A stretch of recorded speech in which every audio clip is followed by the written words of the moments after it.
ever now in CS2. Yeah. Better than ever. So we don't get Inferno in this game, but you still get the MP9. Snuck by.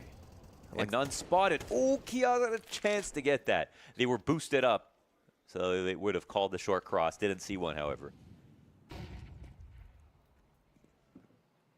Oh, did you see the flash animation on the minimap? That was cool. I'll keep an eye open for the next one. Kiaz does the same thing here. Second chance at a frag.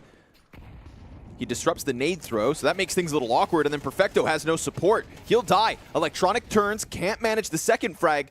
It's Kiaz with a critical kill, shaving off a player over towards Graffiti. The bomb planter should die, but Bun's nade off that. Oh, it's a little weird. At least the Molotov spreads. Did he kill him with the actual bottle? Oh, he killed him with the bottle. No way.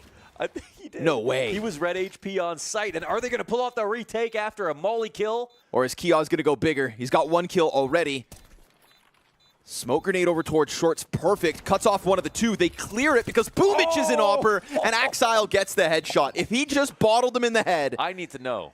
Are we talking about custom animations right here, or did he just bottle It's a new HUD, so I don't want to call it too soon. In CS2, bottle, come on. Kill, retake. Put a cork in it. Put a rag in it.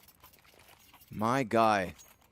I think that just happened. It wouldn't be. It would have been a fire symbol. It would have been. It would have been. He was low. He was low. I don't know if he was 99 low.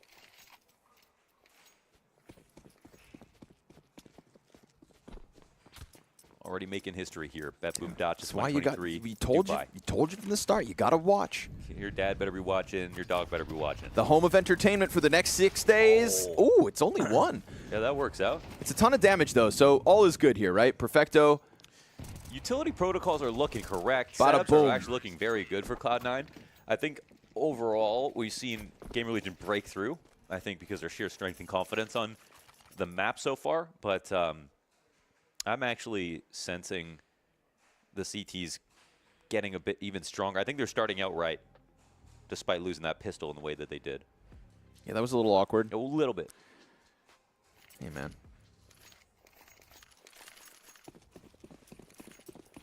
A little awkward never killed anybody. No, it didn't. Dies from embarrassment is only a meme. So.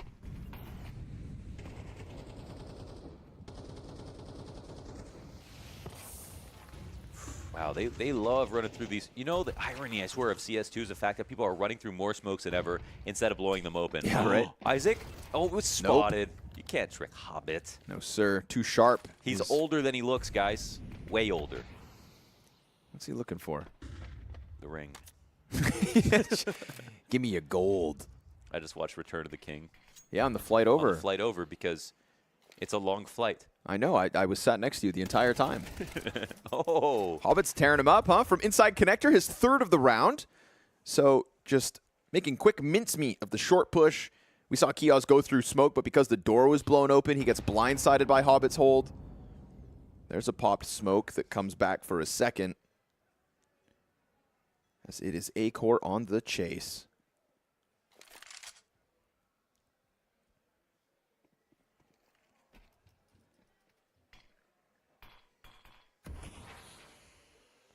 You'll have to walk this one back, meet up with the bomb carrier. They could play back to Con and maybe just try to go deal with Hobbit if they want to go looking and fishing towards short. But it's 30 seconds, so you know the likelihood of closing out this one's low. Money's all on the line. Save your double AKs. Move forward. Cloud9, again, rebounding from losing pistol in the follow-up with 4 rounds straight. They looked so good. They look so good. You like the setups? I really like the setups a lot, and I think it's following forward with their progress they made at the fall final as well. We haven't even yet seen T-side, but, you know, again, we look at the odds coming into the game, like 4 odds to 1, and it's like, well, that's pretty steep, and it is. But I think for the people who have watched Cloud9 recently, they have seen astronomical progress, honestly. It just comes down to whether or not it was a honeymoon. That was the only question. But since it's Boomich, it's not like some brand new IGL that's like a new story. You know what he can do. No Boomich, no Major. That's what I'm saying. Everybody knows it. Remember, of course, free bet $10 on the first registration at BetBoom, where now the odds have shifted. Ever shifting. Remember, it's promo code DACHA on your initial sign up. Gotcha, gotcha. Hop in the forward bathroom setup, but there's a smoke you can play around. This is a real invitation. If you're Volt, you can't ignore that gap. No. You've got to go pressing outwards. Boomich to be tested. Easy pickup on the AWP. That's free. Hey, that's an up angle. Boomich knows what he's doing. Hop back with the security of having a player over towards Tree in Exile. That's another setup I actually like right here because they have the long players ready. So Boomich's fallback so secure with an op on that shadow advantage. That's normally a place where you'd see an op in a late round situation. Exile. Oh, I think he was. No, he wasn't spotted. Isaac will get out of there. Now, he only had a Mac 10 to work with. The Kiaz will die first. Acor gets one. But at this point in the round, it's getting a little bit too ugly here for GamerLegion. They're down a player, and they lose map control on the other side of the map, too. This is beautiful movements out of Cloud9. Straight up. Yep. Every part of the round has a new, hard-to-read reaction, and it's done pre-prepared. But he knows he's been heard, so he starts to run back, and Snacks thought he could just get tricky, slip through sight. They've got it all covered. He wasn't sure if Perfecto would indeed be there, but yeah. Making sure Electronic has a contingency plan. They really have everything covered. Except haven't seen anything too sloppy besides just getting outgunned by somebody. The actual numbers and... Ooh. Boomich just got rocked. Nice shot from Isaac, but Hobbit's in the corner, and Hobbit's making sure to lay down the law. No entry on A, no bomb plant, no real chance ever since those first two. 5 straight from the Cloud9 camp. Nice headshot from Acor as well, responding back to the Exile peek on Fountain. And this one was just, Snacks tragically turning his back to the threat. Yeah.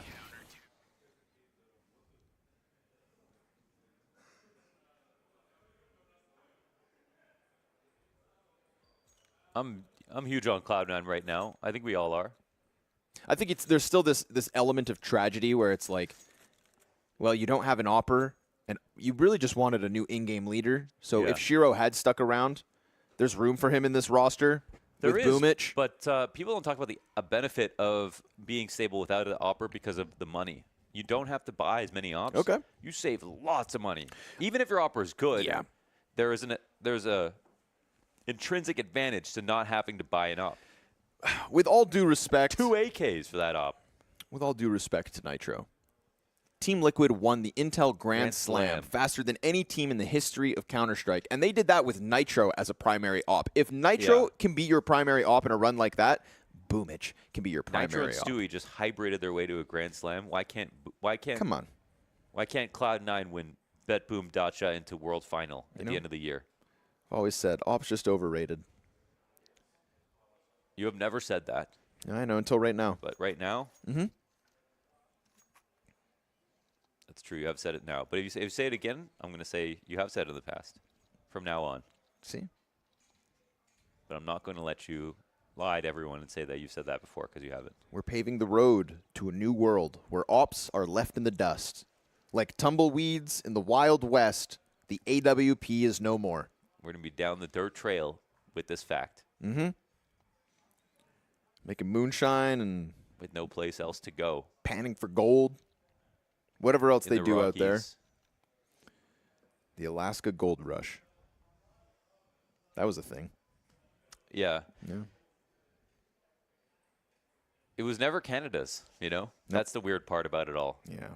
Because it's touching Canada pretty hard. So I think we should have had that. Hey, man. Could have had some gold. We got enough. We got the most fresh water in all the entire world. Yeah, that's true. And if you think about it, water is just liquid gold. So ocean water got electrolytes, though. Yeah, that's fair. For free. And that costs more. Yeah, but it tastes like junk. That's true. Ain't no sharks in Lake Ontario. Electronic has been looking stern as of late because I feel like he needs to it feels like he himself feels like he's got to make up for the performances that he was putting forth when he was the in-game leader. Yeah. That's not the Electronic he enjoys being or any of us enjoy seeing. Yeah. So now that that's over, he's just like, let me remind y'all what I'm capable of. It's kind of, not everyone comes back either. Nope. You can't just come back, Which is why I'm glad he didn't. Impressive. He didn't take too long. You know, he didn't force it. Is that a fake smoke? Or is that a missed smoke? Naf says all smokes that pros throw land where they're supposed to. Oh. Not far off with that one. Very close. Very tumultuous to come through Con. Have to go through these bits of bullets. And we see, again, they're trying to sneak through smokes.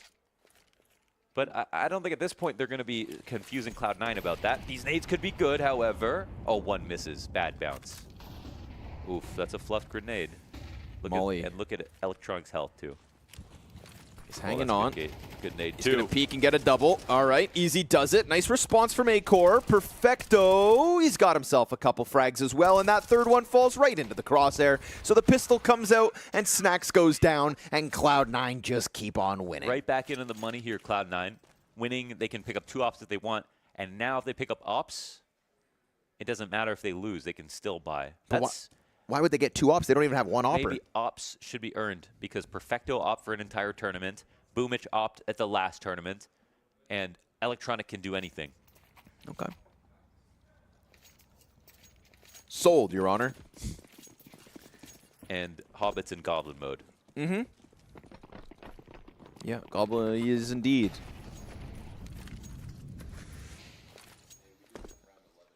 It's, yeah.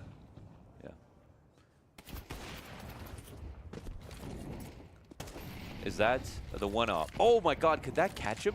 Whoa, No. I think it hit him. Surely not. I think that hit him. There's something more impressive about making up a nade on the fly than it is lining it up and preparing it. Some grenades have to come from the heart. It's like getting a B on a test that you didn't study for. Yep. Better than getting an A on a test that you did study for. Shot. Yeah, that's why people don't op anymore in this game. Right, let it go. The run boost, distraction with the Acor peak. Nice simultaneous attack. Isaac with the headshot out of the top of connector. So all of a sudden your A site has crumbled. You're down 2 men. But you know what? Looking, what's been distinct is the perfect reactions from Cloud9. So we'll see if they find a way back into this. They've set up 2 to make this as hard as possible for the A site hit to come through. And you better believe Cloud9 are looking for this. Ooh. Oh, there's a kill with no response and a late molly. 35 seconds, count him up. Very clean. He's got one to the left. He knows it, but Acor is able to get him off the angle. But now we got all 5 players fighting towards the A site and the continuous nades. Yeah, but Electronic from behind Dicebox, can he really be the one-man army? No, sir. Headshot out of Volt is good enough. The peek out from Dumpster's down, and GamerLegion breakthrough. Took him a while. 7 rounds before they pop back in with this one. Not going to lie, those were all good fights overall. Sure. They did do a good job of fighting back into that. Equally, though, very nice. Oh, that was a great run boost. I didn't realize it was the op that got run boosted. I thought the op peaked with it, but wow, they chucked him out there. That shot, I mean, if Hobbit's just a little more tucked in the corner. I think Hobbit could have gone back to the signpost instead and then played for the delay. But I think he felt like he had to do something more because it was 2v5 on the site at that moment. Obviously, from our POV, it wasn't required of him to do that, but. And they blow the smokes open. Now, there hasn't been too much of that. And again, we're seeing GamerLegion mostly flash through, run through smokes, which has been the biggest irony about CS2, won't lie. But it's working for whatever reason. Oh, man, this party player is so stuck. Axile trying to fight tooth and nail, but he doesn't even have a smoke here. Miss Molly doesn't need it for now. He can get out. Wow, they let him go. Yep, they thought that Molly would keep him contained. Instead, they miss it off of the mark, and that is his evacuation route. He's gone. And they're still using utility trying to get him out of there. They're cautious that he's tucked in, but he's already gone. Yeah, they couldn't believe that he would try to just leave while they were sort of watching a little bit. But he did indeed dip. I dip, you dip, we dip. From dipping out monster to just tucking down on long. This is a good setup again, actually. Axel getting to the long position, the op behind it. There's a lot of strength here. You heard that? Oh, Snacks kind of cleared it. He didn't really, though. Volt's low HP, so Axile easy spray down as the low health Volt peeks through, and Perfecto keeps those flashes coming. So bomb down to the dirt, and Axile locking in long. With bomb at his feet, he's going to go one deeper. Boomich kills Kioz, last fights Axiles, and he will find himself a 4-piece. It's not the name brand value for me right now. It's, dude, I'm glazing C9 really hard right now. Good for but you, I got to say, every time I look at the mini-map, they've got a new good setup. Yes, sir. Yes, sir, they do. New setups at all times.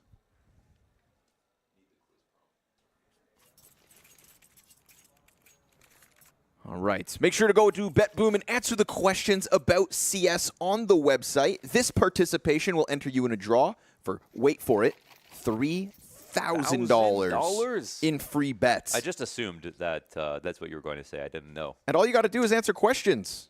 I can do that. It's a quiz. What's 2 + 2? 4. $3,000 is what you get for that answer. Simple as that. Simple as that, baby. Come on. Spend your time wisely. It might be harder questions, just so you know. But they'll be CS related. They'll be so CS related, so it may be even easier. As long as you're not a silver, all good. Yeah. Check out this Axile replay. The snacks half clear is the way the first one falls. That flash, ooh, didn't matter.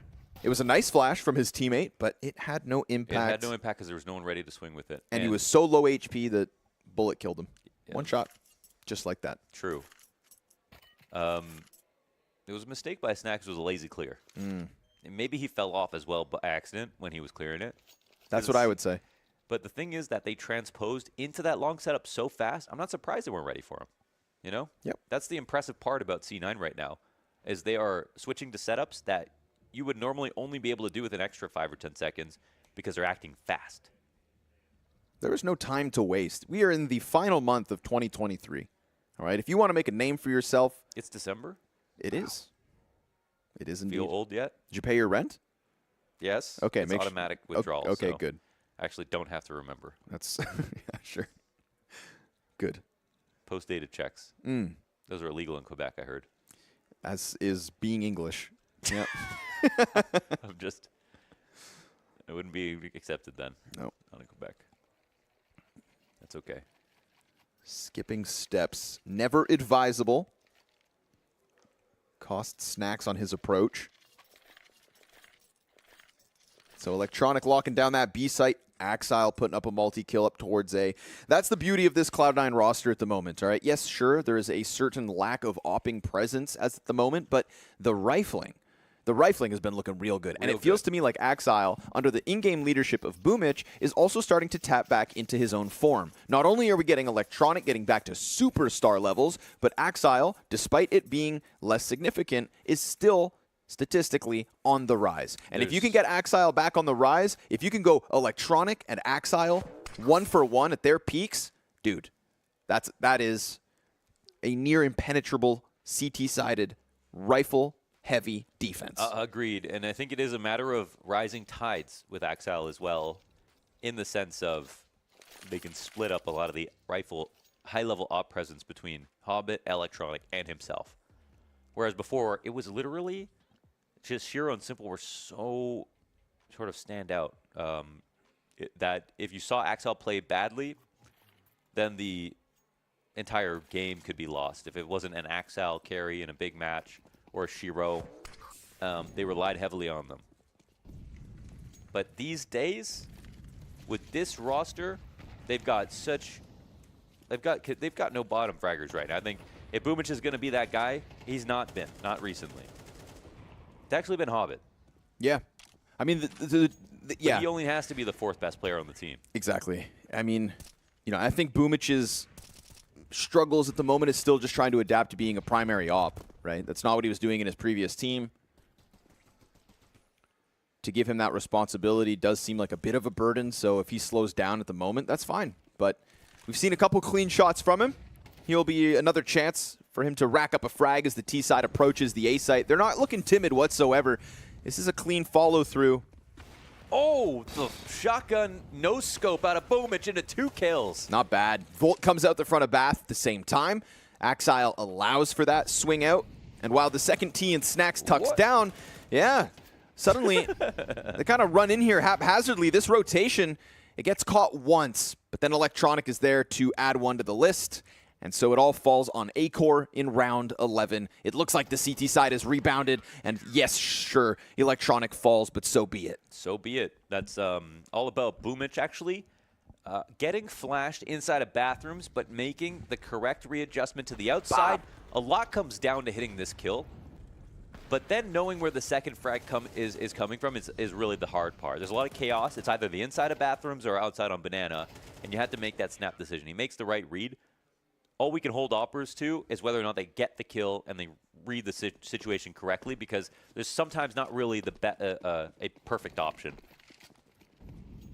Good Oppers will find the best one, though. Yeah. Keyword, good Oppers. The jury's still out as to whether Boomich is going to be one of those.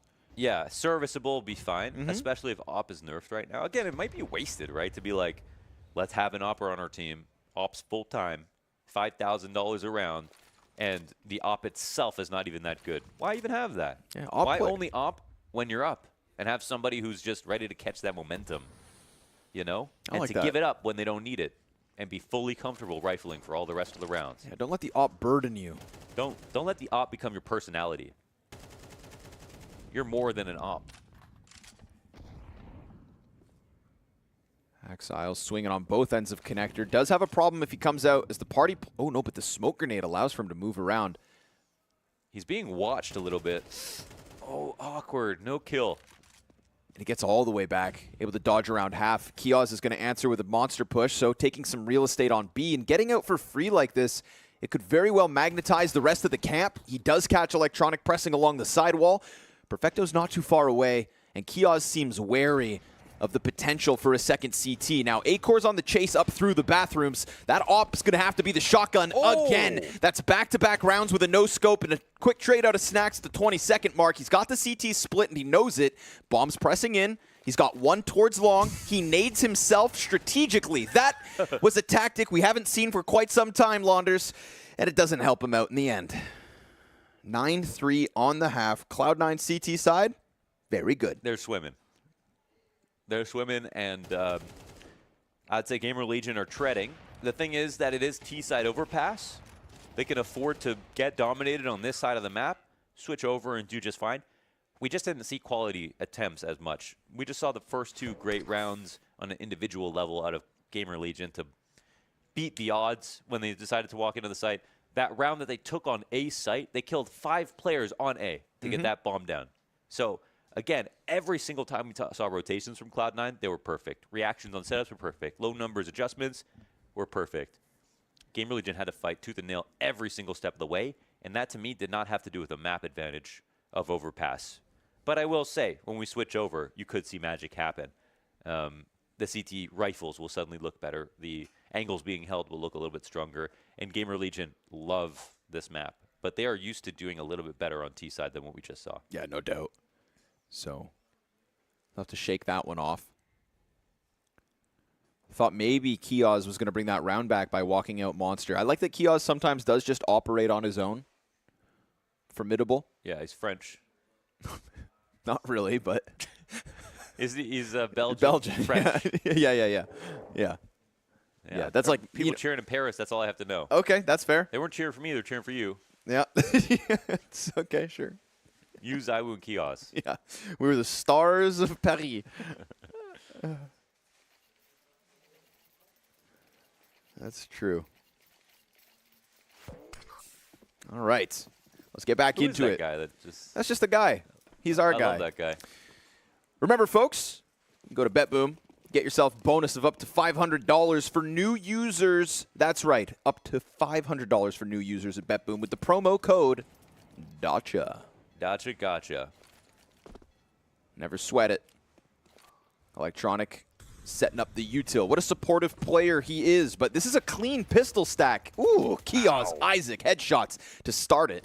Boomich to respond. They don't even know about Snacks yet. He's still tucked down. The double barrel with 2 extra. Yeah, and Isaac's just doing enough on his own. They're for sure going to forget about this. Dude, Snacks has set it up wonderfully. He still hasn't had to peek until now. You can see that surprise take Perfecto off guard, and with 3 up, GamerLegion answer with the pistol. Now they're trying to make this the beginning of a historic comeback, and we'll see if they can Start, by the way, with winning maybe 2 pistols and 2 conversions. That's what they're looking for here, to get 5 rounds in total. You know, it wouldn't be that nice to think about when you go back and watch the demo. But what will be nice is knowing that you won the game and you're great on pistols. So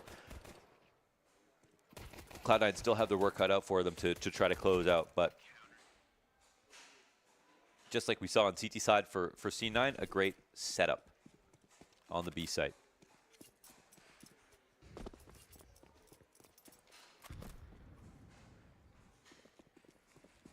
Now, what can you do with the Glocks? I don't have an answer for that. We saw the Glocks win around kind of at the fall final and the grand final, Vitality phase. It's doable. You don't want it to be. No. And Acore is going to make sure the odds are nice and low. Mm-hmm.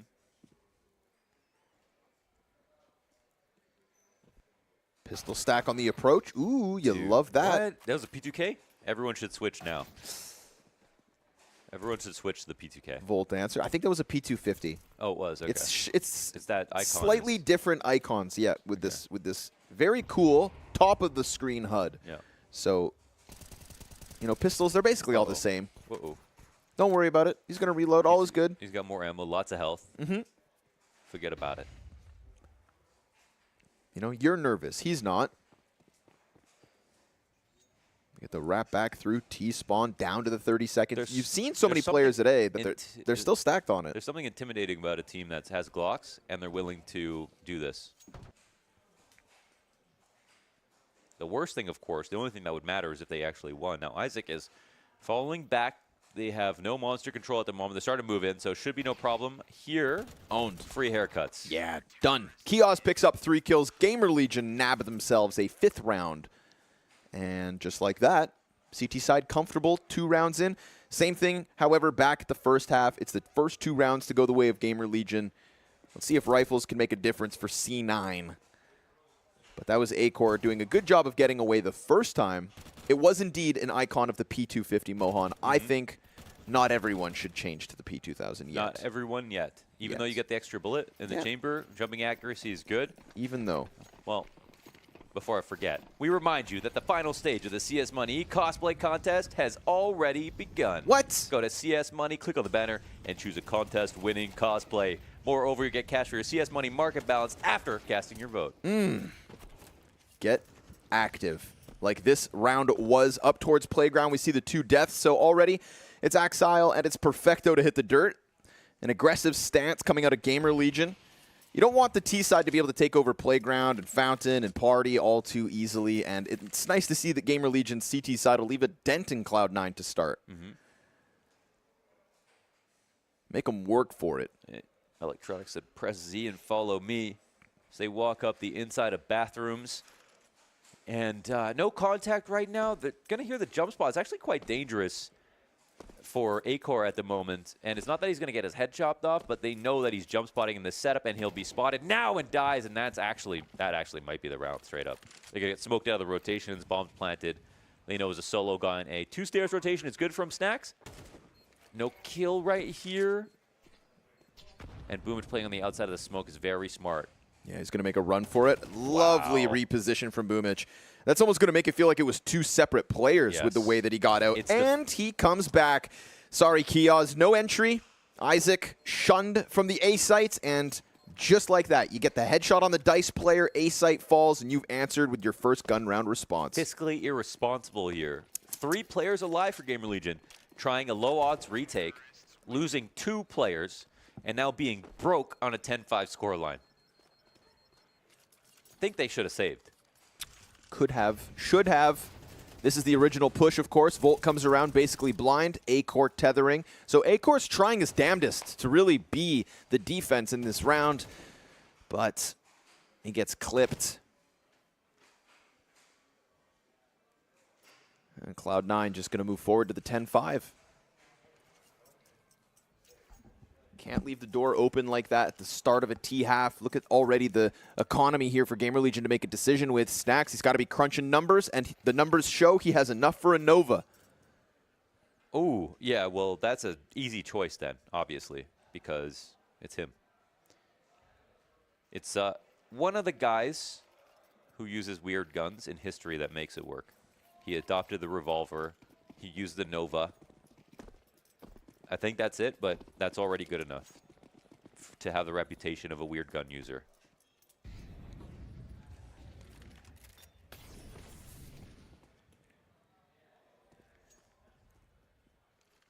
There's not actually anything weird about a Nova. It's just the public sentiment, you know? But who's going to bully Snacks? Not me. No.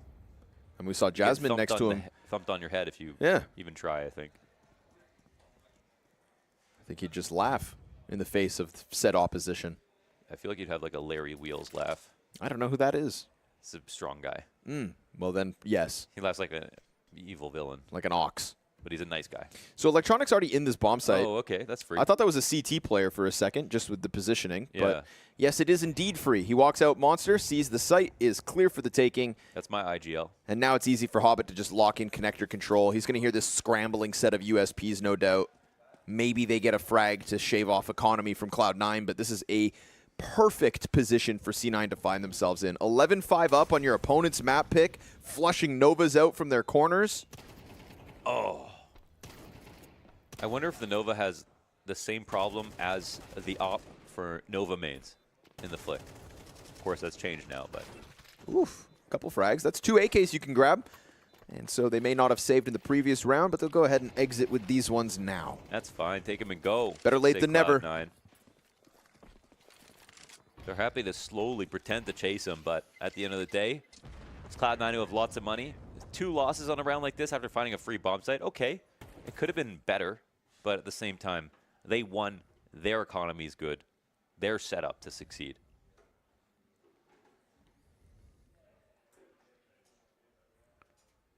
Now GamerLegion really got their work cut out for them.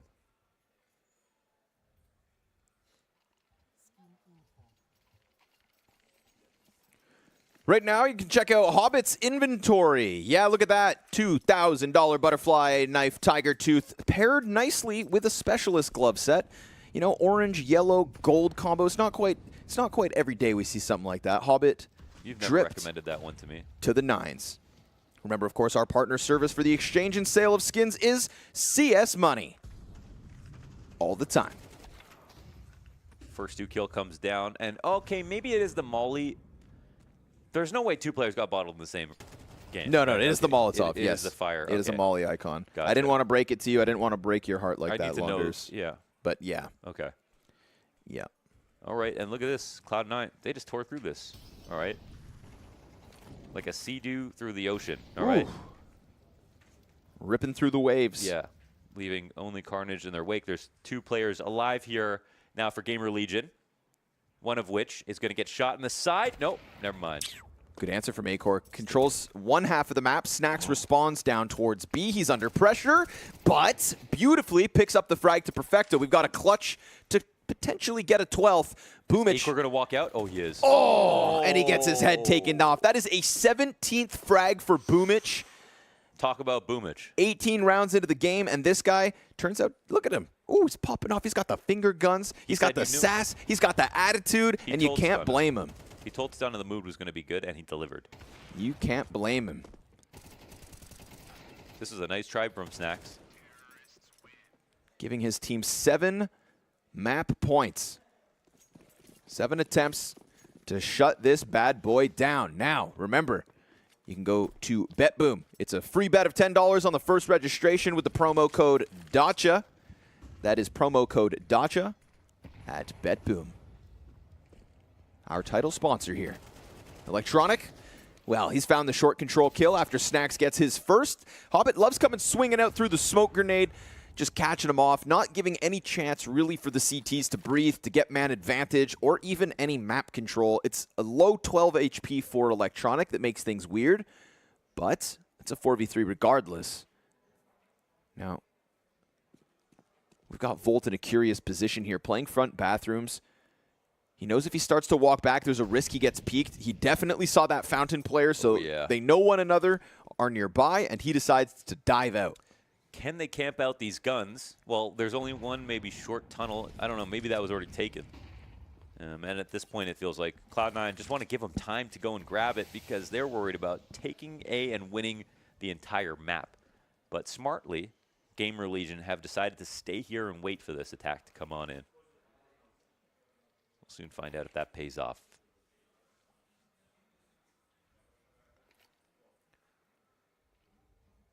We're going to make this as tough as possible.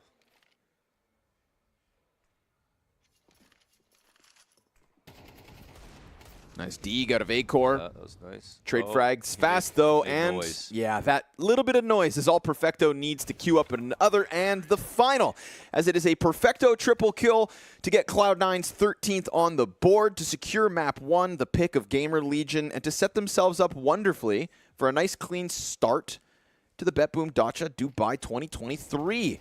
This is the final round. Check out Perfecto's 3K here. Again, that footstep on short, you just see the killer instinct instantly kick in, goes deep, clears the bank player. That was actually interesting. It kind of like the way that they stopped at divider instead of pushing through. It's pretty impressive the amount of times Cloud9 have tricked them. They were ready to come through on both sides of short, but mostly ready to trade that player who might be there instead of fighting him on both sides and giving him a way out. We saw Boomage take advantage of the fact that they were splitting from both sides by giving them a fight here, then a fight there. Cloud9 just said, oh, we'll chill on one side, which is actually kind of a new approach. I don't really see that often. So a lot of ingenuity out of Cloud9, a lot of great setups, and a very big statement here versus GamerLegion on their best map by far. Yeah, I mean, talking about, again, a 4-day boot camp coming into this event after the success they found back in Copenhagen. The fact that they had such a diversified CT setup as well, right? Active. Not scared. This is a C9 that's playing with some confidence on the defense, and that confidence looks incredibly good on these players. It does. Cloud9 came wearing their suits today. That was exactly what they said they were going to deliver, and then some, I think. And I think it's a confidence boost, not to take down GamerLegion specifically, but to take them down on Overpass. That's the one map in the pool where they could be considered tier 1 on. So that's massive. All right, folks. Well, we'll be back in a bit. Map 2.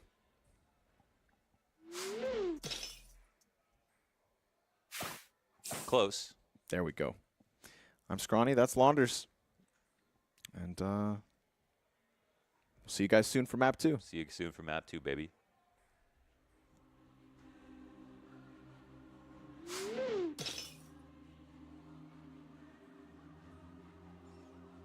BetBoom Dacha 2023. We love you. Deep in the heart of Dubai. Oh, yeah.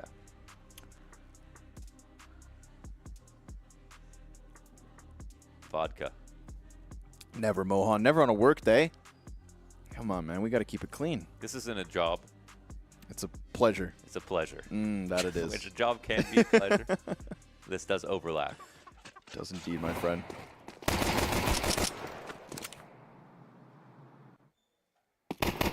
Terrorists win.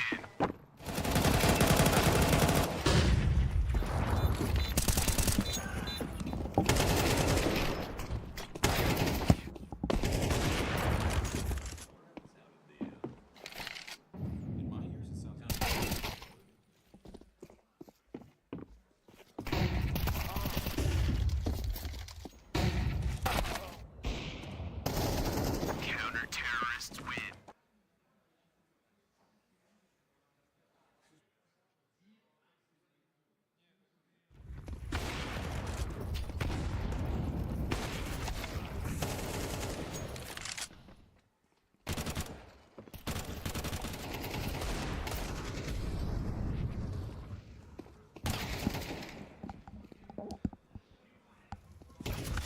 Terrorists win. What's happening?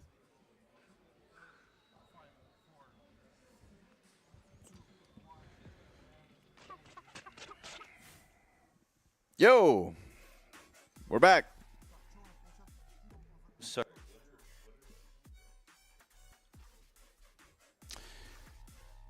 So Overpass, huh? That was a great map. Yes, it was. It was a great map. It was quick. Yeah, but it was. It's a map that I think Cloud9 have just made it clear that they're not just looking to be a fluke one-off after the fall finals honeymoon.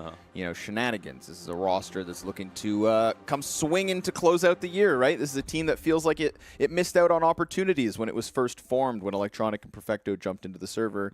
Our expectations were sky high, and the fact that they were not met, you got to make up for that. They're making up for lost time. Yeah, and it would be a fast ascent to be able to take a LAN with the new lineup, with the new IGL, but it's almost an expected result. They were about to do something crazy in the summer, but now with Boomage, maybe the expectations came down a little bit, but they actually should be even higher maybe than they were in the summer. Yeah. Because it feels like this lineup is the one. It should be. Here you go. Have a little content, folks. Enjoy.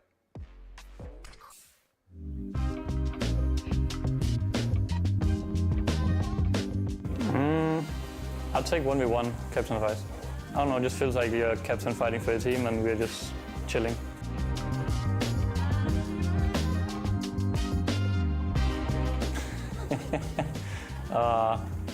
VR game would be cool.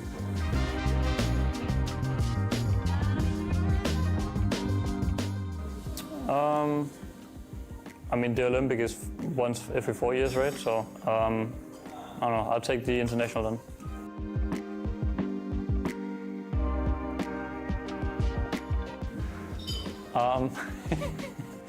I mean, there's both pros and cons to the coach talking. So, I mean, if you have the coach talking, he could just be the caller and you can have 5 really good players instead of having like some people have in-game leaders who is not shooting that much. So you could have 5 really good players instead and 1 coach calling. So, I don't know, I'll take the bike and just see what. Yeah, I'll take the bike.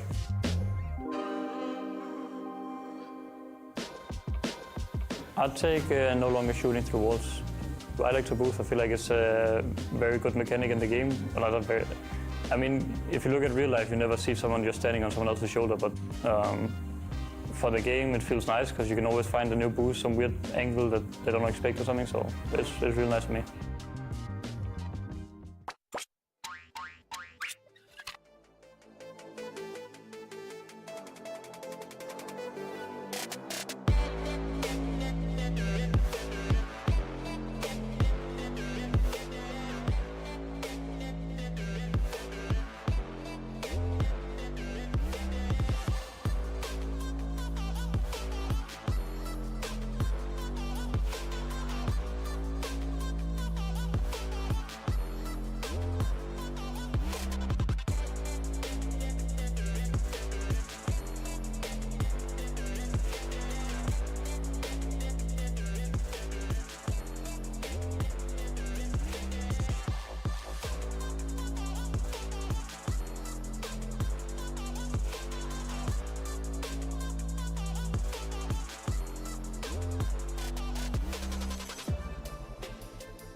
Yes, sir. Jumping back into the server, and soon enough, we've got Axile on screen. We got the Cloud9 boys How fun this in set their is, man. camp. They're ready to go, dude. The basketball court for a stage is genius because, you know, go watch a basketball game. Of course, basketball courts are so shiny.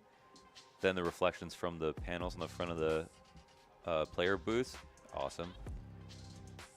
Set design 10 out of 10 here at Dacha BetBoom Dubai. Makes us really feel like sportsmen. Yep. You feel like an Real. athlete? Every damn day. You're supposed to. We were dressed up to look like boat owners. I'm going to buy a boat one day. You said you would buy a boat. After I did my first I said major. you're not allowed to. But Yeah. Yeah. Well, I think there's a difference between buying a boat and living on a when boat. you spend money, it feels like I'm spending money too. Okay. Thanks for looking out for me, man. Yeah. So call me cheap, but we're not buying a boat. Right, fair. You filthy landlubber. Buy a jet ski. Oh, okay. Yeah, that's like a little boat. Less maintenance. It's more cool. Yeah, it's the bicycle of the like- boat world. It's the midlife crisis for water folk. For Instead water of buying people. a motorcycle, right? So you are getting on to that age. Am I playing Zelda right now? Because this is serene. I like this. Welcome to BetBoom Dacha. BetBoom Dacha. In a world where anything is possible and roofs are made of tarps. Was that always green? Yes. I've got a gift for you, Mohan. Better not be a boat. It's a bomb. Okay. Mirage. I don't know the reference here. Yeah, I got the Friends one on Overpass. This is just good fun. No, it might have been. It's got to be a reference. Something Hallmark Diamonds, something like that. It's not a reference unless I get it. No, it's like it. Otherwise, it's fucking original. Call that OC. Doesn't feel Real like referees. yes, real referees, Real official. Why aren't all all referees admins and wearing refs. that? Yeah, yeah, it Or should sorry, be- admins. should See? be standardized. Forgot. The immersion is so high. Yeah, it should be standardized. Doesn't feel like the kind of day where GamerLegion have the individual level to match up to this currently hot off the trot Cloud9. You ever play that map CS Workout? Does it look like ICS workout? That is a medium, right? This one is, yeah. Yeah, it's wearing a medium. Yeah. I didn't pick my clothes, but they still look good. This is a very serious thing I was bringing up. Okay, go on. CS Workout, the gym map. Yeah. Do you remember that from an operation? It was like a gym map. Oh, yeah, I did. It look. It does look like the stage does setup. look Yeah, like okay, that's this. fair. There was a basketball court out there. It's sort of a medley of sports and esports. Here it is. Yes. It looks like we're on a CS map right now. Wow. So many good operation maps. Yes. Bring them back. Bring them back. Stick them all in competitive. The competitive mode in CS2 is 12 made maps. to just spew out maps. Just If spew you them out. had to remember nades for every map as a pro, how many maps would you be willing to have in the pool? But I'm not talking competitive map pool. Sorry, I mean the competitive game mode in CS2. You have Premier, and then you have competitive. You know where every map has its own rank. Oh yeah. You know, I'm not saying competitive map pool so that the pros have to do it. I'm just saying so me and my buddies. Oh, let anybody queue those. Yeah, why not? Give me 40 maps. That's free. Why not do that? Same for Wingman. Let's get the party going, okay? The party is going. It's Mirage, baby. First match of the BetBoom Dacha Dubai 2023. Round Oh, wait, one hold live. On, hold on. What? Look what's going on the minimap. No, hold on. You hold on, because remember that at BetBoom, you can get the free bet of $10 on your first registration with promo code DACHA. Now, Launders, Gotcha, gotcha. what's going on? The round's over. It's what's going on. Yeah, because there's nobody on the B site. What's this? They didn't have a plan for this. Does, Did they have a plan for this? Okay, they're going to... I mean, retake B is possible on a pistol round, but they're a little bit slow. Quarter of the bomb gone so far. As they run up into this, Cloud9 know they've left it open. Let's see what happens. Electronics in the pocket. Whoa. Doesn't shoot immediately. Does just laser beam. Four players, though. Electronic, that's back-to-back 4Ks in pistols to start both map 1 and 2. But this time it's a win. Last time it wasn't. And he didn't need them damn Berettas. Glock up on the market. Yeah. That was probably the best place to play from in a situation like that. Honestly, Skadoodle versus the market. I don't know what you call it. That's the bin outside of the door. I call it Skadoodle. yeah, call it garbage. Yep. It's more of a compost, though. This is the first time I see the outlines of the bomb site. That's a new change. The bomb plant zone? Yeah, Or they added lines on the ground. You'll see it. Hobbit, that was clean. I'm gonna give you a tip of the hat, good sir. How do you do? God damn. wait, what do you mean they added? See these? Wait, did they add that in the game for real? Mm-hmm. When did they do that? But we were either traveling from Copenhagen to Vegas or Vegas to home or home to Dubai or. Okay. We've been on a lot of We have planes. an excuse Yeah. to miss that. We've been on. That's really cool. It was funny. Actually, mostly it was annoying when you spectate your teammate who can't find the zone. Yeah, and you're like, plant. Yeah. I'm trying. What, you can't plant here No, anymore? no, dude. Plant for connector. We could always plant here back Yeah. in the day. No, you couldn't. You could not. You couldn't. It didn't change. We remind you that at the final stage of the East Cosplay, it's a low-budget cosplay contest by our partner CS Money, and it's live. So make sure to choose the one who deserves to win and get cash to CS Money Market Balance. For your vote, stay PMA, vote for cosplay, and get some cash, eh? CS Money. No immediate peek out. Ooh. We get a little jiggle. We get Volt. Nice. Passive on the kill triple and box. info. But he'll get spammed down. Wallbang by Electronic. Perfecto comes through with the Kiosk kill. Smoke towards Connector causes a bit of a flurry here for the defense. They're trying to come out, joining up between Jungle and Connector. But with all that utility up in their faces, it looked like they were going to get countered out. Isaac doesn't line up the Wallbang. The setups are all or nothing here. Well, it seems so, but they got one kill back in the retake. Snacks puts himself in a good spot versus Triple because they're trying to hold on to this info right now. So maybe Axel can get caught off guard, and in fact he does. Yeah, doesn't win the duel. That's going to activate Perfecto. Oh, yikes. Yeah, a little messy. Both of them, Axile and Perfecto, could have had much cleaner duels there, and they make it hard on themselves by giving a round early over to GamerLegion. You can't blame the Galil these days because it's too good. You can only blame yourself. That was a skill issue. This setup works out for GamerLegion. They were not necessarily wanting to retake, though. Playing inside a triple, ready to frag as they were crossing. So much material getting traded down at every single juncture in that round up until the last moment. But the retake, the thing that they weren't exactly, I think, wanting to play, they still were ready. So that's nice. The approach from Snacks made sense, and Isaac had the info to get that kill for him. Axile's going to just fly up, Cat. He loses Boomage behind him. Axile's still not stopping. Yeah. Tronic gets the mid kills before Axile can actually swing his, and bomb will get retrieved. Are they making it feel like it's Cat or something? They Or did. Sorry. Are they making it feel like it's Connector because their B player just left? Just by nature of losing the two players middle, they think, yeah, maybe it is the con to A hit, but with a deep push from Axile off Catwalk. That was, I guess because they didn't actually see him running up Cat. They never saw him. They only saw the guy swing into the back of mid, and that's another round where you just got to concede.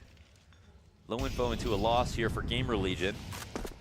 And a 3-1 start for Cloud9 as they get into the B site 2 times, completely vacant. That's a robbery. Freebies. Get it? Freebies. You're on a roll in That's a a bad good way one. right That's now. a good one. That was Yeah. a good one, dude. That was a good one. Yeah. Yeah. Gonna be beating themselves up that they let Axile get so far up Catwalk unnoticed. I suppose what you don't know can't hurt you, but they know they've lost the round. Axel was on a mission there. Like, while this kill happened, Axel had already turned the corner, didn't even come back to fight. Look at that. He's there like, wait, you guys are fighting. Okay, I'm going back. Nobody heard him cross. Oh, God, you do need me? Oh, never mind. Nah, it's all good. Just out. Back into the B site, To be completely honest, free. him coming back to Cat for a second It's hilarious. means the B site guy left, and then he walked into an open site. Otherwise, he would have taken a fight. So he was definitely cooking. Great recovery as well. Electronic 2 kills top mid like that.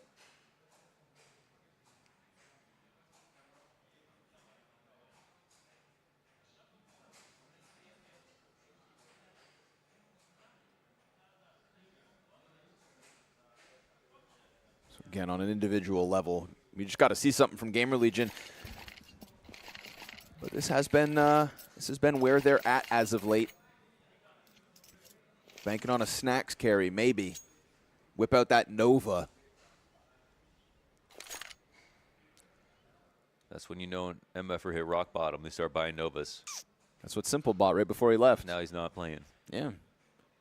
Hopefully Snacks is not on the same trajectory. Because we've just welcomed him back. Yeah. There's something different about this return, though. Yeah, I mean, again, as an IGL, this is something we've never seen before. Who thought Snacks was going to reinvent himself in 2023? That's like reinventing the wheel. You know? Only Snacks knew that.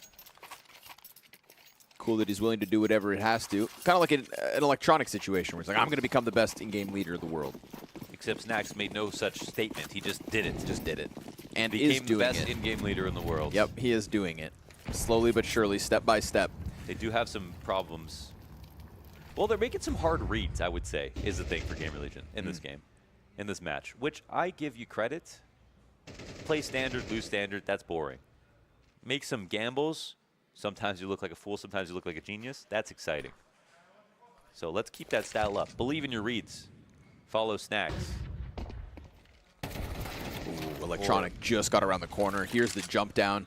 That's his 8th frag, 8-1. Yeah. Now, they don't go with a fast expedition up Cat nor towards B apartments, so They're playing, dude, they're leaving B open. the whole round. Mid open, B open, and nobody's here to stop Cloud9. They are going to get this information, and they are going to take the site. You can see it already. They're not that silly.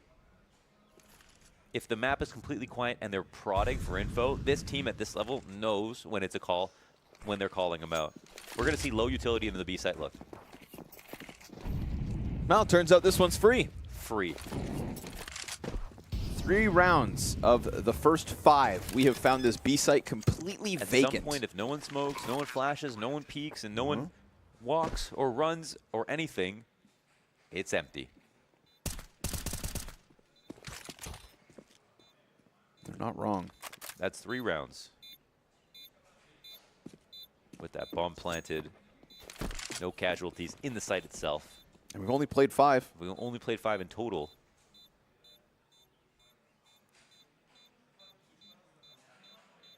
Mathematically, not looking good for Not looking good GamerLegion. for GamerLegion. Nah. Plus, you still have to find some kind of a solution to deal with Electronic, who's tearing him up. Yeah, and he's just lurking.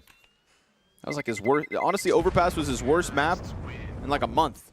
Wow. So he's got a lot of real estate to make up for here in the second map of the series. All right, he was the lowest rated player for Cloud9 coming off of the Overpass stomp. You know who was at the top? The top was, of course, the player known as the alias and moniker Boomich. Yes, sir. Wow. I had to think. Cloud9's new star Opper, Right. I heard you say 17-6. who honestly had an AK in half of that game, as opposed to the Op. Here he goes swinging towards mid. Kioz is on the attack, and he's got him pinned, but he doesn't finish his food.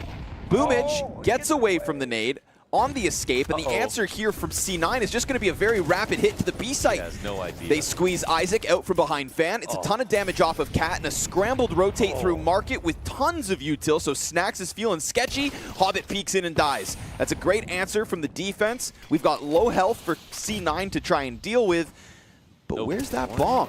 Oh, it doesn't matter. They're just going to keep fragging. Perfecto will eventually plant it for the catwalk post-plant. Firm post-plant in the hands of C9. Good response out of them with that fight towards top mid. They sensed an opening on B, which at least this round wasn't for free, although still falls easily. It was cheap. It was on sale, at least. 90% off. 90% off Black Friday special here on the B side. Like a Steam sale. One of 8 per year. It's a lot. Go ahead, buy more games you're never going to play. Acor's looking to play some games, but Cloud9 having none of that. Electronic on the chase, 10 frags, 1 death. And when this is the Boomich, ooh, just tucking him down, using that little piece of cement to give just enough cover. Snacks shuts down Hobbit, but this is all good C9. All is good.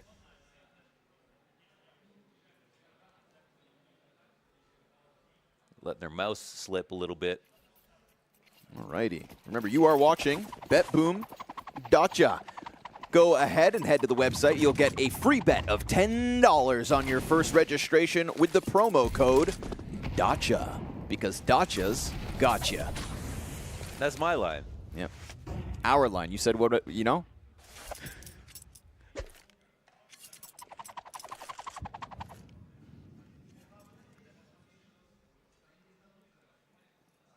Little They're going to do this again? Oh, wow. What a headshot, right? Nothing back here. One in the B site. Oof, and he flies. Not playing this super actively, but not much to work with. No frag on the defense. And Acor will try to walk in, and in fact, he does, at least. At the very now least. He's looking for a safe way out, man. Hello. Surely. Boomich. That's a nade. Sticking around over towards the jungle. Tried to put a thorn in the side of the CTs, catch a rotate. Did catch him, didn't kill him. I don't know if it's 100% of the rounds they've won inside of B, but it is at least 5 out of 6 after this. I will say yes. In fact, it says that GamerLegion have won a round here, but I genuinely don't remember it. It was the A site round. They retook from CT Oh, right. and Yes, yes. jungle. Indeed, indubitably, undeniably, unapologetically true, correct, yes, sir. Terrorists win. 6-1. Every replay is like Groundhog Day. That was a clean headshot from Boomich. It was, and the fragging's been nice for sure. But to be honest, the way they're playing in the B-side setups, I don't like it at all. I don't think they're actively getting enough information. They aren't ready to fall back with grenades. I mean, in that round, they didn't have enough money to put up a good defense. But they're getting the message, you know, after it's a threat. They're getting the message as soon as everything's in jeopardy already. So either they're gambling and leaving, or they're not playing for information the best that they possibly could and then losing.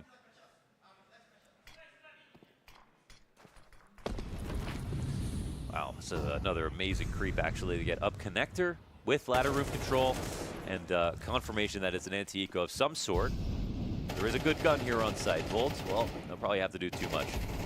Yeah, he doesn't even have full health by the time he sees his first fight. And Perfecto takes over the bomb site, looks for that immediate CT peak, which is a little bit delayed because they're already contemplating saving. They're so far. You know where they are at least? Where are they? Inside the B site. They finally got 3 people over here. And then what happens? Cloud9 go into that fast A split that it felt like GamerLegion were banking on with those hard reads since the start of this half. Yes. You know, you're finally adapting your play because you're down 6-1. And Boomich is one step ahead. That's conditioning. It's participating in a bad decision that was created by your opponent. It feels like your own volition. You feel like you're making your own choice. Yeah. But it's just a choice your opponents want from you. That's conditioning. Yeah, you've been led down this path. You've been led astray. C9 looking stellar.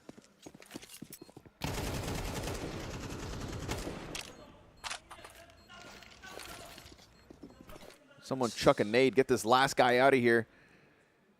Trying to kill him over towards Arch.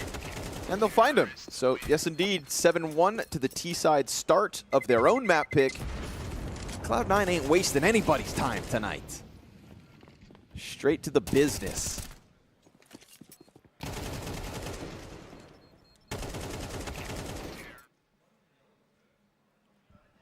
Ooh. Okay, Electronic. Can talk so fast. Feisty. Brother, it's 7-1. You're doing fine. No, that was happy Electronic. Oh, okay. Yeah. It's hard to tell. Yeah. A perfect molly into the window. Spoonage explodes out mid, just denying the one piece of info that they wanted to try to get back. Now, we've seen a range of different approaches here on middle, on A, on B at a Cloud9. Very hard map to read. Domineering presence here for the attacking side. And the CTs are once again left guessing, leaving Cat open, and maybe putting themselves in jeopardy, but that's, I think, 2 spotted inside of Con. Nades will blow this open. That's beautiful use of the new mechanic. We're playing CS2, baby.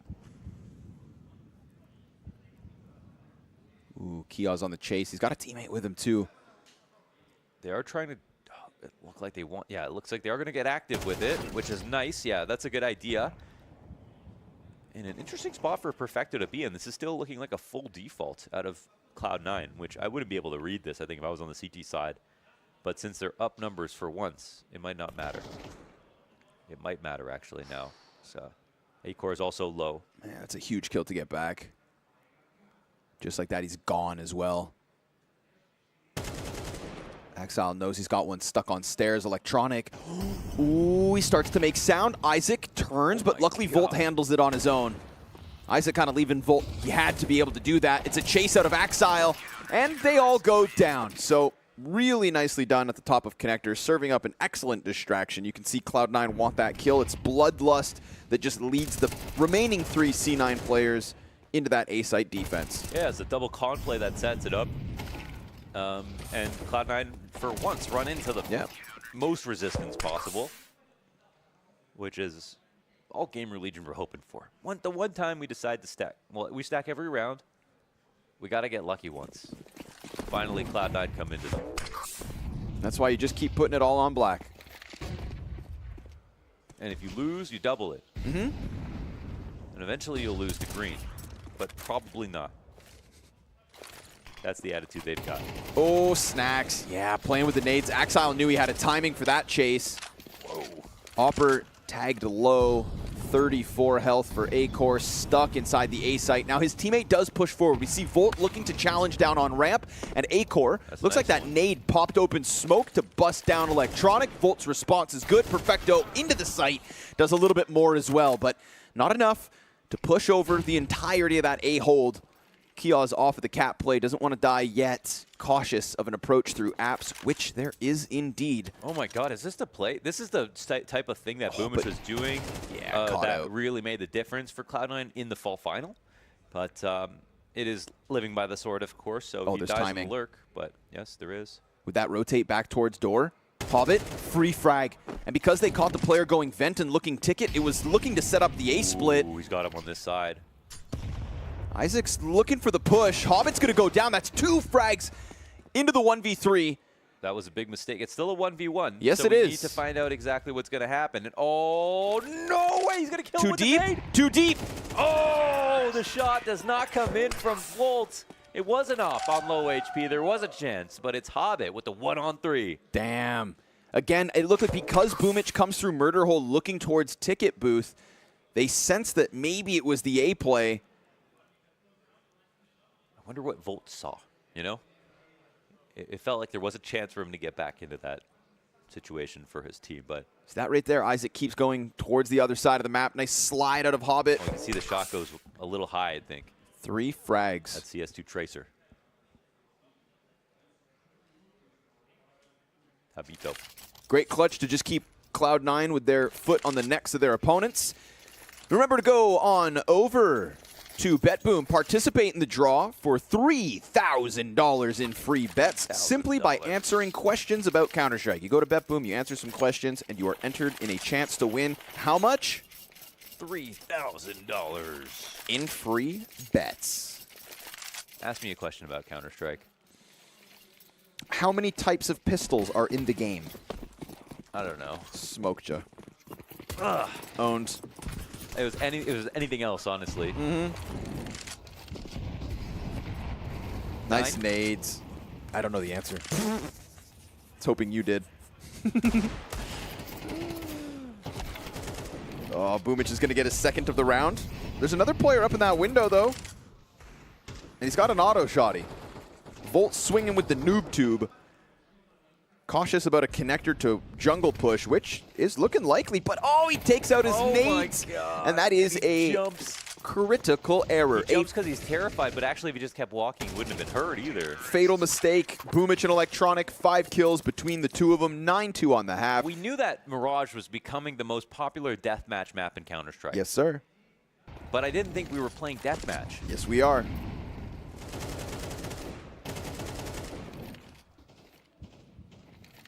That's unfortunate. Unlucky, really. Never casted a deathmatch before. First time for everything. Yeah. Rushing underpass. Here says Kiosk. Last round of the half, and Acor kicks off 5v4. That's a top mid kill, so at least able to stop that. But then we get this just hyper aggression out of the ramp with 3. We get utility that's going to disrupt the defense. Good trade frag, but Kiosk still has his line of sight. It's a molly, not a smoke. Is this even? Smoke comes down late, Wow. CT's push beyond it, and just like that, the A site does indeed hold. They wanted that fight so many times. When they finally get it, it's a 3rd CT round win for the GamerLegion. It is. I mean, no top con smoke here because they're like, screw it. Let's just go. We need to figure something out. It's not even like overpass at this point. Switching oversides will not save you. Here goes your CT side gone. That was insanely dominant from Cloud9. The fact that they won on open sites as well just goes to show you that this team is more than just aimers. They got a really good game plan coming into this map. They knew where to go. And let me tell you, anybody could win the round if you knew which site was open. True. Anybody. That's why we all love Cloud9. We can relate to them so much. You're just as good as Cloud9. Remember that, everybody at home. Try my best to remember that next time I go 0-10. Mind over matter. Losing's just a mindset. Yes, it is. But it is double elimination. So There we go. you eventually do have to win here. Dacha BetBoom, Dubai 2023. And Snacks, well, the reason he's always happy, actually, is because he planned so well for the loss. Oh, yeah. 2-0 and we win. 0-2, we go on vacation. Hey, man. He's being real with it. Remember, you get a free bet, $10 on the first registration with promo code DACHA at the BetBoom website. That's $10 free with registration. Axile kicks this off. Hobbit's boosted in the bomb site. Oh. Axile and Perfecto, Still man. going. Yeah, they're just mopping up the frags, cleaning the floor with them. Someone call Bully Hunters. They won't answer. Some people can't be saved. GamerLegion may be on that short list because this is looking like a 10-3 lead on map 2 as Cloud9 debut wonderfully in Dubai. Looking like a whoopin' with an H in the front. Whoopin'. Yes, Swedish whoopin'.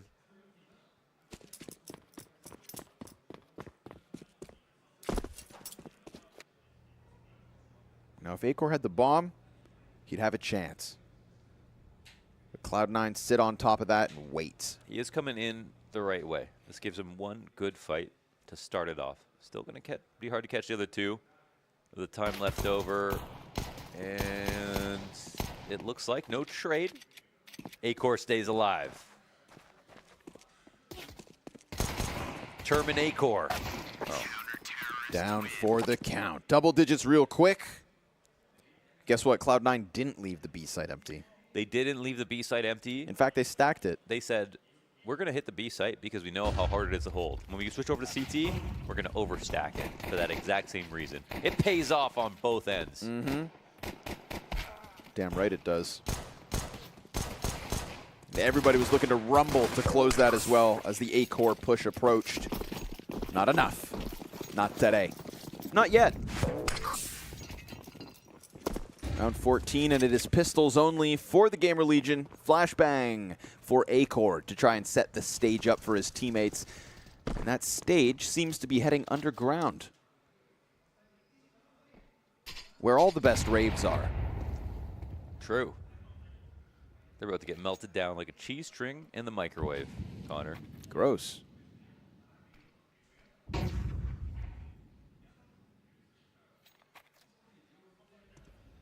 They welcome the prospect of an underground peak, but not going to happen.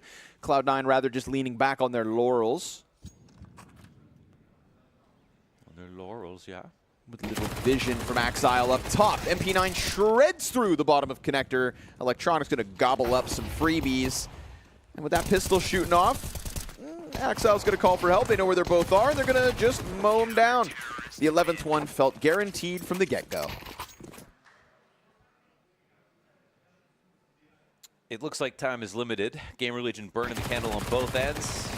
We witness another whooping here. Another mop down on the eco round out of GamerLegion. Death's doorstep. Don't knock. He'll answer. He'll answer. He will answer. The Grim Reaper is perfecto. The Italian with the TikTok haircut. Yeah, I see it. You see it? Well, do you see this? Because you should vote for your cosplay and receive cash. Pick and choose who should win the Eco Cosplay Contest on CS Money. Get real cash for your market balance. Click on the banner under the stream, vote for participants, and get lucky. Easy peasy, lemon squeezy. Couldn't be easier than this round. This was indeed a gun round, folks. It's a gun round that's done so fast, you didn't even know it. My God. Yeah, that's right. They tried to fight top mid, and you can look to the top left corner of your screen, indicated towards the top of middle. You will see 4 yellow X's. What is that? That was GamerLegion's hopes of making any kind of a comeback here on Mirage. Yeah. And they are stacked as high as those corpses. Volt's going to try to miraculously weasel his way in mid, but Perfecto, that is the cheesiest spot. They're everywhere. He's like, he can sense him, but there's nothing you can do about it. Ooh, snaps down to Electronic, but Perfecto's right there, man. Nothing you could do about it. That's crazy. Impenetrable mid setup. Yeah. They're just like quickly that. Becoming everything that anyone's ever wanted of Cloud9. They really are. There will be some more tougher comp coming up at this event, but this is a good way to start.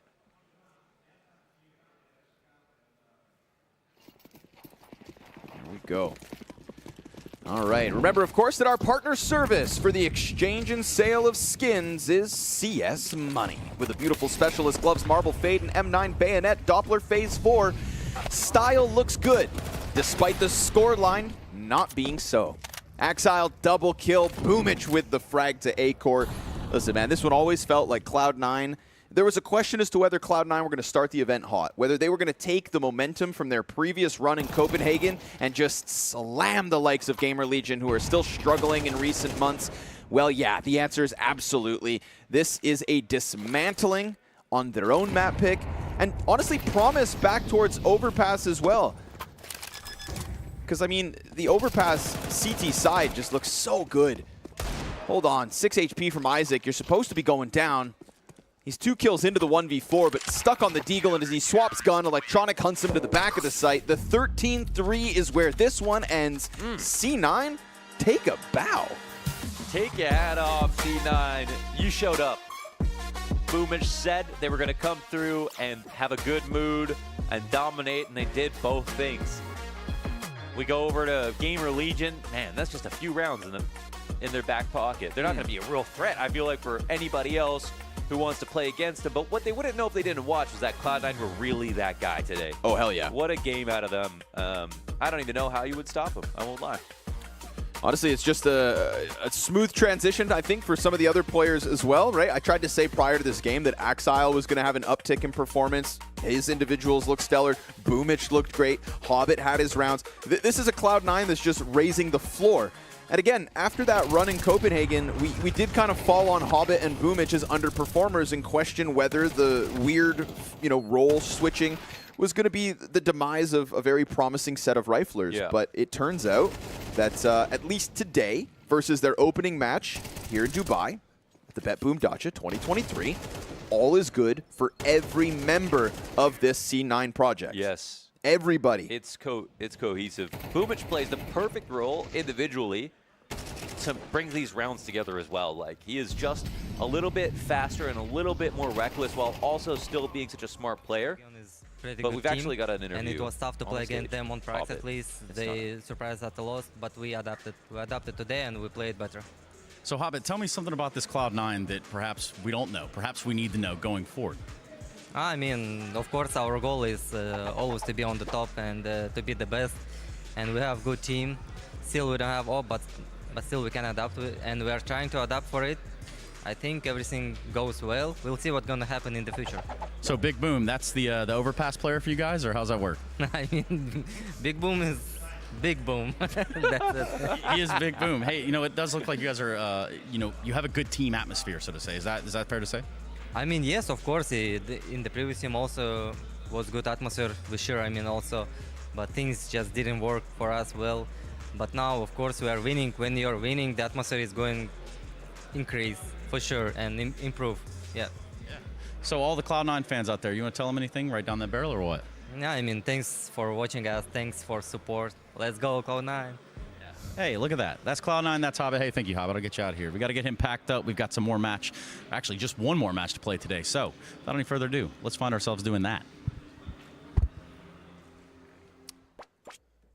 Damn, stunning with the microphone flip, looking as smooth as Cloud9 Takes did. risks. Across that entire match, the Cloud9 guys just looked untouchable.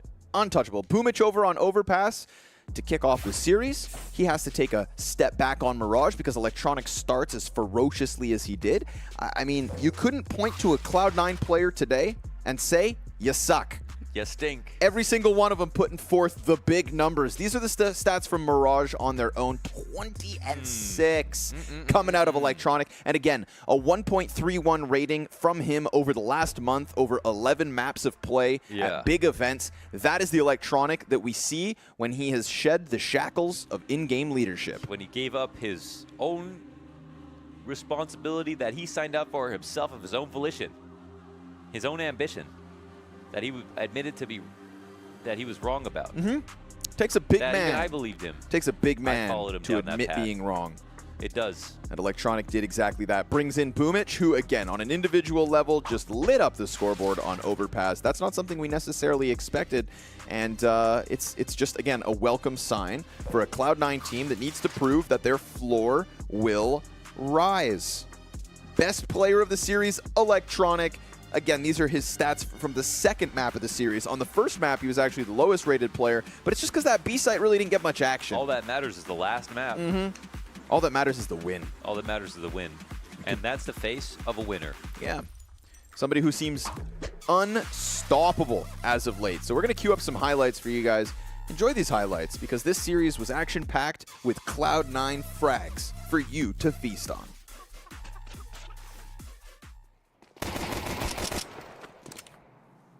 Oh, this is cool. We're gonna watch them together. Oh, nice. All right, cool. I remember these. Axile clutch down on the B site, sets the tone, the 5-2 lead, held on to. That was one moment where we did see Boomich get caught on long, got out-opt, right? That's a very rare occurrence throughout the series in general. This is where Axile locks in a 4K solo long hold. Again, a little disjointedness coming out of GamerLegion. Boom, there's the fourth one. So I think Axile, again, is somebody who I look forward to, again, hopefully rising alongside Electronic. I want to see Axile back on top to like his IEM Dallas form of this year. It's such a different team in the sense that I think that like you don't get that. We won't get that anymore, but it'll be fine. He's playing well, but we couldn't get it. Shouldn't we get that back? I don't think there's as much space for that anymore. I think that space is gone now. Well, that's a shame. With Electronic. I think Electronic's a better player, Sure. and he's in form. The question would be, will he be in form after this IGLing thing that he tried? But he is. Okay. Well. Meanwhile, of course, over towards Mirage, it was the Electronic show to start it all. We've got an interview with Boomich. Oh, yeah? Yes. Sounds good. So let's check that out. I think we're going to listen to the highlights first. It said it was in a few seconds. Look at him, ferocious. That was a tragic moment for Volt where he could have contained a little bit of mid-play. But this is one of those late A hits that finally GamerLegion got ahead of, right? It's the fact that the smoke grenade's a little late towards top con. We see these Ts get fed into it, but there comes the smoke a little too late. A little too late to the party. And then, honestly, we didn't even get a second half in that game. No, we didn't. Pistols and That's it's why over. We're watching it all again. We get two halves. This was the only gun round coming out of GamerLegion's T side, and it was over in about 15 seconds. You couldn't even get through the ad read fast enough to get that round I looked done up, and it was dusted. over. And as are the highlights now. So we do have a Boomich interview. That's what we want to hear. We want to hear from the in-game leader himself.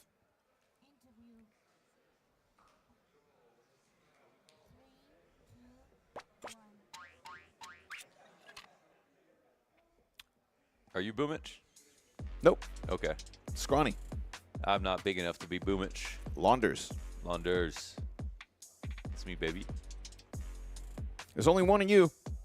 Yes. And There's there's only one of me. one stunner. And this is a segue to an interview that surely he's going to be doing Right now. with Boomich right now, as promised.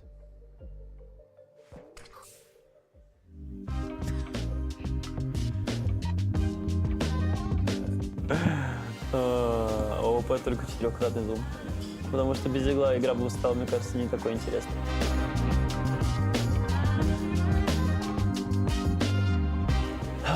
Возможность ползать, но это мы уже от КС, мне кажется, уйдем. Но квадрокоптера как будто бы тоже, знаешь.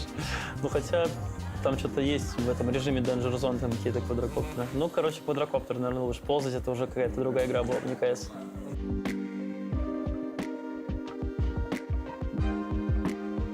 Ну, наверное, добавили графики с хайлайтом. Это прикольно остаться в истории. Вот, а так уже просто позиции, есть уже некоторые позиции, которые мне называют. Так что, ну, по-моему, на Эншите, там, за коробкой на планте, за Бумычем говорят. Потому что там был клатч с героикой на мажоре, который мы выиграли. И вот недавно, знаю, можно сказать, повторился тем самым.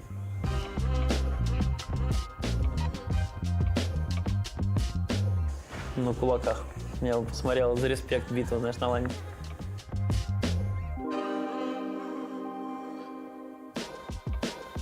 Ну, конечно, с ботом было бы удобнее, можно всегда взять, что-то зарашить, что-то сделать. Но, ладно, это слишком весело. Я просто всегда думаю сразу про компетитив, но все, в принципе, что ты предлагаешь, компетитив разрушит КС.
Switch.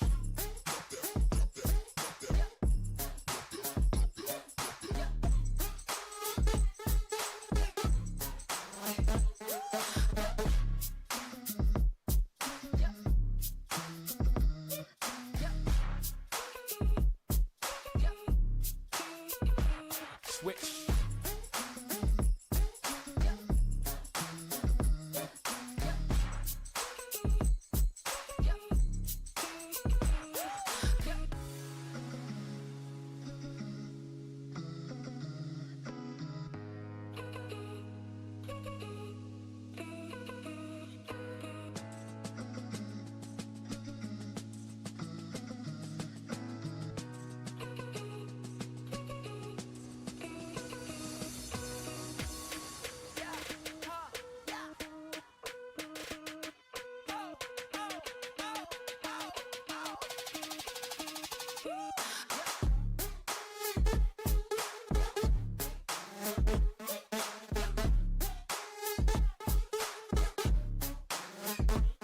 Switch.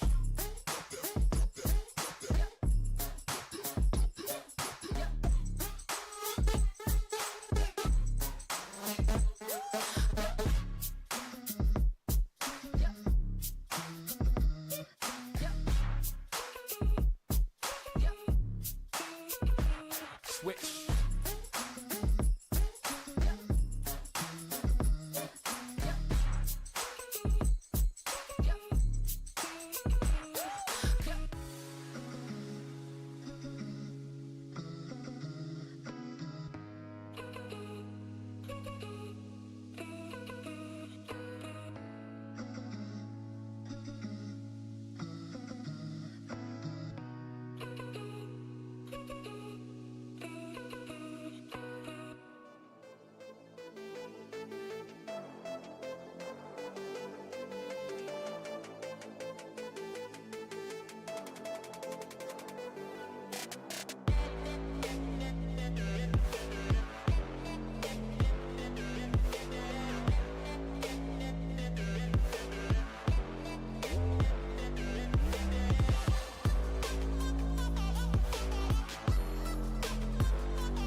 что-то не сидится.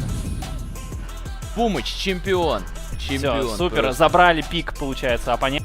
Детей Миража. Я всегда мечтал, чтобы на Мираже эта штука была. Так, Аксель проиграл с Наксу. Один перфекта. Перфекта клатч-министр, но не в Мне этот раз. повезло. Не перестрелял он Айзека, были у него все возможности это сделать, но не сегодня. Пока что перфа клатч-министра мы не видели. Вот увидеть бы, я, конечно, там заболтался, увидеть бы, как нашли типа одного. Ситуация ты же не 2 в 3 заболтался, была. нам не показали. 2 в 3 ситуация просто была. Да. Была ситуация 2 в 3, вот Элика где-то нашли, нам не показали это. Уже нету этого, да. Мгм. Смотрите, просто загулял или что там случилось. У нас прям что-то все лагает жестко, да? Да вроде четенько. Четенько. Да вы чё, парни? 30 FPS, нормальная тема. Кричать можно? Да, можно орать. Можешь орать хоть. Да нет, здесь тогда все затрясется. Так, опять пошла у нас агрессия на миду. Кеос как-то у нас пропушил. Так, забрал Бумыча. Супер еще пытается кого-нибудь забрать. Слепой. Элик выходит и минус двоих просто. В линию. Собрал в линеечку, как на 1 сентября. Вводит он в школу свою дочурку. И также тут отправляет сразу двоих в таверну.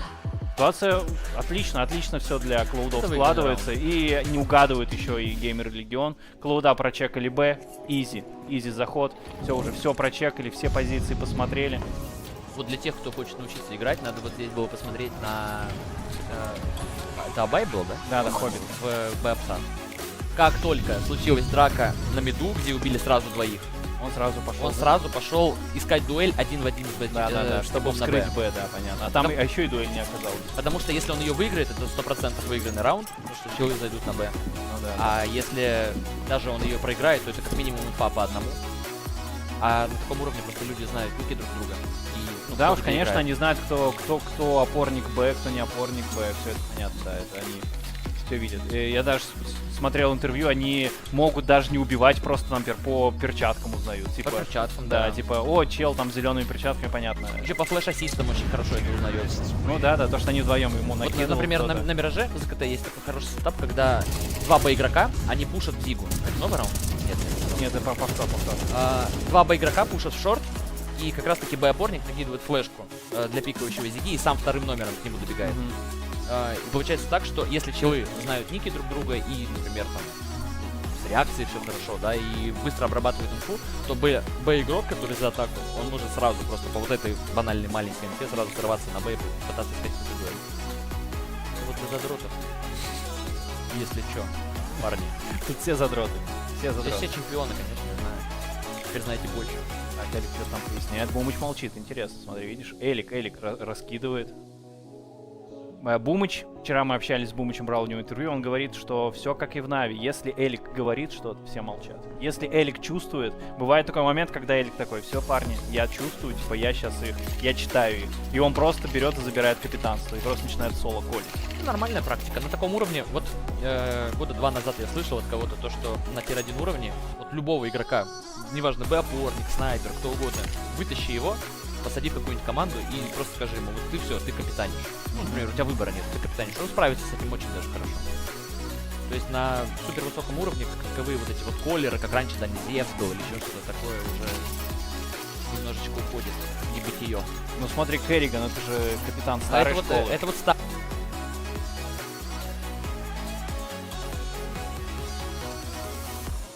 Последний раз проехали BetBoom, и это заставляет задуматься. Ну да, но там, нет, там задумался заставляет, но там типа было подозрение в читах. Ты имеешь в виду про вот этих Гуччи Академию, ты имеешь в виду, или про кого? Или Пандам, кому ты не про кого ты имеешь в виду? То есть здесь Гуччи, просто Гуччи в турнир забрали. И там было подозрение в читах, их что-то там вроде смотрят сейчас за ним, там что-то просматривают, что они какие-то лютые валентосы. Так-то они ебали, в принципе, нормально, ну, блядь, даунов всяких ебали же, правильно? Ну, 9 панд не выиграли, потому что они болели, пиздец. И потом Мибрам еще проебали, да. Да не, сейчас они не были, должны, по идее, ебашить, тем более на бэтбумах. Такая ситуация. Там же реально, говорю, было подозрение в читах. Так. В смысле, это по-любому тренер, да, с самой игры же, правильно? Это же, блядь, не дорисованная хуйня. Так, ну, по-моему, блядь, какой-то GTA 5 онлайн, нахуй. Ну, блядь, я хуй его знает.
Switch.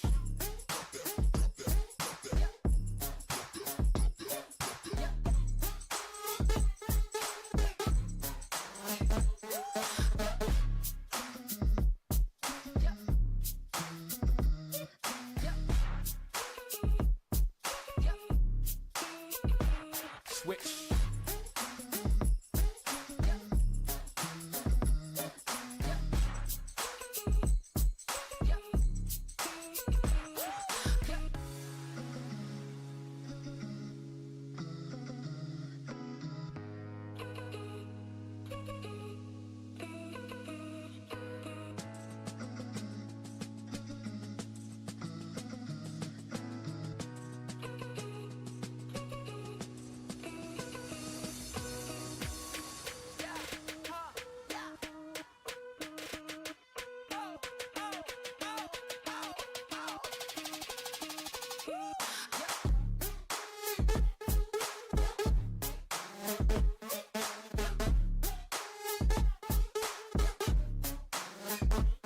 Switch.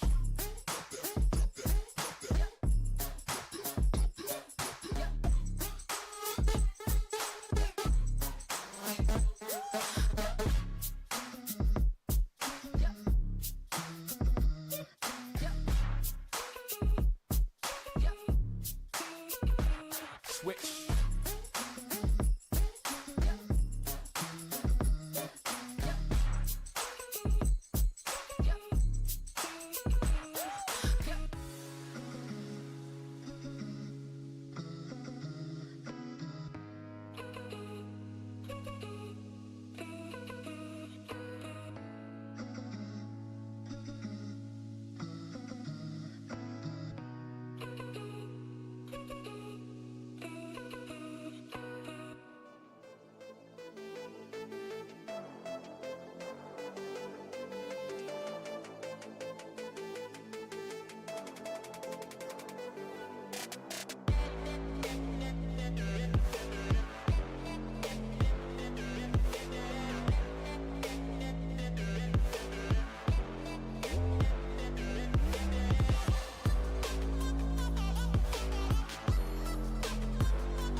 Switch.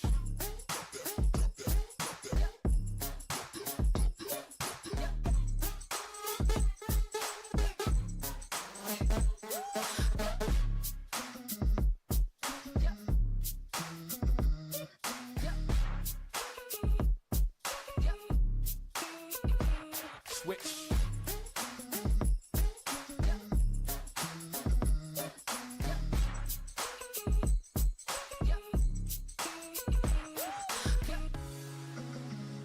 Switch.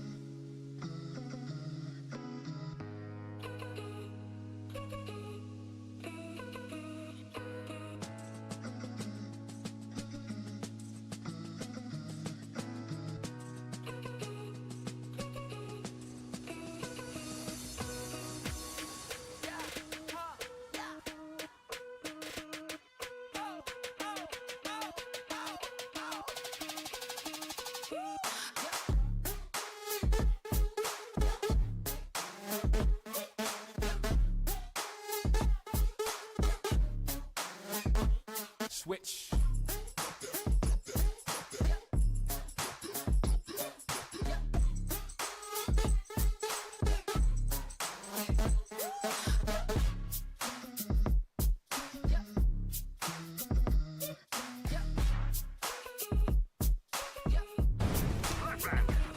What?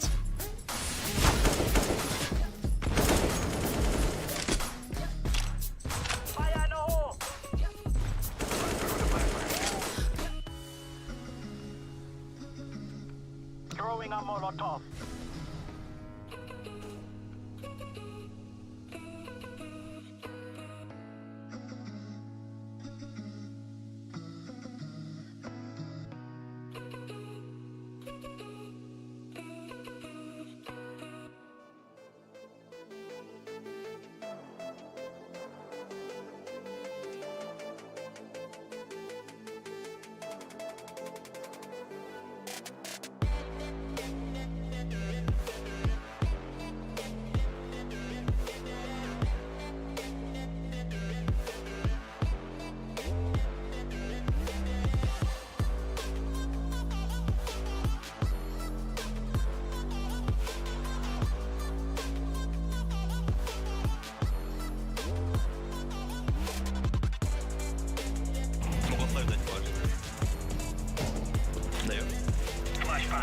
Ты слышишь там овсах? Да, сам близко.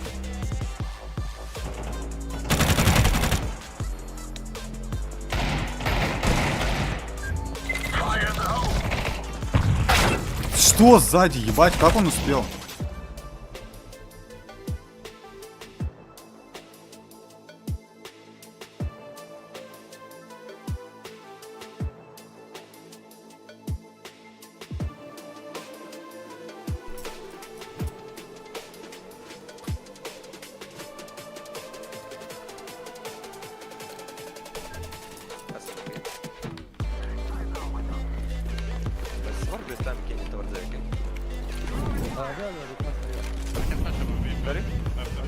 I think there is OP. Can you flash? Flash now? Давай.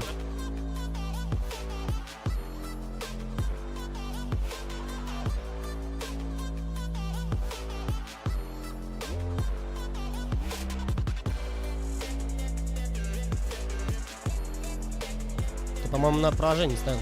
А, нет, в ответ ставил. Так, Антонио, а кто из них кто, блядь? Пацаны, я вас вижу, двоих. Кто из вас кто? Со мной? Нет. Вот этот чувак, по-моему. Алло, ти?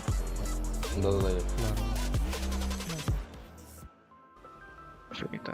Skal jeg sgu ikke lade være. Nu starter vi et nyt game. Dårlig beslutning. Det var en rigtig dum beslutning. Jeg skulle bare lade den her. Ja.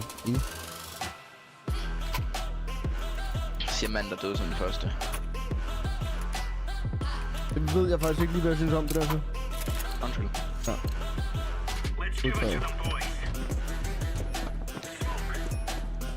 Jeg holder monster.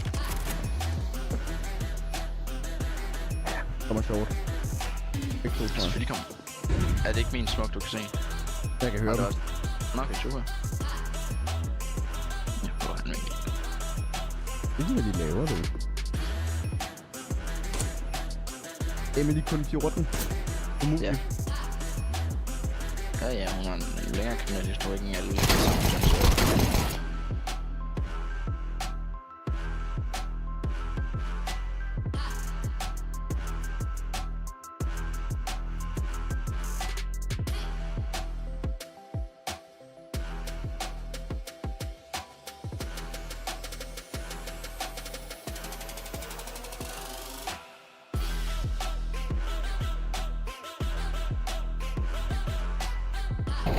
มีไซส์2มีน่าจะได้อยู่มีตัวเดียวมีโลตัวนึงโลแตกโอ้โหเข้าหัว แรมครับเป็น7แรมปิดตาตอนนี้ได้แล้ว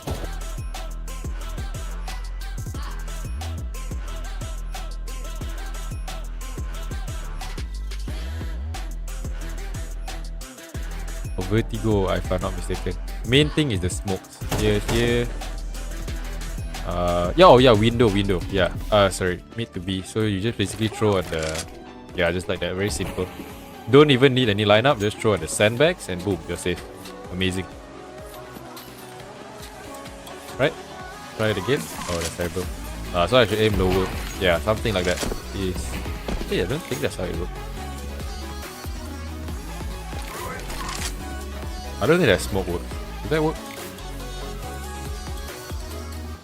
Let's wait until it fades. Oh, it actually works. What?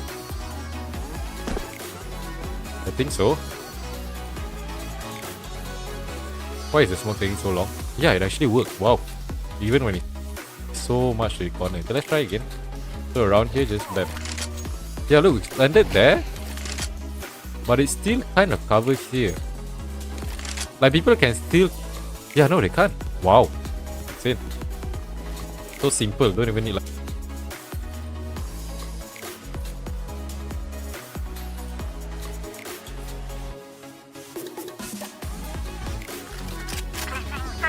Moment, can you flash this? Where? Link from here. Okay.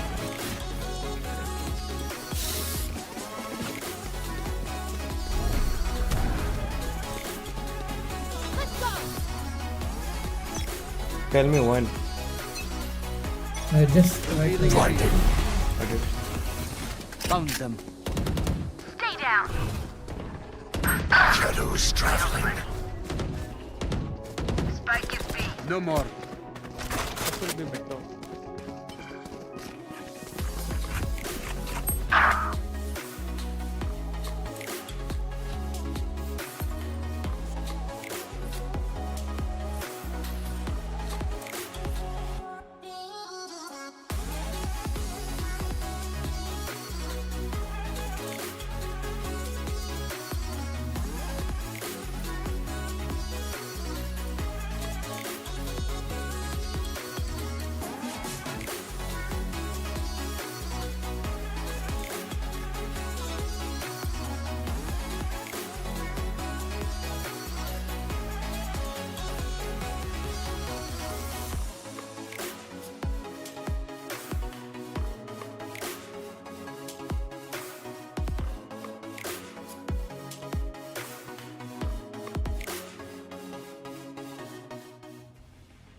Не знаю.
Guys, stay alive.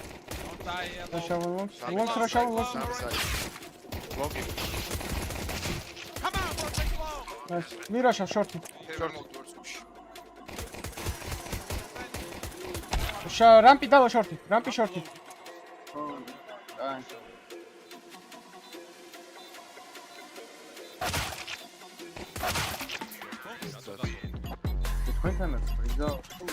Cuéntanos a Brafune, ven. Ara.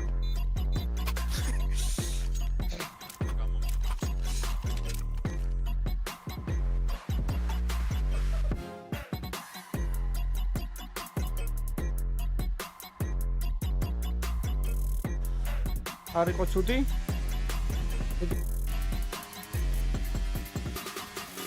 Ara.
Get cash for your vote. Get skin for your vote. Vote your winner. You vote, we pay. Guaranteed. CS Money EcoSpray. Vote now.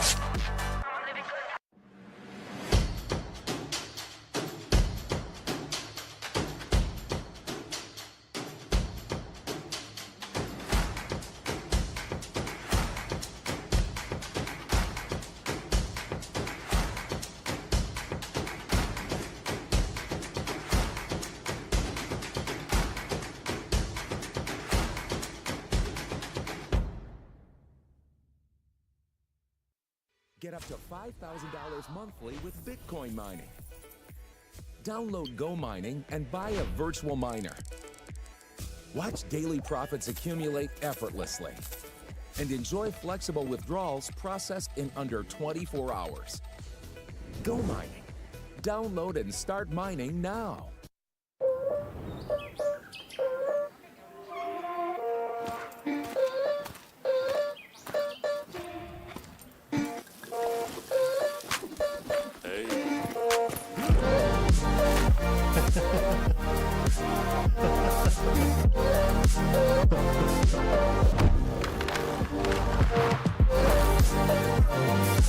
Well, they've been frustrated for quite a while now, but these fans have suddenly come to life.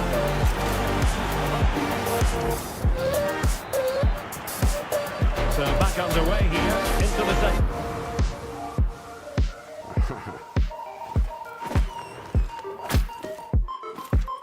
Welcome bonus up to $500. BetBoom. Open the game.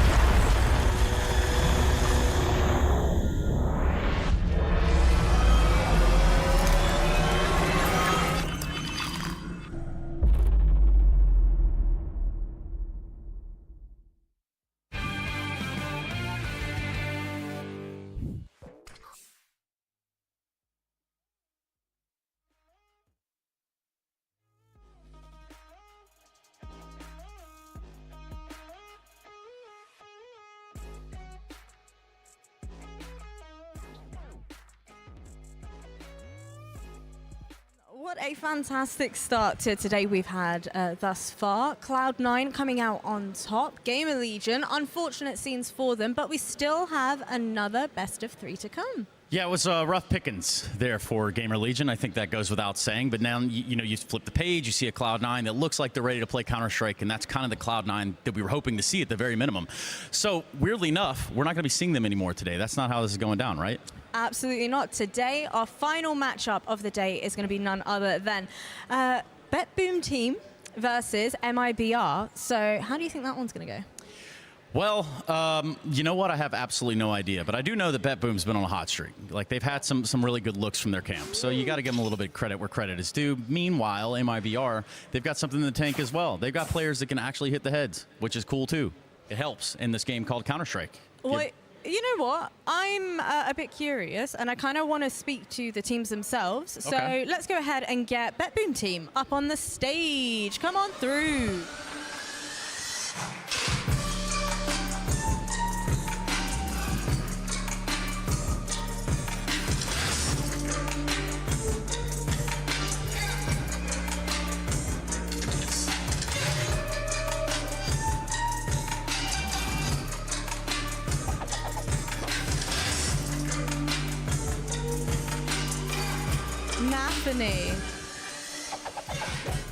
Nafany, come on over. You guys could go sit down. I just want to have a quick chat. So, Nafany, for everybody that might not be aware, you guys have not too long ago faced Mibr as well, but unfortunately, the best of 3 didn't go your way. What have you guys taken away from that match? Let's be honest, we wasn't at our best form. And we kind of speak with each other and decide what we want to see in the future. Not only about our games, but more about our system and process while we practicing, let's say. So I believe that everything with what we did between these two matches, Анубисе, кстати, we will show here. играли. Статистически одна из самых лучших ваших мап. Еще будет Анубис у нас, или как? Which is statistically one of your best maps. Are you hoping for another Anubis Анубиса не this будет time в этом around as матчапе? well? Actually, it will be not no Anubis for this matchup. And we выиграют у нас эту карту, поэтому мы решили, что ладно, пускай не будет у нас. Так что я думаю, что у нас есть еще несколько хороших мап. Ancient, Nuke, Mirage. Так что могу сказать, что вот эти мапы, они чуть похуже, чем Anubis, но они хорошие все равно. Ладно, не буду тебя еще задерживать, так что давай, присоединяйся к своей команде. Вот оно как. Да, вот оно как, ребята. Да, вот он. Да, никакого Анубиса у нас не будет. Но что у нас будет, это команда Mibr, которая у нас сделана в Бразилии, и они, what we do собственно, have у нас... is an MIBR that's ready to take the stage. That's made in Brazil, and they are ready to come out here and get in the server. I'm ready for it too, Veracity. I got to tell you right now, I'm ready to see MIBR walk on the stage. How about that? I think they're ready to go. Come on out. Let's get it.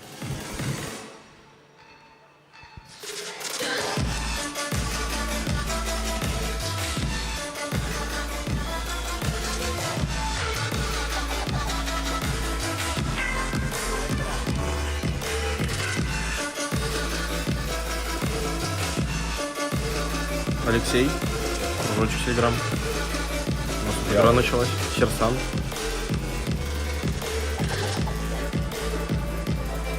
All right. I think you guys can take your seat. That was pretty legit. You hyped up now, or like what's okay? Look, let me get exit. The rest of you guys go sit down, have some fun, get warmed up.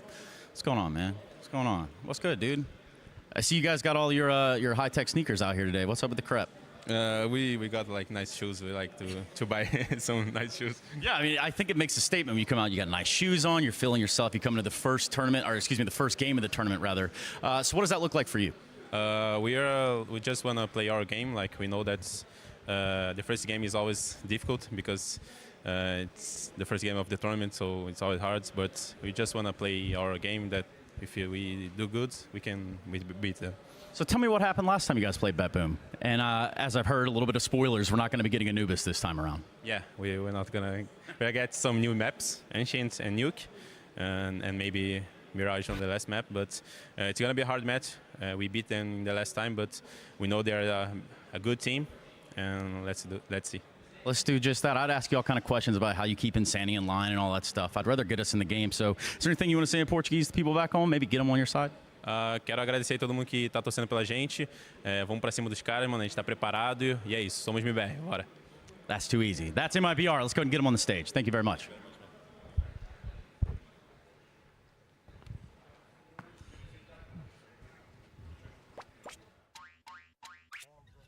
Well, we have our team, and now we have our matchup ready to go, Henry. And a couple of commentators. We do. We're sitting here. We're in our nice little environment here at our country home, Henry, and we're ready to go.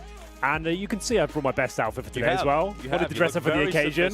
Slick the hair back. Really made an effort today. You mentioned crepes. Look at these. What are those? I love them. You look like you belong on the golf course, I do. That's what you get the kind of country vibes to you right now, which is it suits you. It's really working out. I don't think I can play golf, though. That's the problem. So maybe if we get like some golf lessons on the side, Henry, that can be something we could do. And we have a chessboard here, too, so maybe I can learn a couple of things. As the week develops, we're going to have a chess game. If there's ever a technical issue or something like that, we're going to start a quick chess game, a little blitz, and see what we can get doing there. But are you excited for the tournament, Dinko? Yeah, I'm very excited to see how this one's going to shake out. Right towards the end of the year, it gets a little crazy, right? Because a lot of people are just kind of waiting to get on holiday. And this is sort of the penultimate tournament, right? Exactly. We have Blast happening next week, same region as well. But this is still quite an exciting prospect here. We get to see a lot of these new evolving teams, a new Astralis lineup for sure as well. BetBoom with Navi in the mix, so did a great run in Sydney for sure, right? They actually turned some heads, beat MIBR last time.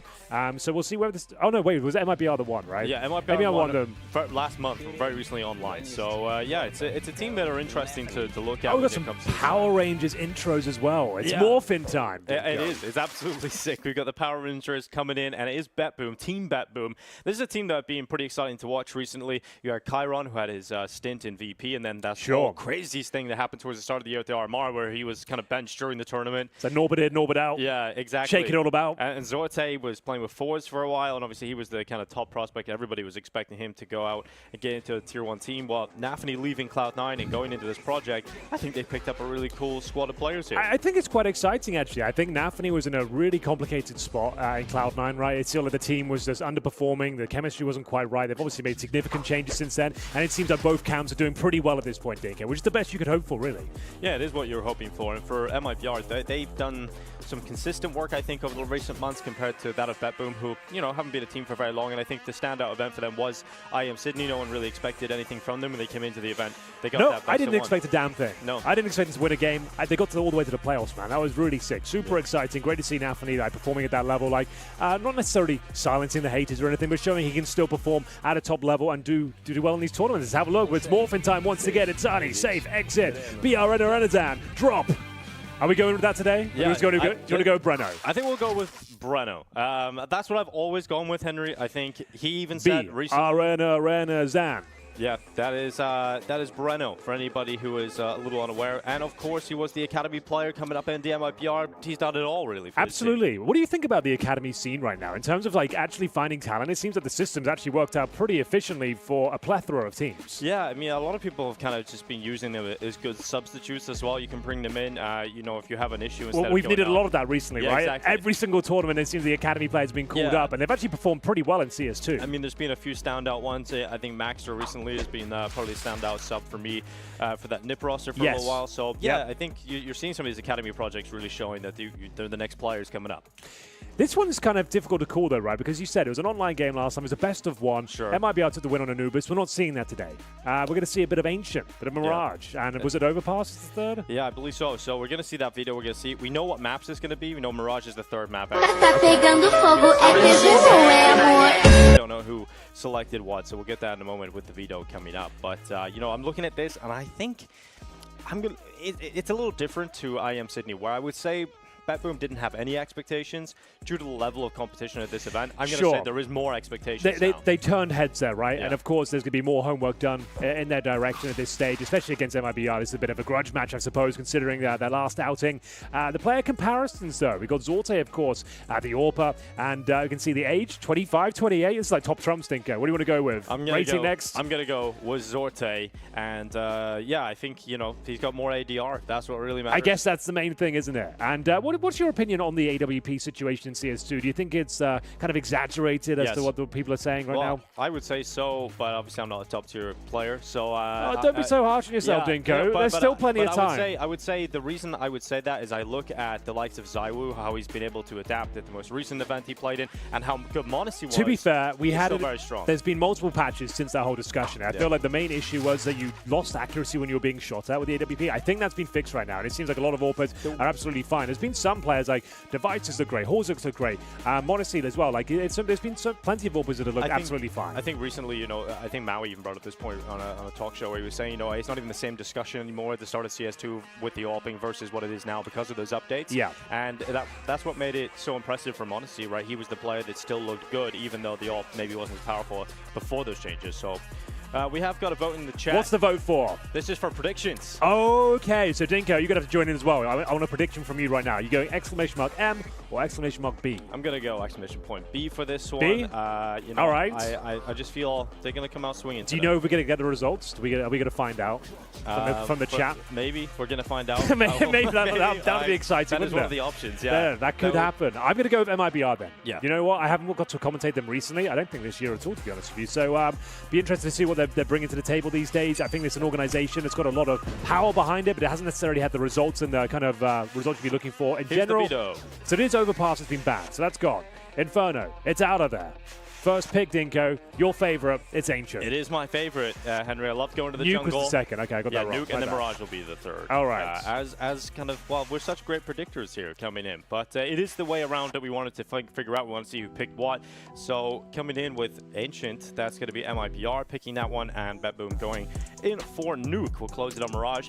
If we have to go to 3, I'm very excited. I think Mirage could be absolute fireworks. I don't know. There hasn't been many 3 mappers in CS2. It seems to be a lot of 2-0s, especially on LAN for some reason. Like, it's either like super close and we go like 60 rounds, or it's like complete blowouts. That seems to be the 2 options right now. Although you're here, Henry, so that does mean the game will probably be an overtime extravaganza. That's a very good point. If you like long games of Counter-Strike, you should be happy that I'm here, because I actually bring the special curse with me that every game will go at least 50 rounds, which is exciting, right? Yes, it is very exciting, and I'm looking forward to getting into it. We had the stage walkouts. They've gone again to sort of reset, get back in for the huddle for the second time they've arrived to the stage here. The second huddle, it's the real one, the official one now. Chiron, I'm excited to see what he brings to the table, right? He brings a lot of aggression and quite an interesting style. I haven't seen much of him in CS2 so far, but I've always been a fan of like his kind of audacious nature. He's just wild when it comes to mechanics. I feel like he's just got some crazy ability. Confidence, right? Like, and that's one of the operative words we use in Counter-Strike so often. Most players say they lose their confidence, they're in their own head, you can't really perform to the same level. He seems ice cold all the time and always like kind of willing to take a risk and get stuck in. Sure, confidence in the game, but I think when he was talking at a stint when he was with VP, he said, he didn't feel like there was a transition to Tier 1. He didn't feel nervous about playing in the crowd. And we've definitely seen in the more important games his performance would drop off.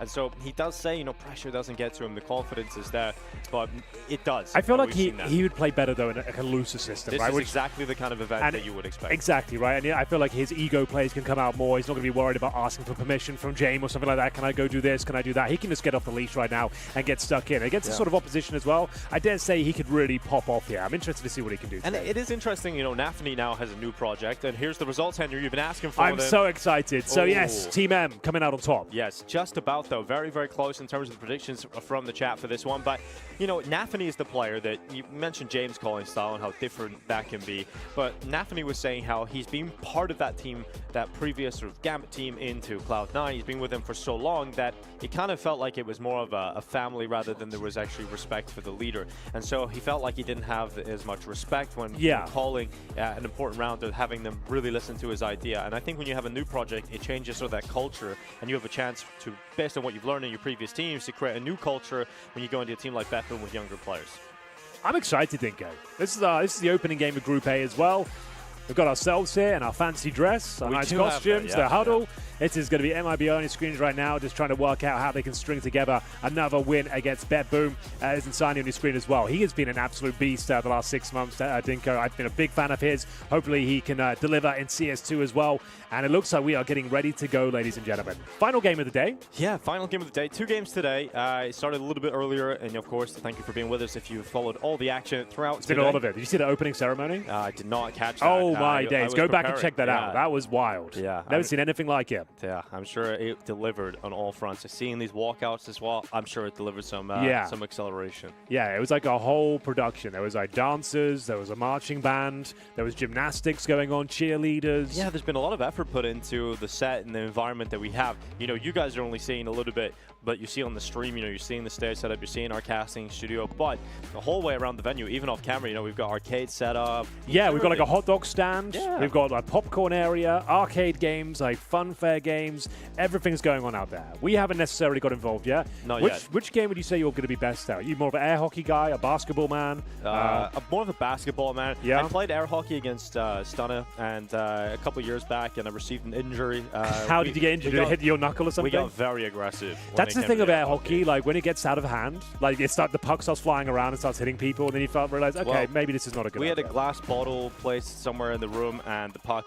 went into the top of the glass bottle and it broke it. So we were very kind of back into the air hockey.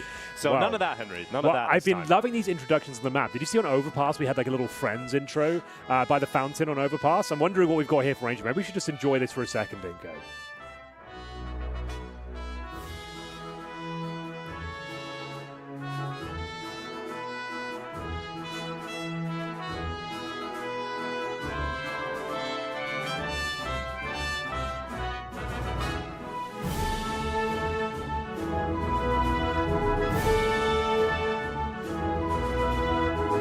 Ladies and gentlemen, welcome to the ruins of Ancient. That's giving me goosebumps. I love Indiana Jones. Yeah. It's not the age, it's the mileage. And that is fantastic. Now I'm so excited. I want everybody to play a different map. I want to get like a 7-map pool, get it across the board. We're going to see every single movie intro that we've got here. But this is fantastic. I'm looking forward to this. Just seems like we're a moment away from getting into the action.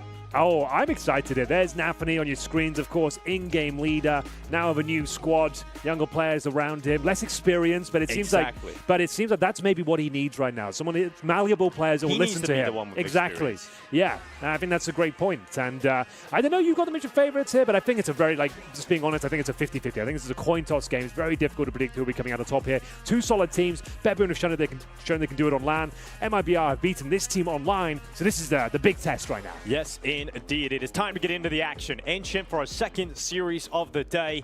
And it's going to be MIBR versus a BetBoom team. MIBR getting the start on the T side. Here's your odds on the screen from BetBoom. Free bet $10 on first registration.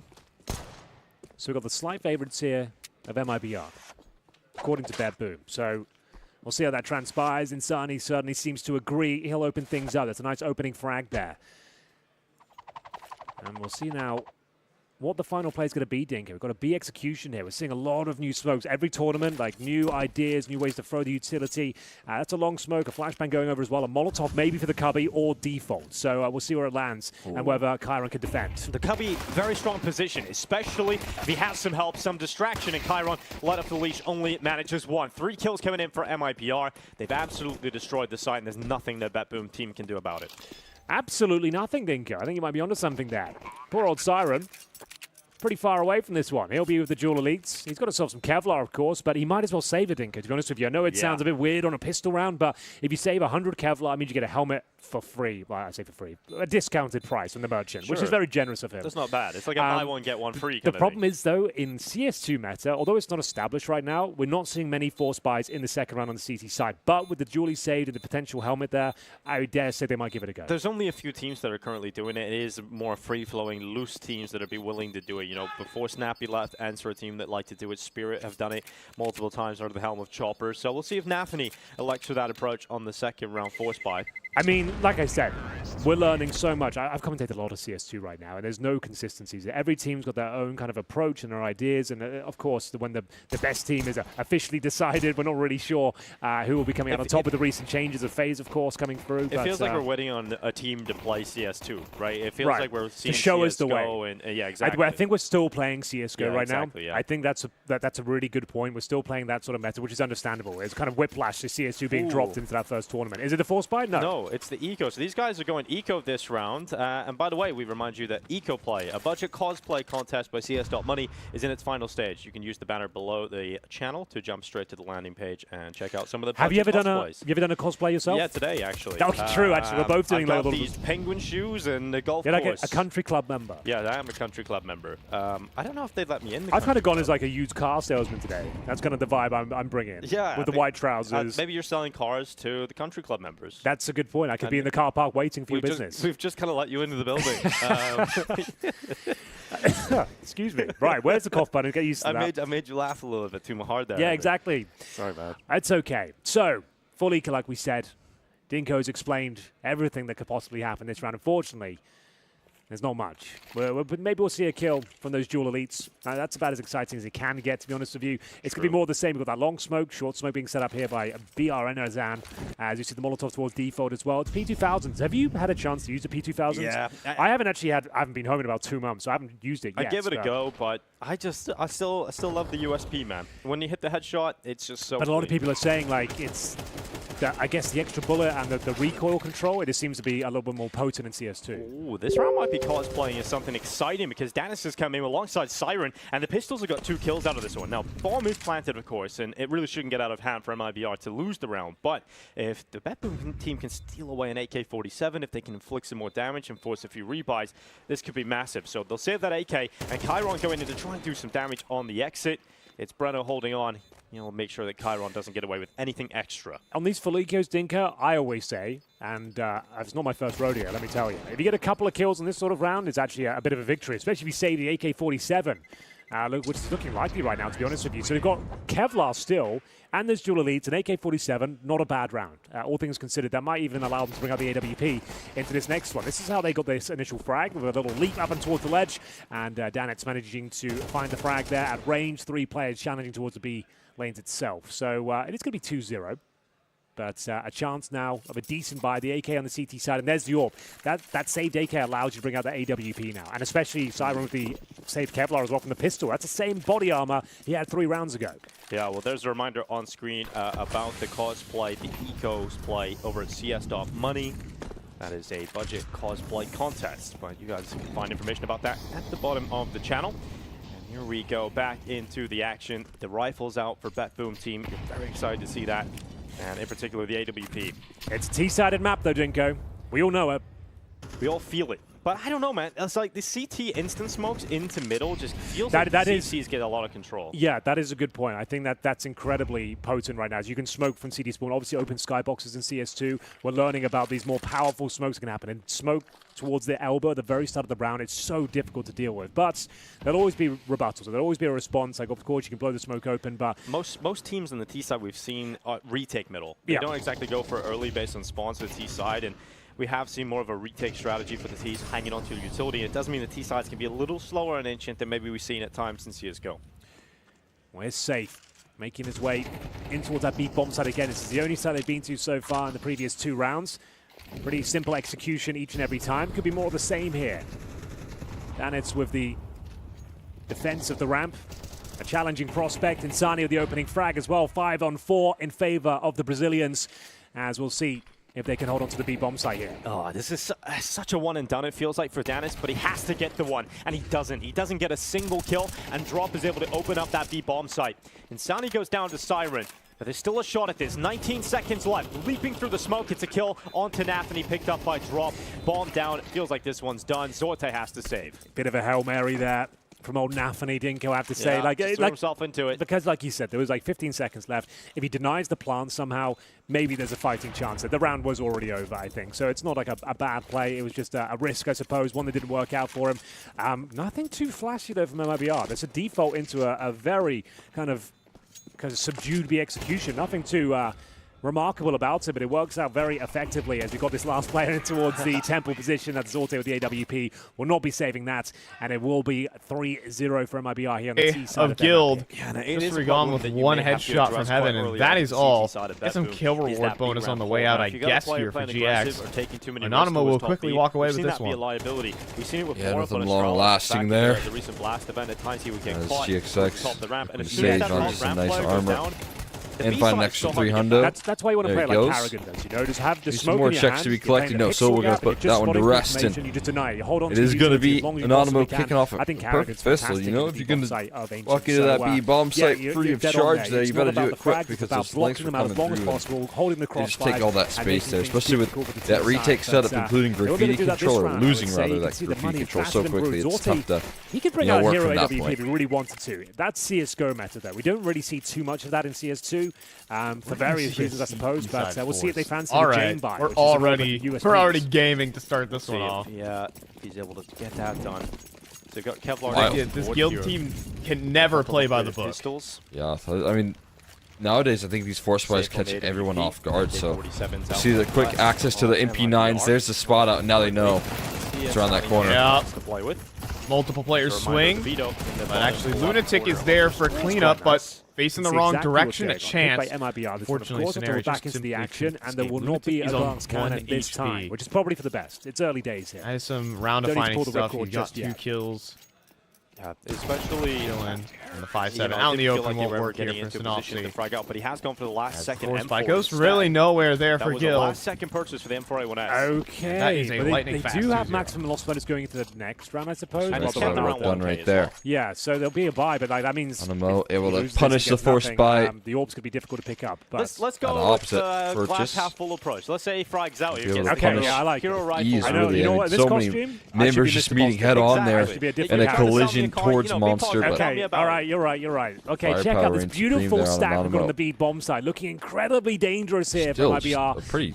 The Tower of aggressive Terror. purchase here when you look at it. Fletcher, Armor, CZ, Deagles, maybe even hand. thrice if you're in the back seat. They're going to run it out towards B again. Why not? Apart here. Siren has been burned to death inside the CZ also works out for a kill. Flashbang just a tad too late. Trying to keep them at bay there here. The swing out from Chiron, who does not really get too much down from it in the end. I thought he was going to get at least a chance there with the 5-7. But with under a minute left in this round, you've got to plant and make it 3-0. I mean, this is probably one of the fastest opening 3 rounds you're going to get in a game. Natus, and we'll see whether he can step up here. Right now, utility deployed towards the temple. 3 minutes in. Smoke there, not exactly where I think he wanted it to go. Probably a more ideal to go in the temple itself. Of the way there. That's actually allowed Zorte to slip exactly. out. That's the one thing I was talking about. Right, he can actually do something with this now. It's so pretty terrible smoke, and they're not watching the flank. Dingo, this could fall apart. Zorte will strike, and I'll read it in. It was getting a little bit out of control, but they managed to win the round. It will be 4-0. A little bit exactly has been seen here by that's what happens if you Anonimo to target this site over and over again, like they have been doing so far. 3 rounds in a row. They just said, hey, let's just take control of B. Probably the highlight so far. Hasn't been very close in terms of the rounds. It's been pretty one-sided. This is a nice flank, and the be a swing question whether that continues on in these gun rounds. 4-0 here. BetBoom for really arriving thus far. Overpass is the biggest map in the pool. And it's still very early days. But the rounds have not been very контактом. А у них все получается. На Б под раскидочку. Красиво. Драка у нас за кейв. Здесь Дани с тиммейтом. Базовые гранаты перестраиваются. Снова центр карты отдается ближайший игрок в донате. Ну и первые фраги на фане. Двоих убирает. Просто на выбе падает Сафи. Это серьезная приемочка у топорников точки Б.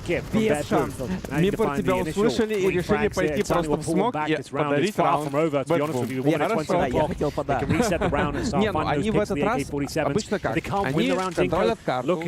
Они ждут после контроля карты, они делают раскид. В этот раз они просто подошли смоки, думают, давайте раскидаем на неждан.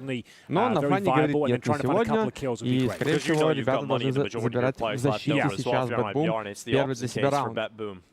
И мне кажется, после такого проигранного раунда темп у Mibr может немножко сломаться. То есть у тебя вроде все четко было под контролем, да, какие-то наигровки тебя буквально принимают вот так вот сразу без шансов при выходе под Б. И такой дальше ты уже знаешь, вперед, давайте контроль. И это, кстати, может сыграть на руку команде BetBoom. Посмотрим, выход. Двукратное меньшинство, падает Эксит. Осталось добить только Инсани. Ну и Зорт здесь уничтожается своего снайперского девайса. Первый раунд в защите для BetBoom на пике соперника. Вот сейчас мне понравилось, как BetBoom сыграли. Они были в большинстве, они не стали пикать по одному, они отошли назад и без особых проблем приняли точку. А им нельзя было пикать по одному. Вот именно. На защите они уже сидят, и у них нет денег. А как обычно бывает в этой команде.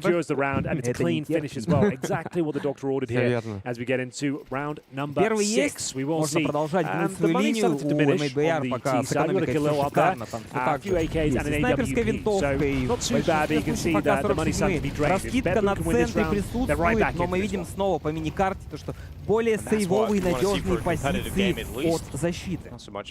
Вот сейчас опять привычная игра для Mibr. Аккуратно, спокойно, контролят карту, после этого ее отжимают и раскидывают. Но сейчас более агрессивные позиции под Б-точкой у BetBoom. Но по мизлу я так бы не сказал. Да, мидл отпускают, и в целом, наверное, это полностью устраивает BetBoom. С Доната будет быстрая информация, там на перетяжке, по-моему, у нас 9-й игрок, это Кайрон. Кстати, вот смотри, двигаются, один смог прилетает в 9, приходится перепроверять, Инсани заходит первым на центр, Кайрон в смоках, причем он там не один, и мы видим, как Mibr уже отжимает центр карты. Без особых проблем очередной раз. Вообще. Но вот для меня это немного странно, возможно, есть какой-то план у BetBoom, которого они придерживаются на этой карте, и, возможно, сейчас это даст свои плоды, и второй не мотивирован. Мне кажется, второго вообще нереально прочекать на фане. Интересно, в какой тайминг он будет выходить, но вроде как Инсани поворачивается, и второй фраг находит в 9-ке, а вот это уже печально. Я думаю, что нужно точно ставить паузу, но пока что на Фире пытается сделать фраг, не получилось. Дорт тоже промахнулся с АВП, и ребята уходят сразу же по точку Б, а там один игрок получает просто в ухо. О, нет. Это сейф от Зорта. difficult problem to solve as they have to save now. There's no chance they can win this round. And you can see we've got Sarah no HP as well. They've just got to try and get the hell out of there. But the hunt is on. I don't know if we got enough time to really big up Insani enough and really talk about some eventualities that could happen when you've got this guy on your team, when you've got him inside the server. He has so much skill that if he's having one of those games where he takes over the game, he can literally just win you those crucial rounds, especially in MR12. We've seen games he won in one half. You know, a lot of these games in MR12 can be done before you even get the turn to the second half break. So at this point, you're looking at 5-1 on the board. Money's starting to dwindle again for BetBoom. This could get into a real rough position very early on, and they desperately need to hold on to this AWP, if nothing else. Oh. And Zorte is doing his best, but the hunt is well and truly on. They're chasing him down inside of A main. We'll have to find out if he got that AWP. It sounds like he went down. It might have happened to him. that could be really rough if they lost everything. Yeah, because that means they don't have maximum loss bonus after winning the previous round. They get like $2,900 into the next. But here's Insani, as I said, the one-man army. A retake of the mid-area, two smokes down, and he times perfection. He has the presence of mind, Dinker, to find two players in towards red. Yeah, it's really simple. I was absolutely not expecting him to be predicting that maneuver because he was worried about Donut too. But he made such an intelligent drawback. He went towards elbow so that he wouldn't have to worry about being exposed to Donut, and that allowed him to focus inside of red. Yeah, they were like layered smokes, right? So just as that red smoke was fading away, you can see the odds coming in from BetBoom. Not looking good for BetBoom team, I have to say. Not at all. But you guys can get a free bet of $10 on the first registration with the promo code DACHA. So you can see that on the screen right there for BetBoom. So we know. Oh, okay. Let's get into the action, shall we? This is looking much better here. That's more like it. The B aggression. They've had enough on the BetBoom side. They've pushed those B lanes. The smoke's down to all the double doors. They got themselves a couple of kills this time. Insani, though, he will be the final boss. And Nafi will make light work of him. The AK-47 is drawn. Guys, did you see? They've won the round. Another Good powerful freaking morning, everybody. Right now, Good freaking morning. A minute on the I clock. hope everyone is fine and dandy. Slow it down. Reset the feeling round. See if he good can find some today. kills, but that's a beautiful grenade. Couldn't do more damage if he tried. Yeah, it's now under 1 minute in this round. I do feel like that's the playstyle I want to see more of from BetBoom, right? It's not Congrats, exactly baby. Thank you, Element. Welcome to Faze. Thank you, man. Thank you, guys. Guys, if you have not seen, I am a professional player again. I will show you. Парни, вперед! Да, нужно будет вылетать с Бэткейв. Ни шагу назад. Ignore the title. Ignore the freaking title, okay? Ну, по крайней мере, Кейв быстро занимает. Ignore the freaking title. Yes, we can. Let's go. That's a new feature. That's good because sometimes I see a new skin. Not so much these days. We're not seeing too many new cases be added at the moment, but not too many. No. Yeah, but none in fact. Yes. But you know, it's cool when you recognize the skin. You don't really you like it, but you don't know what it's called. It's always a good way to figure out, and you can get those. That's a good point. Money. Yeah. When do you think the next operation will be dropped? If you had to give me some sort of an answer. You want to try and build up the sort of audience for the first major, right? So just before the major would be sick, right? Before the major, and then have it sort of expire around the major. Yeah, and then you introduce like the next package with the stickers and everything. Good answer. That would be perfect. That's the way to do it, to be honest with you. I'll get a little Перестрелка входит команда обороны. Есть 3 минуса у Тайболерс. Well, this is the aggressive approach as we mentioned. Works out very well for BetBoom team here. It can be a very viable approach, but it's quite meta right now to be smoking cave from T-spawn at the start of every round. So it can be difficult to actually have that specific maneuver over and over again. Maybe they start smoking it now. We'll have a look as we get into the next round. It's the second for BetBoom team, and they need to post a few more here. 2 will do, but 3 would be a lot more welcome. So we have got the CS money skins on the screen at the moment, and of course with CS money you guys can go over there on our partner service for the exchange and sale of CS money skins. Beautiful. So many great opportunities out there right now. There really is. So maybe a tactical timeout but looks things here as we get ready for the next round. Bear in mind there is plenty of cash, at least for an investment this round. Пока что смотрится прям 90%, что это так. С такой игрой еще ни 3 в 1 не могут доиграть. Так, вы голосуйте, единичка анонима, косовары, двоечка. Потом после этого раунда посмотрим результаты. Тут, по всей видимости, сейчас будет встреча у GX. A set piece off the bat from Spawn so far from MLBR. They've been playing lots of standard default rounds, wait for their utility, execute towards B, or that mid retake. So we'll see what we're going to bring to the table next. It looks like maybe a tech issue here, Dinko. Yeah, a little tech issue. You know, those happen. We did have what it looked like to be a tech issue for Chiron earlier before the game started. That got resolved, but now it looks more towards the department of Nafany. So we'll file that complaint. We'll get that one sorted with the referees. They've got their jerseys on, the official uniform, looking very, very in command. Yeah, that's true. I guess they've gone for like a varsity look in the studio right now. It looks like a basketball court. They look like court, NFL. Right? Yeah. NFL, you know. So it's like a basketball court. Like it's like a high school sort of varsity vibe. With the official referee shirts. You're right. I didn't even notice that. It's pretty cool. I think if I went to college in America, man, I think frat house party would be kind of fun. You know. A frat house party. Yeah. Have you not seen films? Have you not seen how awful they look?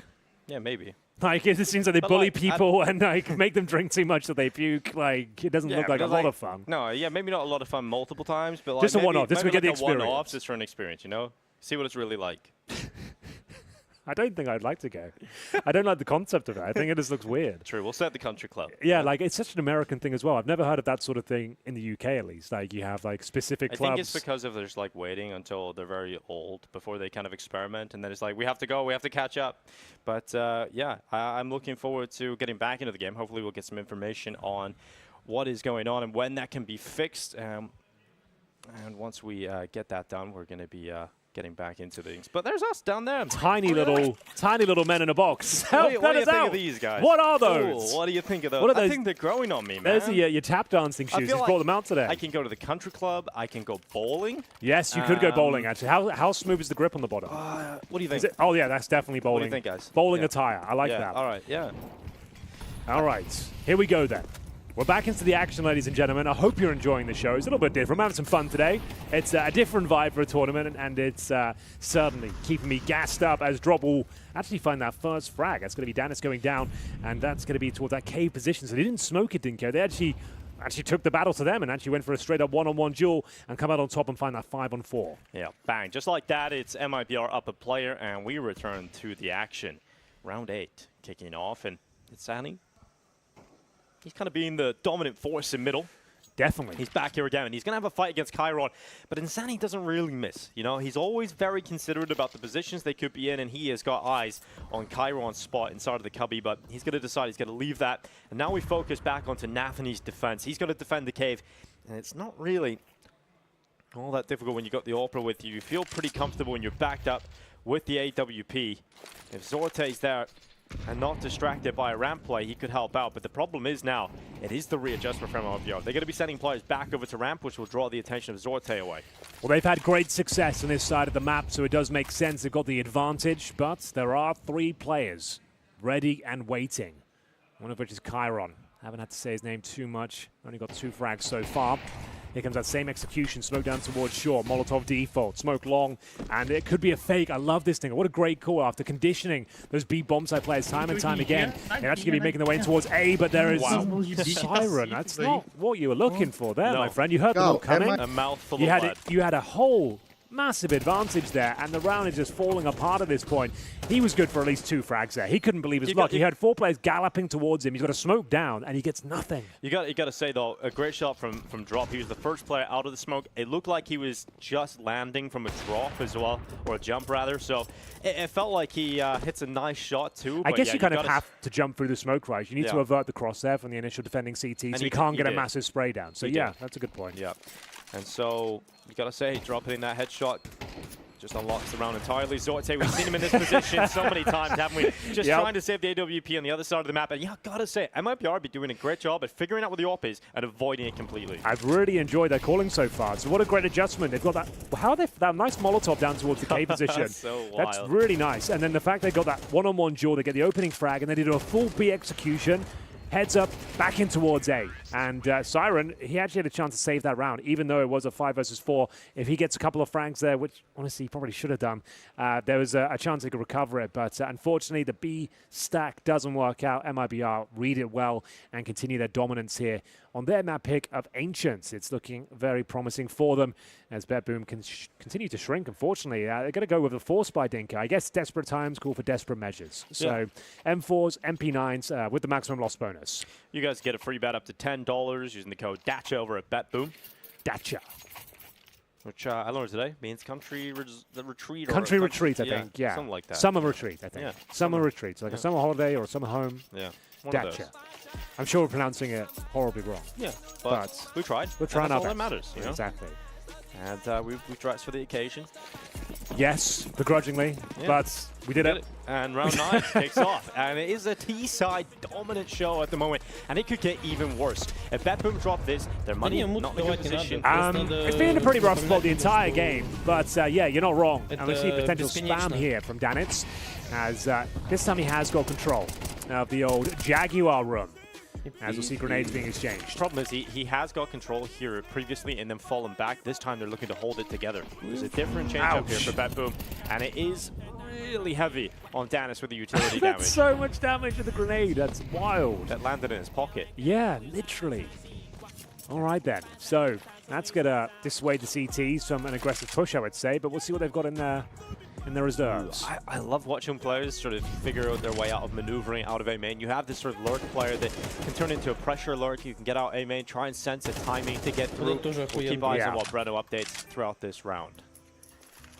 But at the moment, the main pack of the attack from MIBR heading their way out of elbow. At the front of the charge is Insani. And he's going to be backed up by Drop. Not alone as well. He's got Safe further behind that. And Zorte looking to pick up info. All he picks up is headshots. Drop with one. Siren and Chiron swing out together. And that's going to be a double kill that draws this one right back. 33 seconds left. Equilibrium on the player count. And it comes down to shots like this. It's Breno that's come out lit from A-main and nails the headshot on Chiron. Oh dear, oh dear. Nafi detected towards the ledge as well. It's going to be Breno continuing to apply the pressure now. 3 versus 1. And yeah, poor old BetBoom, man. They haven't got going yet, Ancient. It's been a rough one for him. It's going to be Nafi remaining, but he's only got 7 HP. I don't know if they're going to be able to get going. That's the problem. You know, on MR12, if you have a really bad first half, it's not very forgiving, right? You're in a position where you actually don't have enough room to lose a pistol round. So if you lose a pistol and you don't have enough rounds picked up in the first half, you can already see the victory going the other way. And that's the rough thing about it. You've got to at least compete in the first portions of this game. And they've had their opportunities. They've had their moments, but nothing consistently found. It's been too much of this, just watching the player limp off. It's been a lot of saving. Yeah, it's been a couple of interesting rounds. We had that shutdown at the B-bomb side from Nafi, but those were pretty much the only kills he's had so far. He's 3-7. Nothing but headshots, to be fair. We'll give him that. But sure. Hasn't really been the fantastic showing we were hoping for here. Bear in mind, they played online recently as a best of 1 in Anubis. MIBR came out on top, but they seem to be the more dominant force, at least right now on this map, outsing of Ancient. It was a good rebuttal here towards middle. Siren and Chiron joining for a couple of frags. The Chiron Siren, yeah. But that doesn't really work out. Breno absolutely destroys them with the AK here as MIBR continue to be in cruise control. Is that another feature that comes with the car? It might do, actually. That's a good point. Cruise control comes as standard these days. Yeah, okay, standard. Okay, wow, we really have progressed in this world. And now we go into round 10. A bit of round 10. Double figures in the rounds. Yeah, but that's not good news, unfortunately, for Team BetBoom, because, you can see Nafi doesn't look happy. It could be double figures. He looks upset, if anything. He does look a little upset. He doesn't look... there's a bit of turmoil in the camp. Look, a bit of arguing going on. A lot of hand movements, gestures coming in. Well, I'm reading a little bit of tension. Chiron, though, he doesn't care. He's he's fine at the moment. He's got less of an anime haircut. It's not as exaggerated as it was in Pro League. I feel like he had a really long, kind of bleached, like 7-foot fringe, kind of reeled it in a bit. Yeah, I think when you go that hard, maybe your hair needs a little break. Yeah, that's fair enough. Now look at Breno. He's not braking at all. He's not pumping the brakes at all. We have to check the brakes on this car because Breno's flew through, and it's Siren just eliminated completely. Takes out the Siren. The alarm bells are not ringing, and here's Danitz with the Nova. Nice shot coming in. It was quite nice, wasn't it? Yeah, nice and clean. Nice to see the Nova delivering on all fronts there, but that might be the only kill they get. Apparently not. Danitz will actually pull his second frag of the round. It'll be a miracle they can still win this one. It is a 3-on-3, but bear in mind they have no kits, no utility. It would take an absolute blunder, if you don't mind me saying, Dinko. No, I don't mind. For MIBR to give this one away. Yeah, really, really would. But let's see if there's any blunders being found here in Dubai. Breno boosted up. Time is limited, and so is Zorte's life expectancy. He's gone. Danitz now gone. It's over on the time, and I think they realize that. So BetBoom's getting out of there. Good kills coming in, but damage at this point and a half does not matter, and you got to run away. Safe, getting out of dodge. Chiron's died, and it's just an absolute mess, but it's MIBR cleaning up. It's an 8th round on the board. Bear in mind, that's quite brave for the CTs there, because the blast radius on Ancient and CS2 in general is absolutely massive. Yeah. So the fact they were even there for the fight with no kits, I don't know why they didn't save the weapons. I guess they've still got maximum loss bonus. They've still got the AK-47, so not all is lost, but the map might be, to be honest with you. It's a best of 3, thankfully, but to be fair, Dinko, we've commentated a lot recently. We've seen a lot of comebacks, right? The last few tournaments, we've seen lots of 9-3s converted in the other direction, even in regulation. So I feel like even though blowouts do happen in opening halves, it doesn't mean that the game's over by any stretch of the imagination, right? One pistol win, all of a sudden that's 3 rounds, and it closes the gap pretty significantly. Yeah, that is the more positive way of looking at it in terms, but also 1 pistol loss, it's the other story. But here we go, Drop running up through B. It's actually Insani. They got both of those entries on the B bomb site, and now Exit looking to cut off rotation because the rest of the fights have all gone down already. It's just Chiron, it's just Siren, and there's not really too much competition here. No, not really. The penultimate round has been a bit of a damn squib, I'm afraid. 9-3 comebacks, 8-4 comebacks, sure, we've seen a lot of those, but you haven't seen a lot of 10-2 comebacks. No, that's fair enough. And it will be Chiron, at least getting the AWP. Now, if he did something astonishing, there is a chance. It all starts with this frag, though, gets the dink, Siren drops, and Chiron with no... Oh, God, that's a nightmare. He smoked himself in towards the Jaguar room now. Flashes are coming through, and the M4 will be lost. This is an absolute mauling from MIBR. Yeah, well, Nafny was quizzed about his loss to this team a couple of weeks ago, and before the game, and he was just saying we weren't really playing near our level. And I think we're seeing the same again here. Look at this, these opening frags, and Sani just absolutely dumpsters them. Like, there's no resistance, thinking. Like, there's nothing being thrown in response as Siren here gets dropped, and Chiron didn't do much better, I'm afraid. So, difficult to find that silver lining here. That positive outlook we were looking for, Anders. Almost called you that. That's bound to happen. You're bound to happen. You've been with him for a very long time now. Yeah, we've done a lot of events recently. Anyway, your name's Adam or Dinko. What do you prefer? Depends what. Dinko on the cast. Dinko on the cast. Well, that's what we're going to do right now, Dinko, as the final round of this first half. And it looks like Zorte is fighting back. A double kill. Exactly what they needed here. Can't quite find the triple, but it is going to be a decent advantage here. But the Brazilians are fighting back. Yes, Brazilians, as some call it. Here they go, back into the fray. And Danis inside of middle. There's still 1 minute, 15 seconds left in this round. It can go pear-shaped. It can go the other way. And Drop is looking to make that happen. He's pushed towards CT spawn. And Danis is actually flanked around the other way. He's trying to chase Safe down, and Safe turns around. South being made, and Safe wins the fight. It's an absolute disaster for Danis. And that is the round back in play here. Blunder of the day, Dinko. Yeah, that's it. It's a front runner for the award. Not one anyone wants to win, but that might be it. I think we might award them with my shoes, man. They get Dinko's tap shoes / bowling shoes. Yeah, I think it's got to be. That's so rough. But there's still a chance here for Nafny to clean it all up. We could have a new contender for Blunder of the Day immediately if they lose this round against Nafny, because this round has been offered up to them on a silver platter. And Nafny coming back in. The low HP retreat. Going back into the safe position of long drop split off, and he's going to be coming down B lane instead. He'll be coming up ramp into the late round, and this should make it impossible for Nafny to get it done because he doesn't have a kit. He doesn't have the utility. And here's the peek from Nafny. Gets on it. Bomb's not planted for Drop. It's on the other side. Nafny doesn't know that. There's no way he would have read that. No way he would have predicted that bomb was not planted for him. And he's looking the complete wrong direction. It's a 10-2 half. I love that stylish finish as well. It's like, you know you've got a guaranteed kill, but you might as well just kind of keep him guessing for a little bit, see what you can get out of it. But it is a very dominant half there from the Brazilians. 10-2. You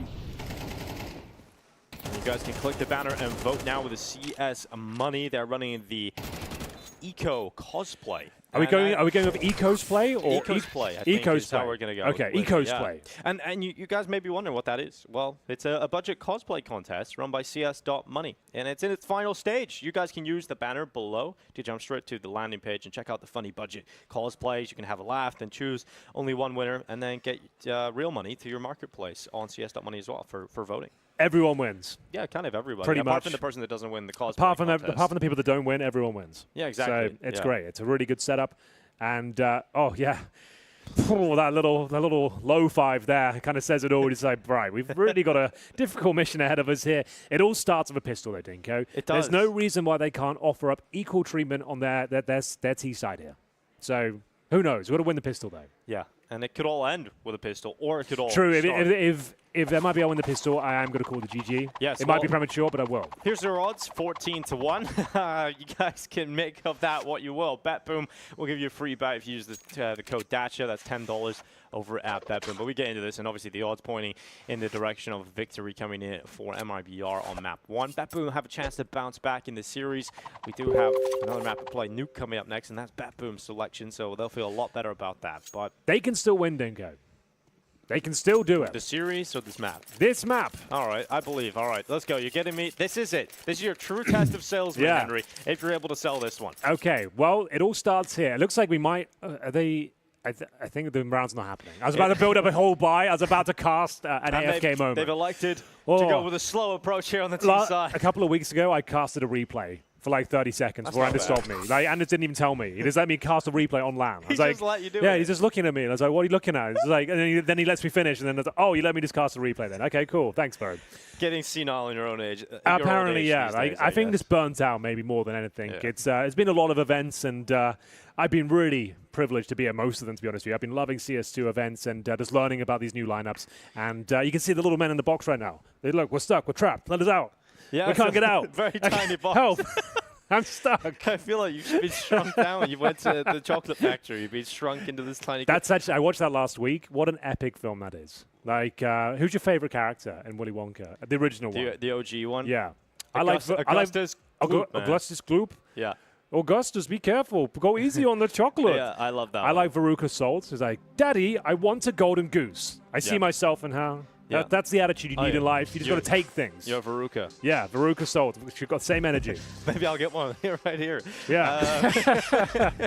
But yeah, I would say the Oompa Loompa is great too. Yeah, they didn't age well, I suppose, but when the creative direction they went in there.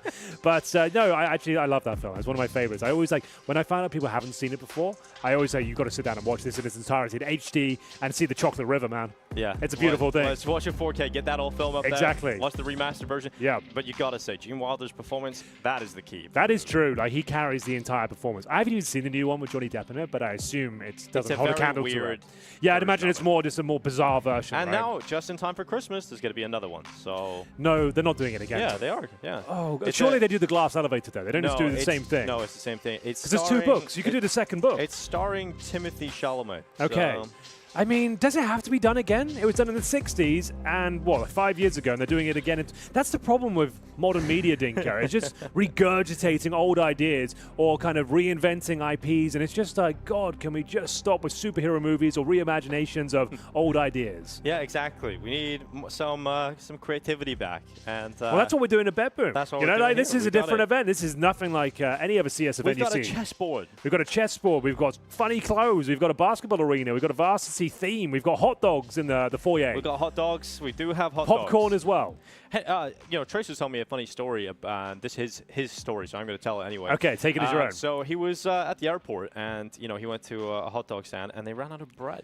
So he's he has to hold the glizzy. No, he didn't. But he's seen a guy just holding the glizzy, in his hand. Straight up. That's kind of, you probably just say, let's just close it down. That's quite a core component of the hot dog, to be honest. Sorry, guys. We do only kind of sell hot dogs, but we're kind of missing 50% That's a basic of the supply and demand issue. Like, we've run out of bread. It's like, surely you have as much bread as you have sausages. But maybe people were, doubling up on the bread.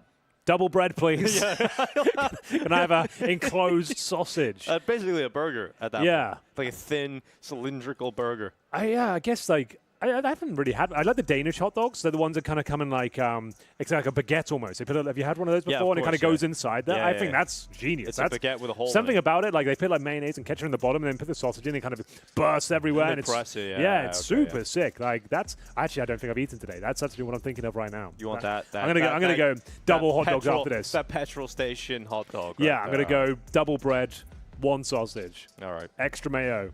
Well, that could be interesting. Here's our little sidekick. Do we know his name? Mr. BetBoom? Yeah, little BetBoom. Betty Boom. Betty Boom. That's actually quite good. Maybe it is the name. Yeah. But if you are just joining us, ladies and gentlemen, it's the final matchup of the day. We've got plenty of action. It's day 1. So we have got BetBoom team versus MIBR. It's 10-2, the first map, been a bit of a blowout in favor of the Brazilians here. A couple of tech issues, been frustrations on this side of the server, to say the very least. We'll see if they can step up, though. As I always say, in CS2, there's no guarantees. Like, it's such a new game, everything's evolving. One player steps up and hits the gas, like, you get that pistol going, that there's every chance they can bring this one back. It's unlikely, sure, but it can happen. Like, CS2, it seems like momentum builds up much quicker than it did in CSGO. Kind of blink and you miss it. The economy can get spiraled out of control, and this is where MIBR, this is their game to lose, right? If they do lose a pistol, Dinker, they don't need to be forced buying the second. They don't need to take loads of risks and kind of compromise their economy. They need to be focusing on the big rounds, the ones that really count, the full buys, making sure they have the utility, they have the AWP, and that's how they're going to win this game and close things out. But we have to get through the tech issues first, of course. Yeah, just a few of those. Right at the end of the game, it feels like, or right at the beginning of the greatest comeback of the tournament so far. But that's the trophy right there on the stage. You guys can see what they're playing for, what the players are championing for throughout the week. And it is going to be a long week of Counter-Strike, plenty of games to come. And we've got some big names here. You know, I think the most exciting team we've got at the moment coming into the event has to be Astralis. You know, a lot of people excited, or rather against Yabi and Stal coming in. So I think they're looking at that. That is quite an exciting prospect. I forgot all about that. There's so many good storylines here. And ladies and gentlemen, thank you for bearing with us. We are back with the second half here. The pistol round, of course, as we will see BetBoom team switch over towards the T side here and see if they can put their best foot forward. Now, we have set up the chance of a comeback, but also the reality of the situation is... Yeah, I've really kind of driven that one home, haven't I? I've kind of mentioned the idea of a comeback about 5 times now, so let's hope there is a pistol victory to give us something to work with here in the opening map of this best of 3. We've gone for a very similar approach to when they timed out. So yeah, that's what I'm thinking, is like everyone's in the same position here. It's an interesting strategy being deployed, but it is now starting to move forward, and it is going to be Zorte taking that first fight. It's actually Siren that lands that headshot from behind. Breno's taken out, and now Drop, he must step up. He's got 2 guns. He's looking to sling them, and it's not going to happen for him. He looked behind him to cave. He thought he was being pressed from 2 sides, but ends up just being the one. And now with that bomb down and planted, BetBoom looked good for this pistol round, but it's gone the other way. Exit and save with 2 kills back, and now it's an even numbers game. It's an even numbers round, and Zorte's gone. It's now favoring MIBR from a 4v2 to the win for MIBR. That takes the top spot. That's the biggest blunder. That's going to be 11 rounds.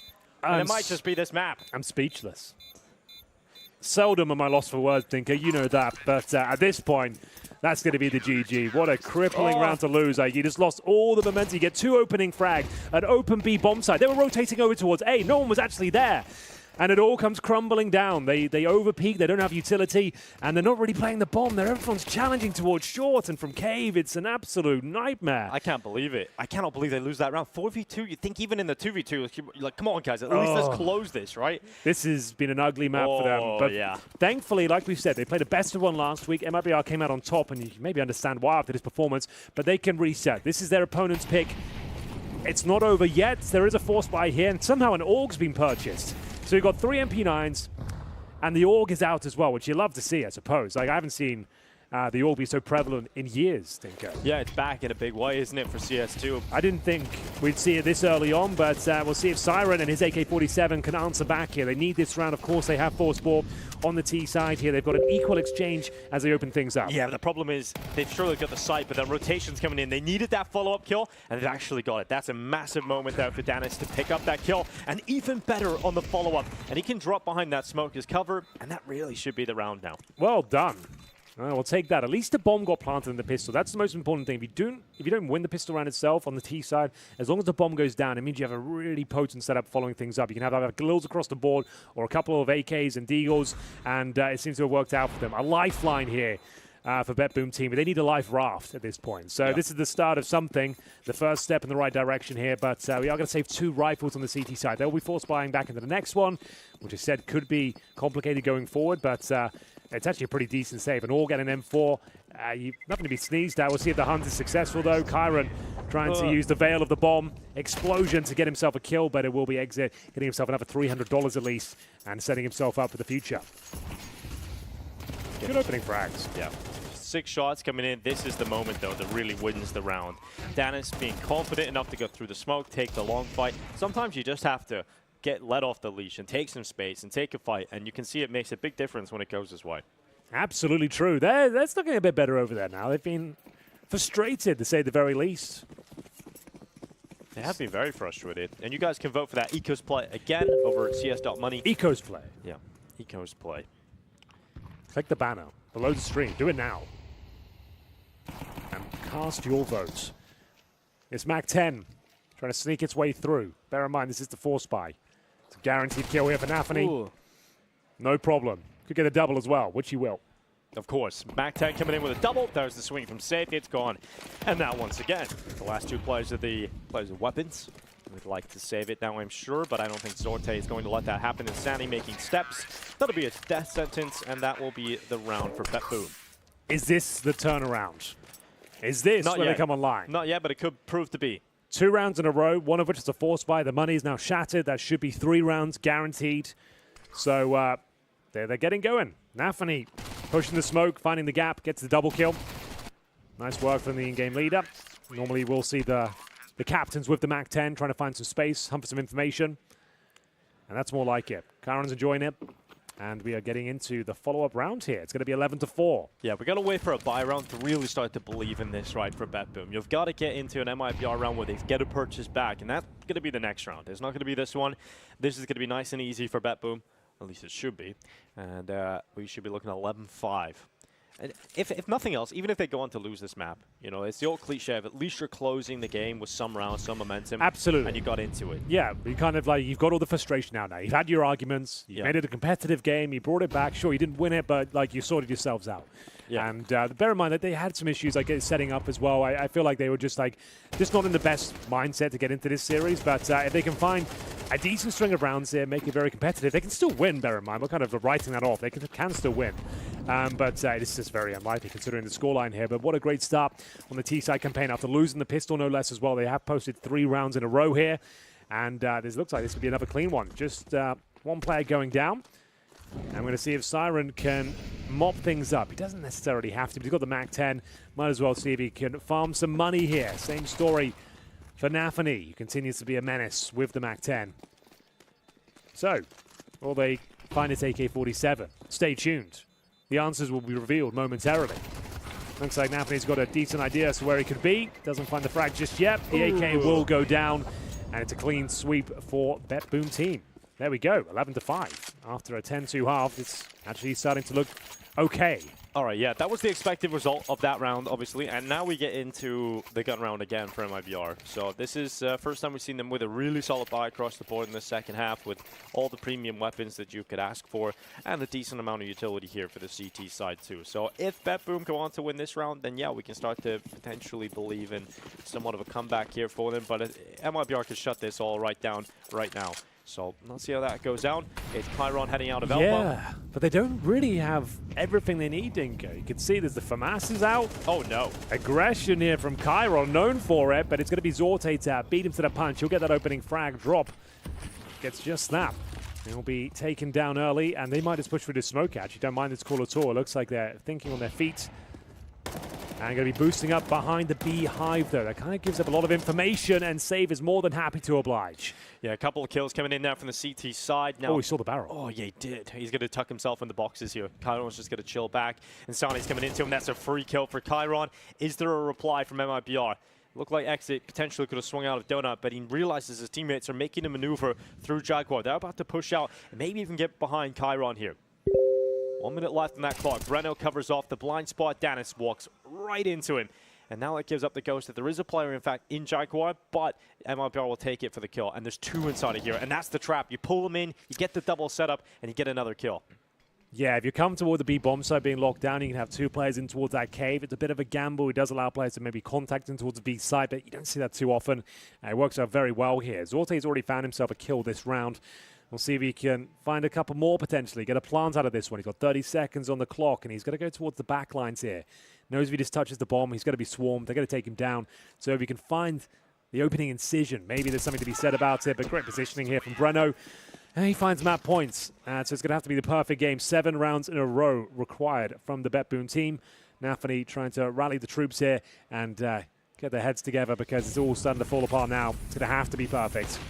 Yeah, it's a better response, though. At least we're seeing him be very direct. This was messy, though, right? That little boost behind Beehive, it's a nice gimmicky play, but you messed it up and you gave away a kill. Like after you jumped up and you've been spotted, you failed the boost. If it's not clean, you should dismount that and just reset. Yeah, you don't do it again and think, oh no, it's pretty good. Because they're just waiting for the repeat. Yeah, and if you saw that was a guaranteed shot, like any of us could have hit that. So that's a little bit weird. You went for the reboost, if you will, but it is going to be BetBoom team giving up map points here. They'll take the tactical timeout and hope for the best here. Has to be the perfect game from here on out. Yeah, this is the last legs of their approach here on Ancient. Again, Nuke up next, and Mirage is the third map if we need it, if we need to go there. MIBR got to feel pretty good about the veto, though, I have to say. Like, I feel like going into Nuke, they're not even going to feel too uncomfortable there either. This should be a scenario where MIBR feel pretty good about getting a 2-0 victory over BetBoom if they are able to close Ancient in this fashion. If. We'll see. So, could be the final round of play. Could be the start of an epic comeback here for BetBoom team. Like we said, 7 rounds in a row. Gonna blow the smoke, it's safe. Nice little combo, but it's Insani to find that opening kill. What a great performance he's had here on Ancient so far. Hasn't necessarily carried, but he's been part of the conversation almost every single round. Gets himself a second frag, and that's gonna be a 5-on-3, and maybe the killing blow here for BetBoom team. Oh, he's got it. Goodbye, goodbye, Insani. Good job. Blown out of the donut. What's your favorite kind of donut, Henry? If you're a donut man. I haven't had one in about 20 years, I reckon. I think I don't want to say any brands. The brand you know, the main one that begins with a K, the Glaze, it's a classic one. Yep, okay. Got to be careful with brands on the broadcast. A glazed donut. A glazed donut is classic. I don't like anything too fancy, you know. Or do you know what? A traditional British jam donut. That's what I'll go with. All right, yeah. I was just thinking of American thing. For some reason, it's called America on the brain. I think they're called Berliners. Are they really? Yeah. It's like a jelly donut. Yeah. That's my favorite. Yeah, that one. Good. Yeah.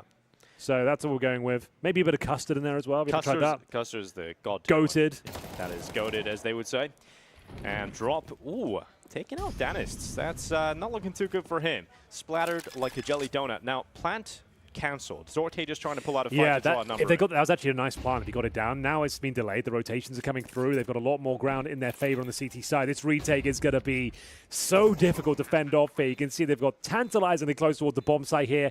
2 players remaining trying to hold on to the map of Ancient. Nice little spray down to open things up here, but the grenade finds itself another victim here. And Siren hasn't had the best showing, but certainly not a bad one. It's a 3 versus 1 as we see if he can hold himself here. No, he won't. Exit hits the headshot, and what a performance from MIBR on the opening map of this competition. You've got to feel good if you're MIBR about that. You've got 1 map under your belt, and I feel like that was such a strong first half that it really was too difficult. Even if there were positive signs from BetBoom at points throughout the second half, they didn't give themselves enough wiggle room to really come back into it.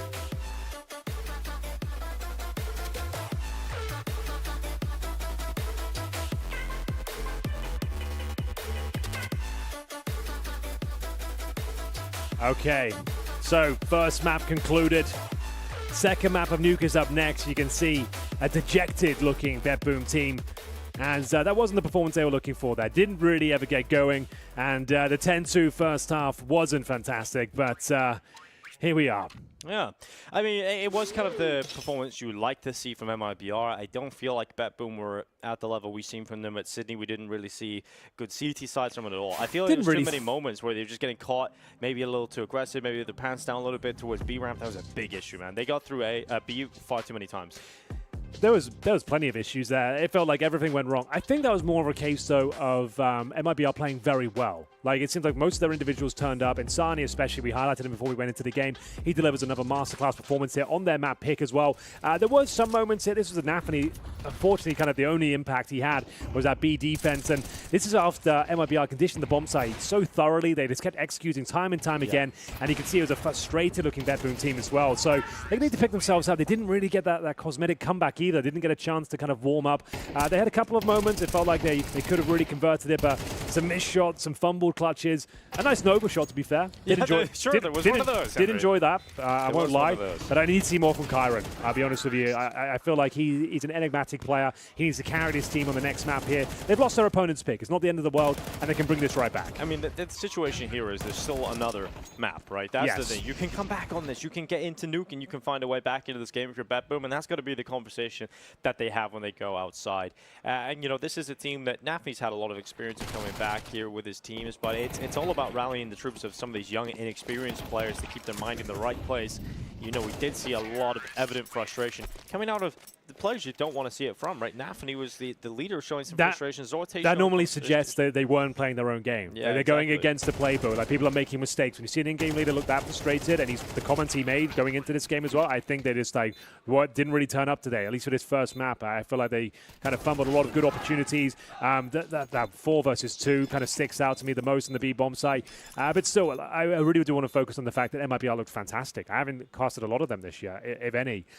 So this is actually looking quite promising, I have to say. Yeah, Exit's really taken to the in-game leader role. I think we were talking to him back at Pro League, and I think he was one of the players that was kind of underrated when it comes to the IGL side of things, because we didn't really know how good he was going to be, but I think we definitely started to consider him one of the better ones in the group at that competition. Oh, Dinko, look at that rough scoreboard. Kyron, you got to be a star, my friend. 8 and 17 will not do. Stand at the very top there for BetBoom team. MIBR, though, it's drop at the very top, followed by Insani as well. Breno had some fantastic clutch moments as well. The whole team turned up, Dinko, and that's how you win games. Exactly. There was no one really missing whatsoever. Everybody was doing their job, and it was such an effective team performance out of MIBR, and for me, that's a great sign moving into this series to try and get a 2-0 win. When everybody's playing that well across the board in MIBR, and it's the opposite story for the likes of BetBoom, where you're missing out on the Chiron star power, you're missing out on Zorte, who's down there at the bottom. They avoided him. They completely avoided Zorte. How many times were we saying he's going to save the op? Yeah, that's on a the good other side point. of the map? They were very efficient, like managing their opponent's economy, if that makes sense, because they made sure every time calculated risk, pushing through the map and making sure you could save absolutely nothing. They bled them dry. The best player will be Drop. I think it's debatable between him and Insani in terms of the impact that individual had, but Drop, amazing performance there. Still 17 kills, 11 deaths, 106 ADR. Those are like Dinko numbers. Yeah, right there. That's right up there. My wingman numbers right exactly. there. Striking out. But yeah, Drop performing really well. And we do actually... I'm looking forward to getting into more of the insights from BetBoom, because I think there is a lot to be said about sort of their mentality there, and we've made a lot of guesstimations about maybe where they're at in terms of the mental side of the game, but we don't know for sure where they're at, and I'm sure at this point they will be very candid if we get a chance to speak to them. I think the only chance we get to speak to them if they win the game, though. That's the problem. You think so? Well, when are you going to speak to them? Oh, I'm not going to speak to them, but I've been told in my ear that there may be a little BetBoom conversation that we might be getting in. Okay, you had information I didn't have, Dinko. I enjoy that. Yeah, I think that is to come. That might be happening. So who knows? Yeah. There's a few more surprises to come this tournament, I'm sure. This is just day one, bear in mind. We don't want to just dump everything we've got straight away. There's going to be more surprises, more special guests, maybe some special commentators joining us up here on the set. Yeah, exactly. But a surprise is that we're getting a mid-series interview down on the stage. We've got the thoughts of BetBoom.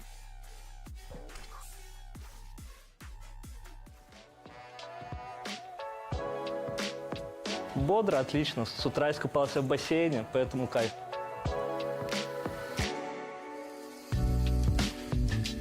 Охуенно. Прям топ вообще. Да, реально очень круто. И билы это просто вау.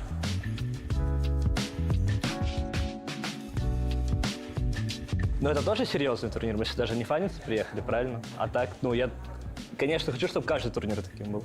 Это просто.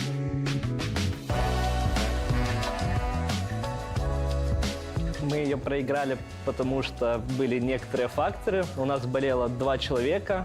У одного человека произошло некоторые трудности в личной жизни, поэтому игра была такая. Надеемся, победим. Все будет хорошо.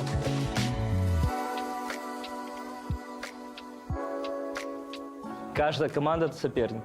Со всеми играть тяжело, типа.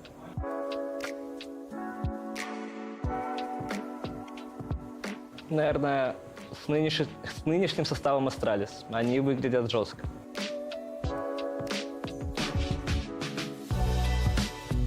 Это, конечно, усиление. Не взяли 2 стар-плееров из Heroic, они прям очень жестко усилят их.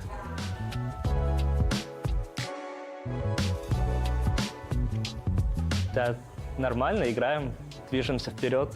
Пока все норм.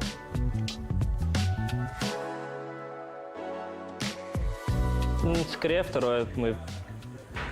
Короче, серьезные отношения — это как будто такое. Вот я знаю некоторые команды, которые так устроены, но мне это не нравится, это как будто не для меня. Когда в команде все друзья, типа, вы общаетесь на какие-то разные темы, это намного приятнее и продуктивнее так проводится типа тренировочный процесс, поэтому мне кажется, да.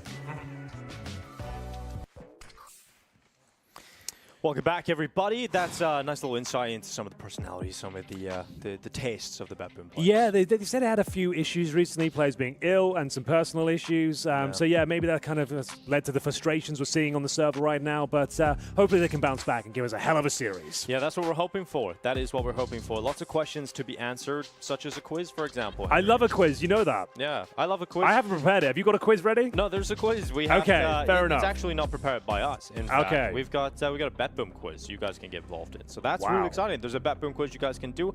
And there's a lot of questions about CS, about BetBoom. You guys can answer those. I'm sure we have a graphic to go along with that. You guys can go and get involved over at BetBoom. But Henry, as the quiz master of Malta, yes. What would be your sort of expert topic? I was thinking about this today, actually. In terms of, I guess I'd go Counter-Strike Source players over the years. Okay. I think if it was on Mastermind, that's what I'd go with. Yeah. Like trying to kind of like in terms of like having a niche specialist subject, I'd go Counter-Strike Source players. What about you? What would you have in your back pocket? Or I'd go with like British, maybe like British indie music as well. Yeah, okay. That'd be like the backup category. Yeah, like I would say some sort of like modern history would be my go-to, but then again, that's a very broad topic. That's quite broad, so, isn't it? Literally could be anything that's happened recently. Yeah, so maybe we'll do Counter-Strike, and we'll just keep it nice and simple. And I'm sure that would be the expert subject of a lot of you guys at home as well. So yeah, I'm looking forward to the rest of the series. Nuke is next. Maybe we'll go there soon. Maybe we will. What's up next, Tinker? What are we doing now? Well, I don't know, really. So we're just going to roll with the punches, I guess. We're here, we're waiting, and we're going to eventually go somewhere. So just to clarify, are we doing a quiz now, or is a quiz available? There's a quiz available for the fans at home to get involved in. Okay, and they can get involved with that how? Do it one more time. Let's just make sure that everyone knows how to do the quiz, and then maybe we go to a break and rest our voices for the second map. I want to make sure that we have the quiz available for you guys. So you guys can go over to BetBoom and answer some questions. There'll be a quiz available on that website. So we are going to go to a break, and when we come back, we've got the rest of the series ready for you. It's going to be Nuke and the chance for BetBoom to bounce back.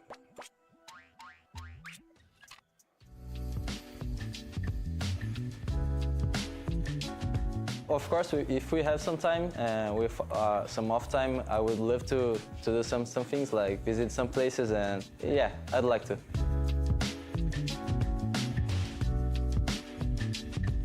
It's really good. The practice rooms are crazy. You know, we have some space, some good space for us. The structure is very good. We had some breakfast, and it was perfect. I'm really liking it here, and I'm looking forward to meet the stage yet, but as far as I know here, it's really good.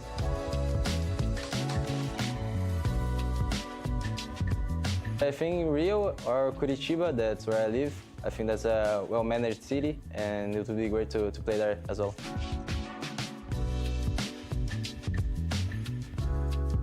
I've played against Team Spirit for like 2 times, and I've never won them. So I'm really looking forward to a rematch, and I really want to win them.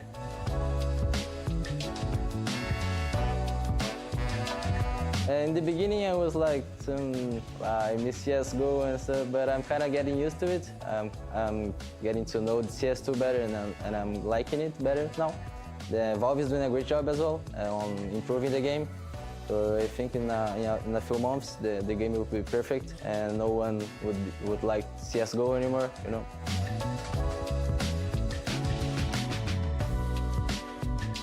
I think matches are way faster now, less tolerant to mistakes now, so you have to be way more careful, and we have to pay way more attention to the game. I think that makes the game more dynamic, and particularly I prefer the MR12.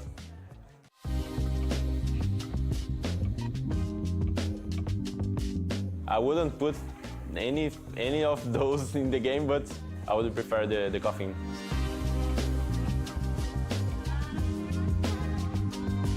The Molotov thing, yeah. I think it would be good, like the Magic Molly. It happens in the CSGO. Like, it was a bug, but it was good in some maps.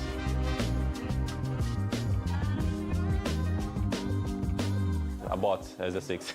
It would be fun. Like, you put a bot to go somewhere and then to search for some enemies or something like that.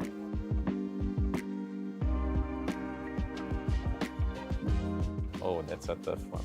I think the second one, because playing a major is always special.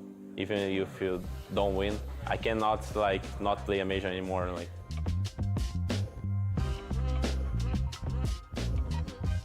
AWP has only double zones because I hate AWP. I hate playing against AWPs. I always hate it.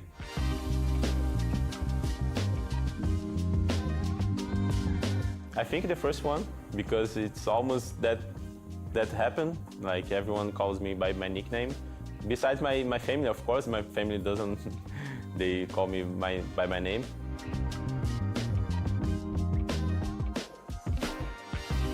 I would start to play Dota competitive because Dota is a great competitive game, and I would like to play Taiwan, of course.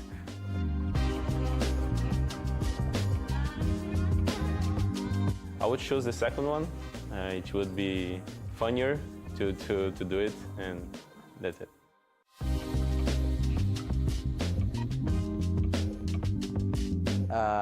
Grenades round, because there are some times when you are pracking like tactics and stuff, and I just start to throw nades at my teammates. So with Safe and BR and Zen, like we just throw AG nades in each other, and we like it's like this. We play only with grenades and try to kill each other. So I think that would be, and it is really funny. So I think that would be great.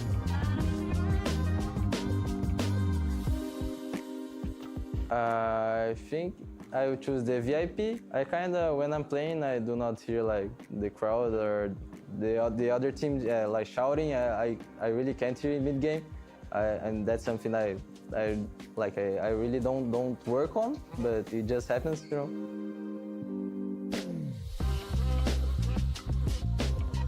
I think I prefer mobile than VR because it's like more practical, and you can like playing the bed, playing anywhere you want. And VR is more complicated, you know, you have to be on some space, particular space and stuff. Although I never played on VR, so I don't know how it feels. But I'd like to test it as well.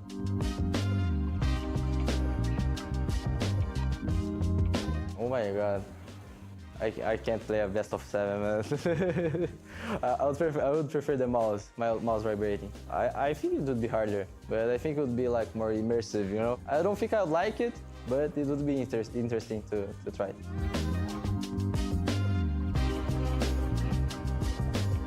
I think I'd prefer play on online tournaments only, because I couldn't like live without competing, you know? Yeah.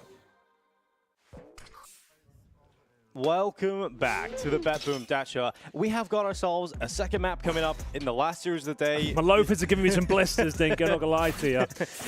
You know, you're still a loafer. You're not a loafer, man. Not a loafer I've seen Henry wear the same pair of shoes for as long as I've known him. That's my system. I have 2 pairs of operational shoes, like one being black, one being white. I wear them for like 3 years until they fall apart, replace them, do it all over again.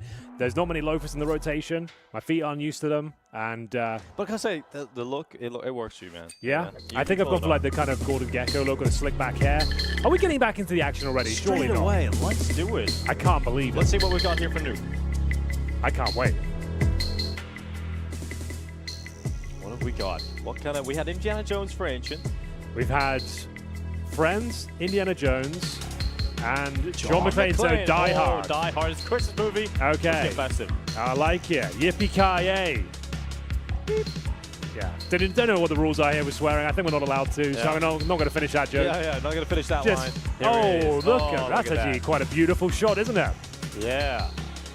Zipper lighter making its way for the nuke fence. That makes sense. So they found a little theme. So on Overpass we had the Friends Fountain. Yeah. On Ancient we had the Temple of Doom, maybe for Indiana Jones, and now we have the vents. Now we got warm up. Now we've got a bit of warm up as well.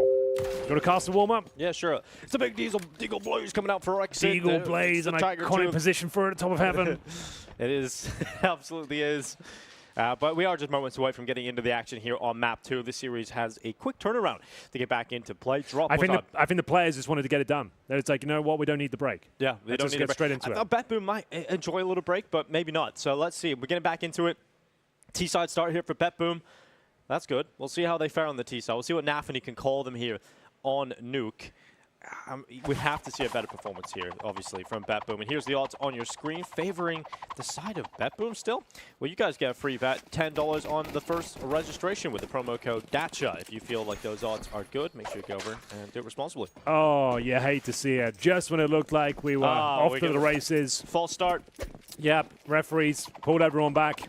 You ever see a sports day? Did you actually, at school on the track and run day, did your like PE teacher have the gun? Yeah, but no, it wasn't a gun. It was like the blank shooter. Yeah, it was like a piece of plastic had a spring in it, and he'd pull it back, and then it would like snap together and make a huge noise. Yeah, I once got disqualified from an event at sports day because I was eating a curry chip during the curry javelin. chip. Sorry. Yeah. One, singular. No, like as in a portion of curry chips. I was going to say, I got disqualified from competing in the javelin because I was doing that. So, would you have won?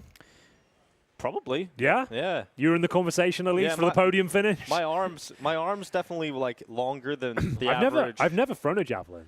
I don't think we did that at our school. We did like long jump and high jump and stuff like that. Maybe they didn't trust you with a javelin. Yeah, maybe. I did like the shot put as well. Yeah, shot put's good. The discus. Discus, never tried that. Always wanted to. Long jump, high jump. Yeah, the track and field activities there. What else have we got? What was your best sport at school? Like, what did you? I'm guessing football, maybe. My best sport was actually hockey. Yeah, I was the best at that. You a good player? I was pretty decent. Yeah. Yeah. But nice. Football was kind of like the one you played the most. Did you ever play cricket? No. No, I guess it's not that big. Ireland's got a pretty decent cricket team these days. Only in the fancy schools. Okay, the fancy ones. Okay. Yeah. What about rugby? Yeah, also kind of a fancy school thing. Really? But I liked rugby, but the people in my school didn't play it. So I have a core memory of getting absolutely flattened. So you know when you're like at school and there's just one person that's just completely outgrowing everybody. Oh, I know that feeling very well. I have an August birthday, so I'm a year behind my entire class. So this guy was like 6 foot, and we were like 14. Yeah. And he was massive, and he landed on top of me in the snow one day, and I just remember that was it. That was the end for me. He's like, that's my rugby career. Yeah, I felt my brain rattle off my skull, and I was like, this is it. I had a couple of moments like that. I played on the wing, so I'm very fast and quite nimble. But I back then, especially, I was so skinny. I was a skin and bone, so I was very good at like nipping and ducking around people. But then I met my maker in the form of the man you just mentioned. He was like 16 years old, but he looked like 35. Yeah, 6 foot Wipe 5. you out. Must have been about 17 stone. And then I didn't even want to be near her. I was like, do you know what? I don't want to play rugby anymore. The fact that this is like somehow a matchup, like imagine in boxing that was a sort of matchup you were facing. Like it's some guy twice your size. It's like that's why I didn't like it as well, because I played the fly half position. So like you get the ball pretty quickly, you're the kicker, right? So like you end up just getting wiped out because you're like the main target for the big people. So it's I didn't enjoy that. All right, let's try this again, Dinko. All right, round 2 of trying to get into Nuke, but this is going to happen this time. I know it is. I absolutely know it is. I can feel it in my waters, Henry. They're pointing in the direction of a start that we're all going to be happy with. And the BetBoom on the T side, as a reminder. Lost utility. Yes. Main smoke in already, crossing towards red. Safe is going to hear a couple of stats from multiple sides, but Zorte is already down secret. What a great position to have early, and what a great opening kill for Siren. Yeah. They've had a lot of advantages, though, in this series and haven't necessarily converted all of them. We are going to see Zorte down towards lower. They have not planted as of yet, but they've got that 5-on-4. Going to make their way in towards the Vincere, so maybe making their way back towards upper. They've got Siren patrolling the rotations in that very area. They've got to deal with Exit. He's got himself a promising position, but it'd have to be some stunning shots here, Dinko. Yeah, Exit at the back of the side. It's not a very favorable position for him, but he's doing well. He's got himself one, and the rest of the cavalry arriving from heaven. But remember, there's still a flank here available for BetBoom, and that's in the form of Navi, the in-game leader. They're looking for it, and he's gone in. Oh, he needs it. He sinks the kill eventually. And what is this? Finally, it's over, and it's Mibr that have won the pistol. Navi really fumbles that one. If you could see that tiny box in the corner, my face is complete grimace right now. That is rough. What a way to go down. Another opening kill, another massive advantage, Dinko. And they just fumbled the bag. They overthink it. Like they had the lower bomb site under their remit. It was pretty much done. If they just planted the bomb there, and they end up getting a 5-on-4 advantage, a lower bomb site in their favor. They go back towards upper. Yeah. And don't even get a plant. No, I don't know how it went so badly. I don't know how badly. And you can see they've gone for the force buy, but it doesn't have all those AKs because, like you said, you didn't get the plant. You didn't get that extra money. So you're now having to play with Tech 9s and Deagles. And this is a great chance for Mibr to have another wonderful start. And not only that, this is a situation, that's the kind of round that frustrates you immediately, and those emotions that you think you've got under control after one day of anger management lessons, that's when, you know, you throw everything at it and you don't feel like you've done it, and all the emotions break through again. Well, Chiron, we have got an opening kill at least, but, well, that's safe. He's getting a triple, actually. Wow. Yeah. So that little force buy has been completely shut down, Dinko. That is convincing to say the very least here. That's a full eco coming up next as well, so that's 3-0 locked in. Yeah, a full eco, and that is definitely feeling very, very rough. And speaking of eco, what about them? We have got a CS.money Ecos Play contest, and it's already begun. So you guys can go to CS Money, you can click on the banner, and you can choose a contest-winning cosplay. Moreover, you'll get some cash for your CS Money Marketplace balance after casting your vote too. So make sure to do that, and you can go down and get the banner over at cs.money. There it is on the screen right now. Beautiful, Dinko. I like that. And we are going to see Safe with another kill here. That's 4 in the last 2 rounds as he looks to mow more and more down. He's got that MP9 making that money, baby, as Breno will chime in as well. A clean sweep for the Brazilians, just what you want to see if you're looking for that 2-0. And on the CT side of their opponent's pick as well, this is going to be a difficult one to recover here. Like, this is, well, now you're thinking we really need to start turning up on this series. This is the team that we lost to last week online. It was the best of one, sure, but we've just been wrecked on Ancient. We've had the worst possible start imaginable here for the T-side campaign of Nuke. It's not the end of the world, certainly recoverable, and we'll see what they've got up their sleeve. I have not commentated BetBoom before on Nukes. I'm interested to see what they're going to bring to the table. So towards the lobby we go. Pretty standard stuff so far. A defensive incendiary from the CTs, allowing them to enable this setup. The AWP towards red. Chiron's checking his position, but he gets a lot more than he bargained for. Famus comes out on top. And it's rough because Chiron is a player that loves to get involved in early fights. If he's not winning any of those early fights, it's going to kill his confidence. So you've lost your star player and your in-game leader. And yeah, you just have to go in towards the ramp. You've already taken the aggro away. Oh, this is getting really rough now. Siren at least does get a cheeky frag in response. The Org in a great position here. It's so powerful. Molotov to be deployed and still will come out on top. It's Breno. They're making mincemeat of them. Yeah, they're absolutely destroying them. And once again, it is Zorte alone. He's a passive player. He really relies on his teammates, the aggressive players like Chiron, for example, to get you into a position where you've done some damage, you've inflicted some damage to the players and give them a winnable clutch. But when you've got a single kill on the board, no map control, and absolutely no chance, Zorte, even with all the skill that he possesses, it isn't going to be enough to consistently win rounds like this. So it's a really frustrating position to be in for BetBoom, and one they're going to have to take their drawing board again. I wouldn't be surprised if we see a timeout immediately after this round ends. I think you might be onto something there. I think from the temperament we've seen in the BetBoom camp right now, that everyone seems frustrated. I think the strat book's being torn to shreds. It doesn't seem like they're really connecting together as a squad. Like they're not converting these massive advantages they've had multiple times, especially that pistol. That's going to be a rough one for them to digest going forward. There's only 15 seconds here, and Zorti, he has got the bomb at the very least. I think there's a plan here, Dinko. So that... Oh, no, he's cancelled that. Now he's running away. Trying to bait out a player to come down the vent, but he's not got any of those chances. If you got the plan, you get money going forward.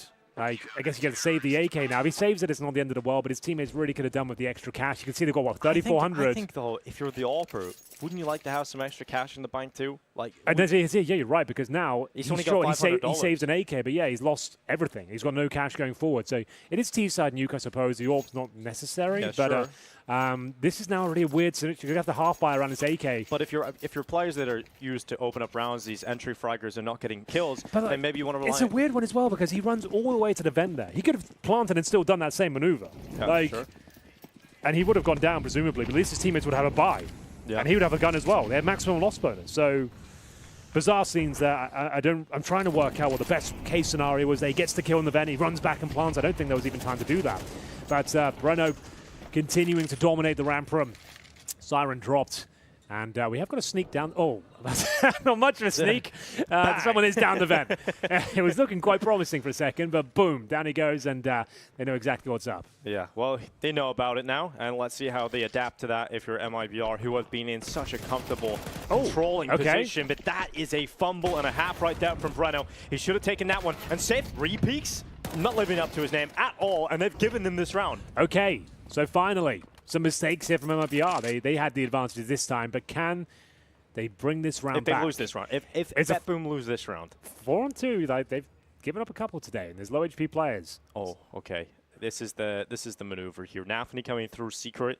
Chiron's at Heaven. Perhaps Nafny can take initial attention, get information, allow this Heaven prong to the approach to be much more potent once they've gathered information for the retake attempt. And Exit is just going to be creeping out through the single door. Front of the AK-47. Soundy, there's the kill. That's the first offered up for free. There's the second kill, but unable to sink the ship, but that'll do it. That'll be the kill on Nafny, no problem. And now the plant going down. But remember, Chiron's still in the rafters. This could be the position that still wins the round for BetBoom. But MIBR is so good in these kind of scenarios, so methodical. They've still got utility. No. They've cleared out Dennis, and they find him in the rafters. Chiron goes down, and that is a ridiculous round to lose. Don't show the player count. Like, it'll break my heart. It'll break my bloody heart. They've given up another 4-2. Nafny's going to be pulling his hair out at this point.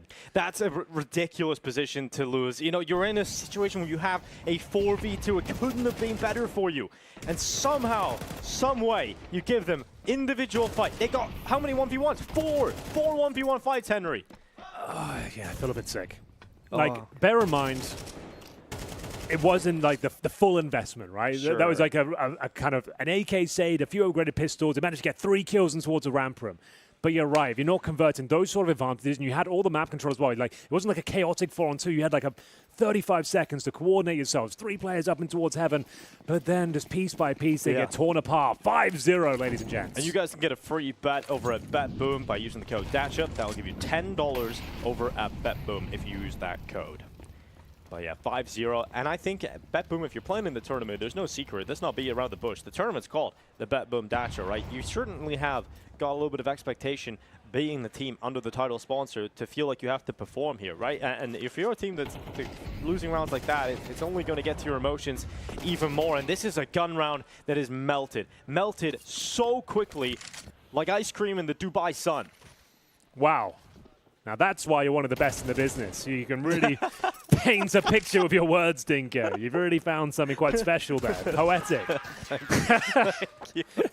6-0 for Breno and co. Yeah. As they continue to dominate in their opponent's pit. We could be done here. We kind of are a little bit behind schedule, but this might catch us right up, to be honest with you. Yeah, well, we got to see some fight out of them soon if they're to change that fact. And this is Insani. You got to say, man, this is some sick individual ability. That's not an easy shot to hit when the player's dropping down to make it look so clean. And Insani does it on 2 fronts. Fights single door and back to main for a double. So really good stuff there. This is going to be really disappointing for the side of BetBoom. It already is, isn't it? Like, even if they come back and win this one, just the performance they've put down so far has been underwhelming. And I mean, you would expect them to be tactically better, right? You have Nafny, who has all this experience. Not only that, but you've got Innershine, who was the analyst for FaZe Clan throughout their period of dominance at the top. So right, okay. He's been with him for a very long time, and obviously now taking a head coach role. But you guys can head on over to BetBoom again. There's the code on screen. There's the odds. Remember, the $10 free bet if you use the code DATCHA. Dacha, which means summer break, summer vacation, summer trip, summer house. Yeah. One of those. Yeah. Pretty much. I hope you get the gist of it. Exactly. It's a lot of fun here. I hope you're enjoying a different vibe, a different flavor to a Counter-Strike tournament here. Zorti got a bitter taste in his mouth, unfortunately, as he misses another AWP shot, doesn't quite connect. Well, you got the AWP out on the T side. Now, you mentioned T-side AWPing nuke, it's not exactly the most focal point, but I think in this kind of position where nothing's working. Oh, you're desperate, right? You're just doing anything and you can see like he's pulled it out without a helmet as well. That is quite significant against the M4s, but they don't have a ton of those. They've got AKs on the CT side and full force here. It's safe to crack things open. That's a good one for the future. Remember that, crack the safe. Yeah, crack the safe. All right, for future in the tournament, we'll save that one. No one will remember. We'll use crack the 11 safe. 11 Oceans. Yeah, exactly. Like yeah, exactly. 11 Oceans. No, I know it's Oceans. Oceans okay. 11, but you can make it a little bit more subtle. Okay, all right. I see what you're doing. Sails the 11 Oceans. Cracks the safe. All right. Well, this is. I'm trying to find some hype here, but every round has just been so convincing for MIBR. This is 7-0, unless there's a 4-on-2 going against them, but it doesn't look likely. 2 players remain, no utility, Dinko, and an AWP and the AK. Bear in mind, both players have got helmets as well. So not only are they at a man disadvantage, they're extra squishy, and are going to be both towards that outside area with 30 seconds to spare. Yeah. 30 seconds. That's all they've got. It's about as uncomfortable as my loafers right now. Well, a 2v4, to pull that back, you know, we've seen it on the other side of things. We've seen MIBR do it, but they've had a lot more time to work with a lot more space, and it doesn't feel like MIBR are offering those same kind of opportunities up to BetBoom here. 15 seconds left in the round. That's a great shot from Nafany. If he gets a second here, there's a question to be answered, and it's unfortunately not a second for Nafany. It will be, in fact, a 7th round in a row for MIBR. Yes, indeed. Now, we have seen a lot of big halves come in from the CT side on Nuke and CS2. When you get like 3 or 4 rounds on T side, we've seen teams be able to Absolutely, work with yeah, but they haven't got any yet, and there's only a few rounds to go. To be fair, there's 5 more rounds left. I may be getting a bit ahead of myself. It's a big score line, but they could come back and get 7-5 here on their T side. I mean, there has been no signs to suggest they will. No, and it's another ropey buy, but these are the buys that probably shine brighter, I would say. This is where players like Chiron can be let off the leash, and they can play a bit looser and just go frag, go kill, go find something. The problem is with Nuke, you can't really run the defaults on this map. You're kind of like having to condition players with outside wall of smokes and different variations of that, and maybe trying to drop down the vents and trying to get some map control. You can't just wait for a kill. CTs don't probe too much. You can work towards that outside area primarily, but we're going towards ramp this time. And bear in mind, they've been absolutely wrecked every time they go in that area, but maybe they can take Breno down this time. But like I said, he's got the AK-47 on the CT side, and he's in a pretty promising position as well. We'll see if he can get the job done once again. Yeah, Breno just chilling back in the corner, waiting for Nafany to round the corner with the AK-47. Sees the shadow, doesn't react in time even, and that's Breno going down again. Now, this was kind of the best chance earlier in this half, was when they got that ramp entry on Breno and they got down into the lower bomb site. Still unable to convert it. That was the disaster round with a 4v2. But this, again, it's Insani unraveling their plans. They get the opening entry very cleanly, and then he comes back in for a double. Drop's done a great play here. He snuck in the smoke. They have no idea they're running past him. That's it. Oh, he's denied the plant as well. This is the thing of beauty. 3-on-2, still salvageable for the BetBoom team. Here he comes. Nafany up on top of the rafters, creeping back in. Good shot on drop. Is there anything else here for the in-game leader? He's got so much to do, though, Dinko. He's got to plant that bomb, find 2 kills, and defend the C4 if possible. Right. If the bomb went down, it's a different story, but now he's got to figure out where that AWP is, and Safe will tell him with a shot to the chest. That's another round coming in for MIBR. So sick from drop there. Like, Insani did very well to take the initial aggro and get 2 kills, of course, but that drop actually wins in the round by that little sneaky play, denying the plant, and it meant there's just no way Nafany could operate in that clutch scenario. There's no time, no space. Yeah, well, Breno's tried to play a couple of different positions in round, trying to be unpredictable, but both times that he's played towards that stack of boxes, whether it be on top or below, he hasn't been able to get the job done. So the only real opening chances we've seen from BetBoom are in towards ramp. So I wouldn't be surprised if we see them try and focus there again at some point here in the remainder of this half. But free bet, $10 again on the first registration over at BetBoom. There's also a bonus $500 for new users using that same code, Adacha. So make sure you guys get involved. That's a good opening again. This time it's Siren. Here we go. This surely is. Can't give this one up, lads. Definitely not now. 5-on-2. In fact, MIBR will give this up to save most likely. No, they've got so much money. I think they'll give it a go. Because the loss bonus sure is there, but you actually don't have a lot of cash left over on the T side. So yeah, damage here can be absolutely massive. So they're going to at least explore their options. There's no bomb planted yet. Like, you've got an AWP in play as well. So we've had a 2v4 where we see a 2v5. Here's the first kill. The drop coming in. Turns his back though. That's going to be the execution. Finally. And got it. Yeah, it took a while, but eventually it did happen. I thought there was another moment there. That 5-on-2, that opening frag, you'd think maybe there's a chance, but certainly shut down now. Safe. We'll just have to save at this point, as we'll see him holding towards the trophy room. 1 round has been found. Crack the safe, save the safe. Save the safe. It's so good. Yeah, I guess there's a lot to explore here. 8-1. All right. This is the way back, Henry. 1 round. You get 2 more at a minimum. And that is at least a chance to come back in the second half. You want 4, though, in this half, and that is available to the side of BetBoom. Let's see if they're able to do it. And actually, the player that steps up in this round is Siren's opener, sure, but it's Nafany. All of those follow-up kills, really impactful stuff for the in-game leader. Yeah, he's actually leading the charge in the fragging department, which is great and all, but it's not really what you want to be hearing if you're a BetBoom team fan. Probably not what you want if you're Nafany as well. You're like, come on, Zorte, come on, Chiron. Like, let's get a few more extra picks here on the board. Yeah, absolutely. This is going from bad to worse compared to Ancient. Like, Ancient was pretty rough. This is even worse. But they now are on the board at the very least. You can see Nafany's inventory there. His Captain Knives brought to you by CS Money. He's got a lot of them, hasn't he? How many knives does this guy need? Yeah, that's only 3. He might even have more, knowing this guy. You know, he's got a lot of knives. A lot of stylish melee weapons. And we're going to see Navi with some style over the top boxes, clearing close, making sure no one is pushed up. And he's got that information as they creep on outside. Not electing for the Henry G smokes, the more standard approach here. The old smokes.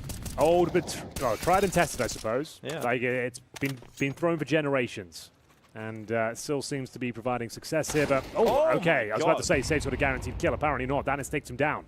The ramp room has been their main point of entry for these opening kills. Like, to be fair, and this is a very important round. If you lose this one, it's GG. The series is over. If they win this round, the 5-4 they've got, the money is broken on the CT side. They probably eco, or at the very least save some weapons, but. We'll see if they can convert the round. They haven't been great at actually doing much of these advantages. And a run boost. Oh my goodness, Dinko, that is disgusting. Oh, well, Navi still gets at least the kill. At least they get the trade. I'll give you that. Yeah, that's fair enough. There's a chance here at least, but no longer. Dwindling. Zorte is able to get a 1v3 under his belt. But there we go. Zorte looking to go and win this 1v3. Clutches are his forte. And he's going to have a position inside of the lobby. Exit walking towards him, but cancels that maneuver. There's just no time to really sit here waiting. Like, you've got 25 seconds. He's still need to clear the upper bomb side, the rafters, the vents. So much to do. We've got no utility really apart from a flashbang. And that should have been his kill. Drop.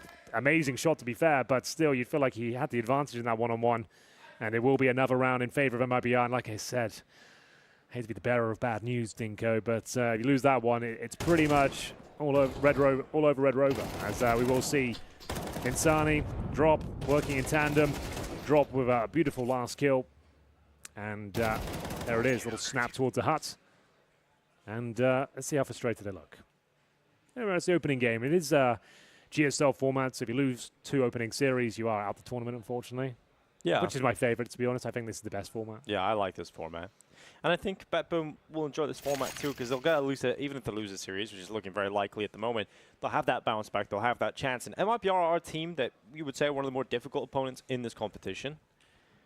But, I think, based on recent results, I wasn't that excited about their prospects going into this one. I think when we play on LAN, it's exactly. A little bit of a different story. Yeah, no, I think you're right. Like the way they've handled themselves today, the whole team turning up, I'm sure it's been a little bit, very underwhelming from BetBoom, considering like the run they had in Sydney, like what we were expecting at this sort of tournament, kind of home turf here as well. You'd think they kind of would turn up, but hasn't really been the case. If they can get 9-3, Dinko, we'll give them a fighting chance, but they have to get there first. Yeah, the problem is inside of this group, you're looking at other teams like Cloud9 in there too, and GamerLegion, so it's not an easy group for them to be in, but... Yeah, that was the opening game of the tournament, right? GamerLegion, Cloud9. The latter coming out on top, as you might expect. But this was a bit more of a 50-50 affair. MIBR may be the slight favorites, considering they won last week, but still not in this blowout fashion.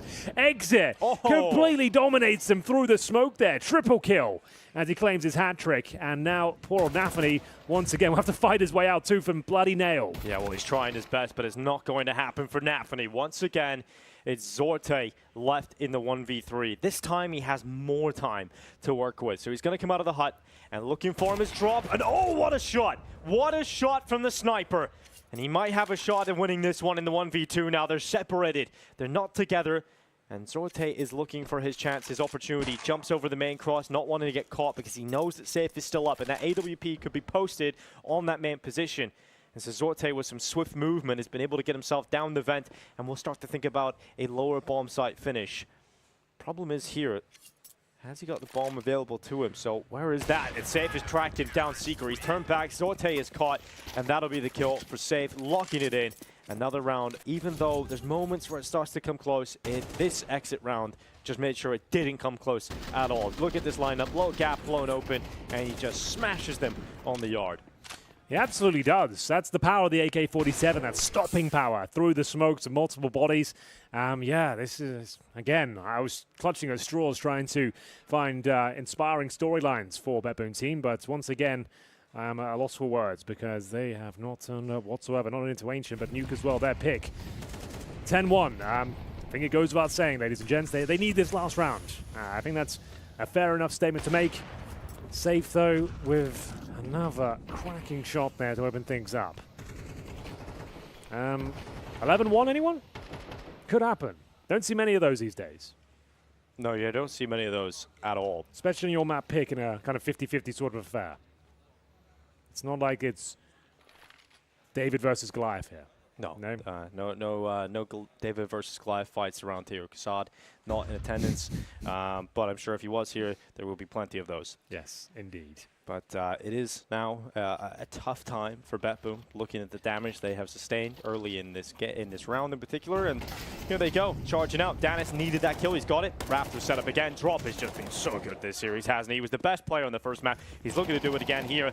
Another huge multi-kill, and he gets out of dodge completely. Yeah, he just guarantees the round there. There's a slight chance Zorte can win that. A 3 versus 1 with Galil. He knows what that player is in towards the Raptor. If they get a quick kill there, he's low HP. You never know. But he sacrifices his own HP there. He takes 10 damage dropping down and goes, I'm just going to stay alive here. Self-preservation, the name of the game. Guarantee the round. Don't go for the stylish, flashy finish there. Make sure you get that 11th round on the board. Well, it looks like MIBR have a very good chance to take this series. And you guys have a 100% guarantee of getting real money for voting for the winner of the Budget Cosplay Contest by CS.Money. Find the banner below, cast your vote, and get cash for your CS.Money market balance. But that second half will be kicking off, and I think it goes without saying, it is looking really rough in terms of the side of things when it comes to the comeback. You know, you lose a pistol, pretty much done. You're not really going to see a world in which you come back into this game. And for BetBoom, that's not the way they would have wanted to start their title event. No, not the best way to kick things off, I'll be honest with you. I think that's a fair assessment. But plenty of information, plenty of data to take forward from this one, I would say. Not to say it's definitely over, but it's like... There's positives about MIBR too. You know, that's what we can take away from think that's this. the main thing. I think they've looked like a really compelling unit. Like, I think it's difficult to poke holes in what they've done today. Like, the only round they've really given up was, like, towards that ramp room area, but, like, they even recovered that in the 4 versus 2. So, I don't know. Yeah, 1 round on the board. Good luck, Kyron and co. We'll see what we can make of it. What have we got? In terms of... What's that noise? Oh, that's a little mascot coming in. Yeah. That's your free bet. That's your free bet. That's your free $10 if you go over to BetBoom. Okay, it all comes together. Yeah, and use the code DACHA. So there it is. That's what that is. All right, Danis, nice shot. Nails it right on the head of safe. Here he comes again. I can hear him. But let's see. Is Danis going to get another one here? He's smoked out at the window. Come on, boys. We need this. Goes without saying. You can see the odds don't look great. It's about as bad as it can possibly get, to be honest with you. But with this opening kill in the pistol and maybe a chance of a plant. Oh, that's the thing. Like, even if they win the pistol now, the fact the bomb's gone down makes things very problematic for reasons we already stated, Dinko. So we'll see if that bomb does go down. Oh, nice shots coming in from Zorte and Danis. But there's the shot from Drop. They can get out of here. They've got plenty of time. They're not looking the right way. Kyron needs to flick on over. And I thought Drop had that one. I don't think Drop was expecting Kyron to not be aware for it. It's a really weird round, isn't it? Oh, but the bomb plant is cancelled. They don't get the bomb down. And Drop actually won that battle on the lower bomb side against Kyron. And now Exit looking to duel against Nafany. There's no way they can lose this. Absolutely no way. Surely they can't lose this round. Nafany gets taken out. No, not like this. Not like this. It's absolutely like this, Dinko. He's got to come at the vent.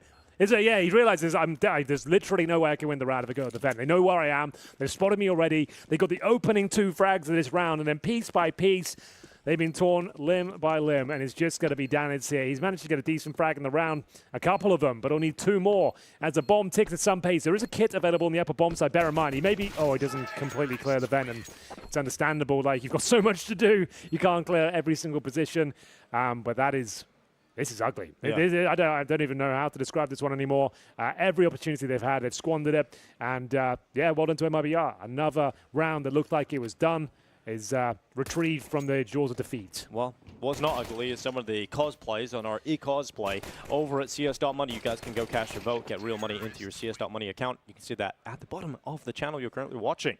But yeah, it's real tough now to see BetBoom have to deal with this, and I think they probably have almost submitted defeat as they go for the bye. And with Nova for Mr. Zorte and everybody else kind of piecing together what they can. But this is going to be a 13-1 victory coming in the second map. Drop is locked in that headshot on Nafany. This looks good now for the Brazilians.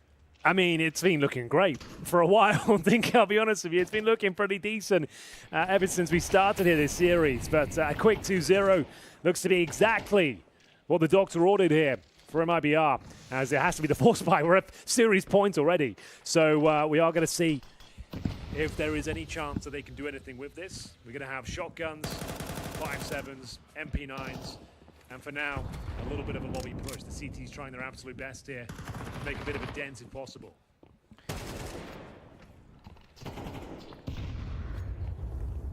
3v3 down to just 2 now, and Mibr, after starting this round with the opening pick, down to 3 players, looking to try and pull this back, and Insani might have just done it with that blow. He's got the information too on Siren's position, and he's got to fight on multiple sides. The 5-7 goes down, and so will BetBoom team.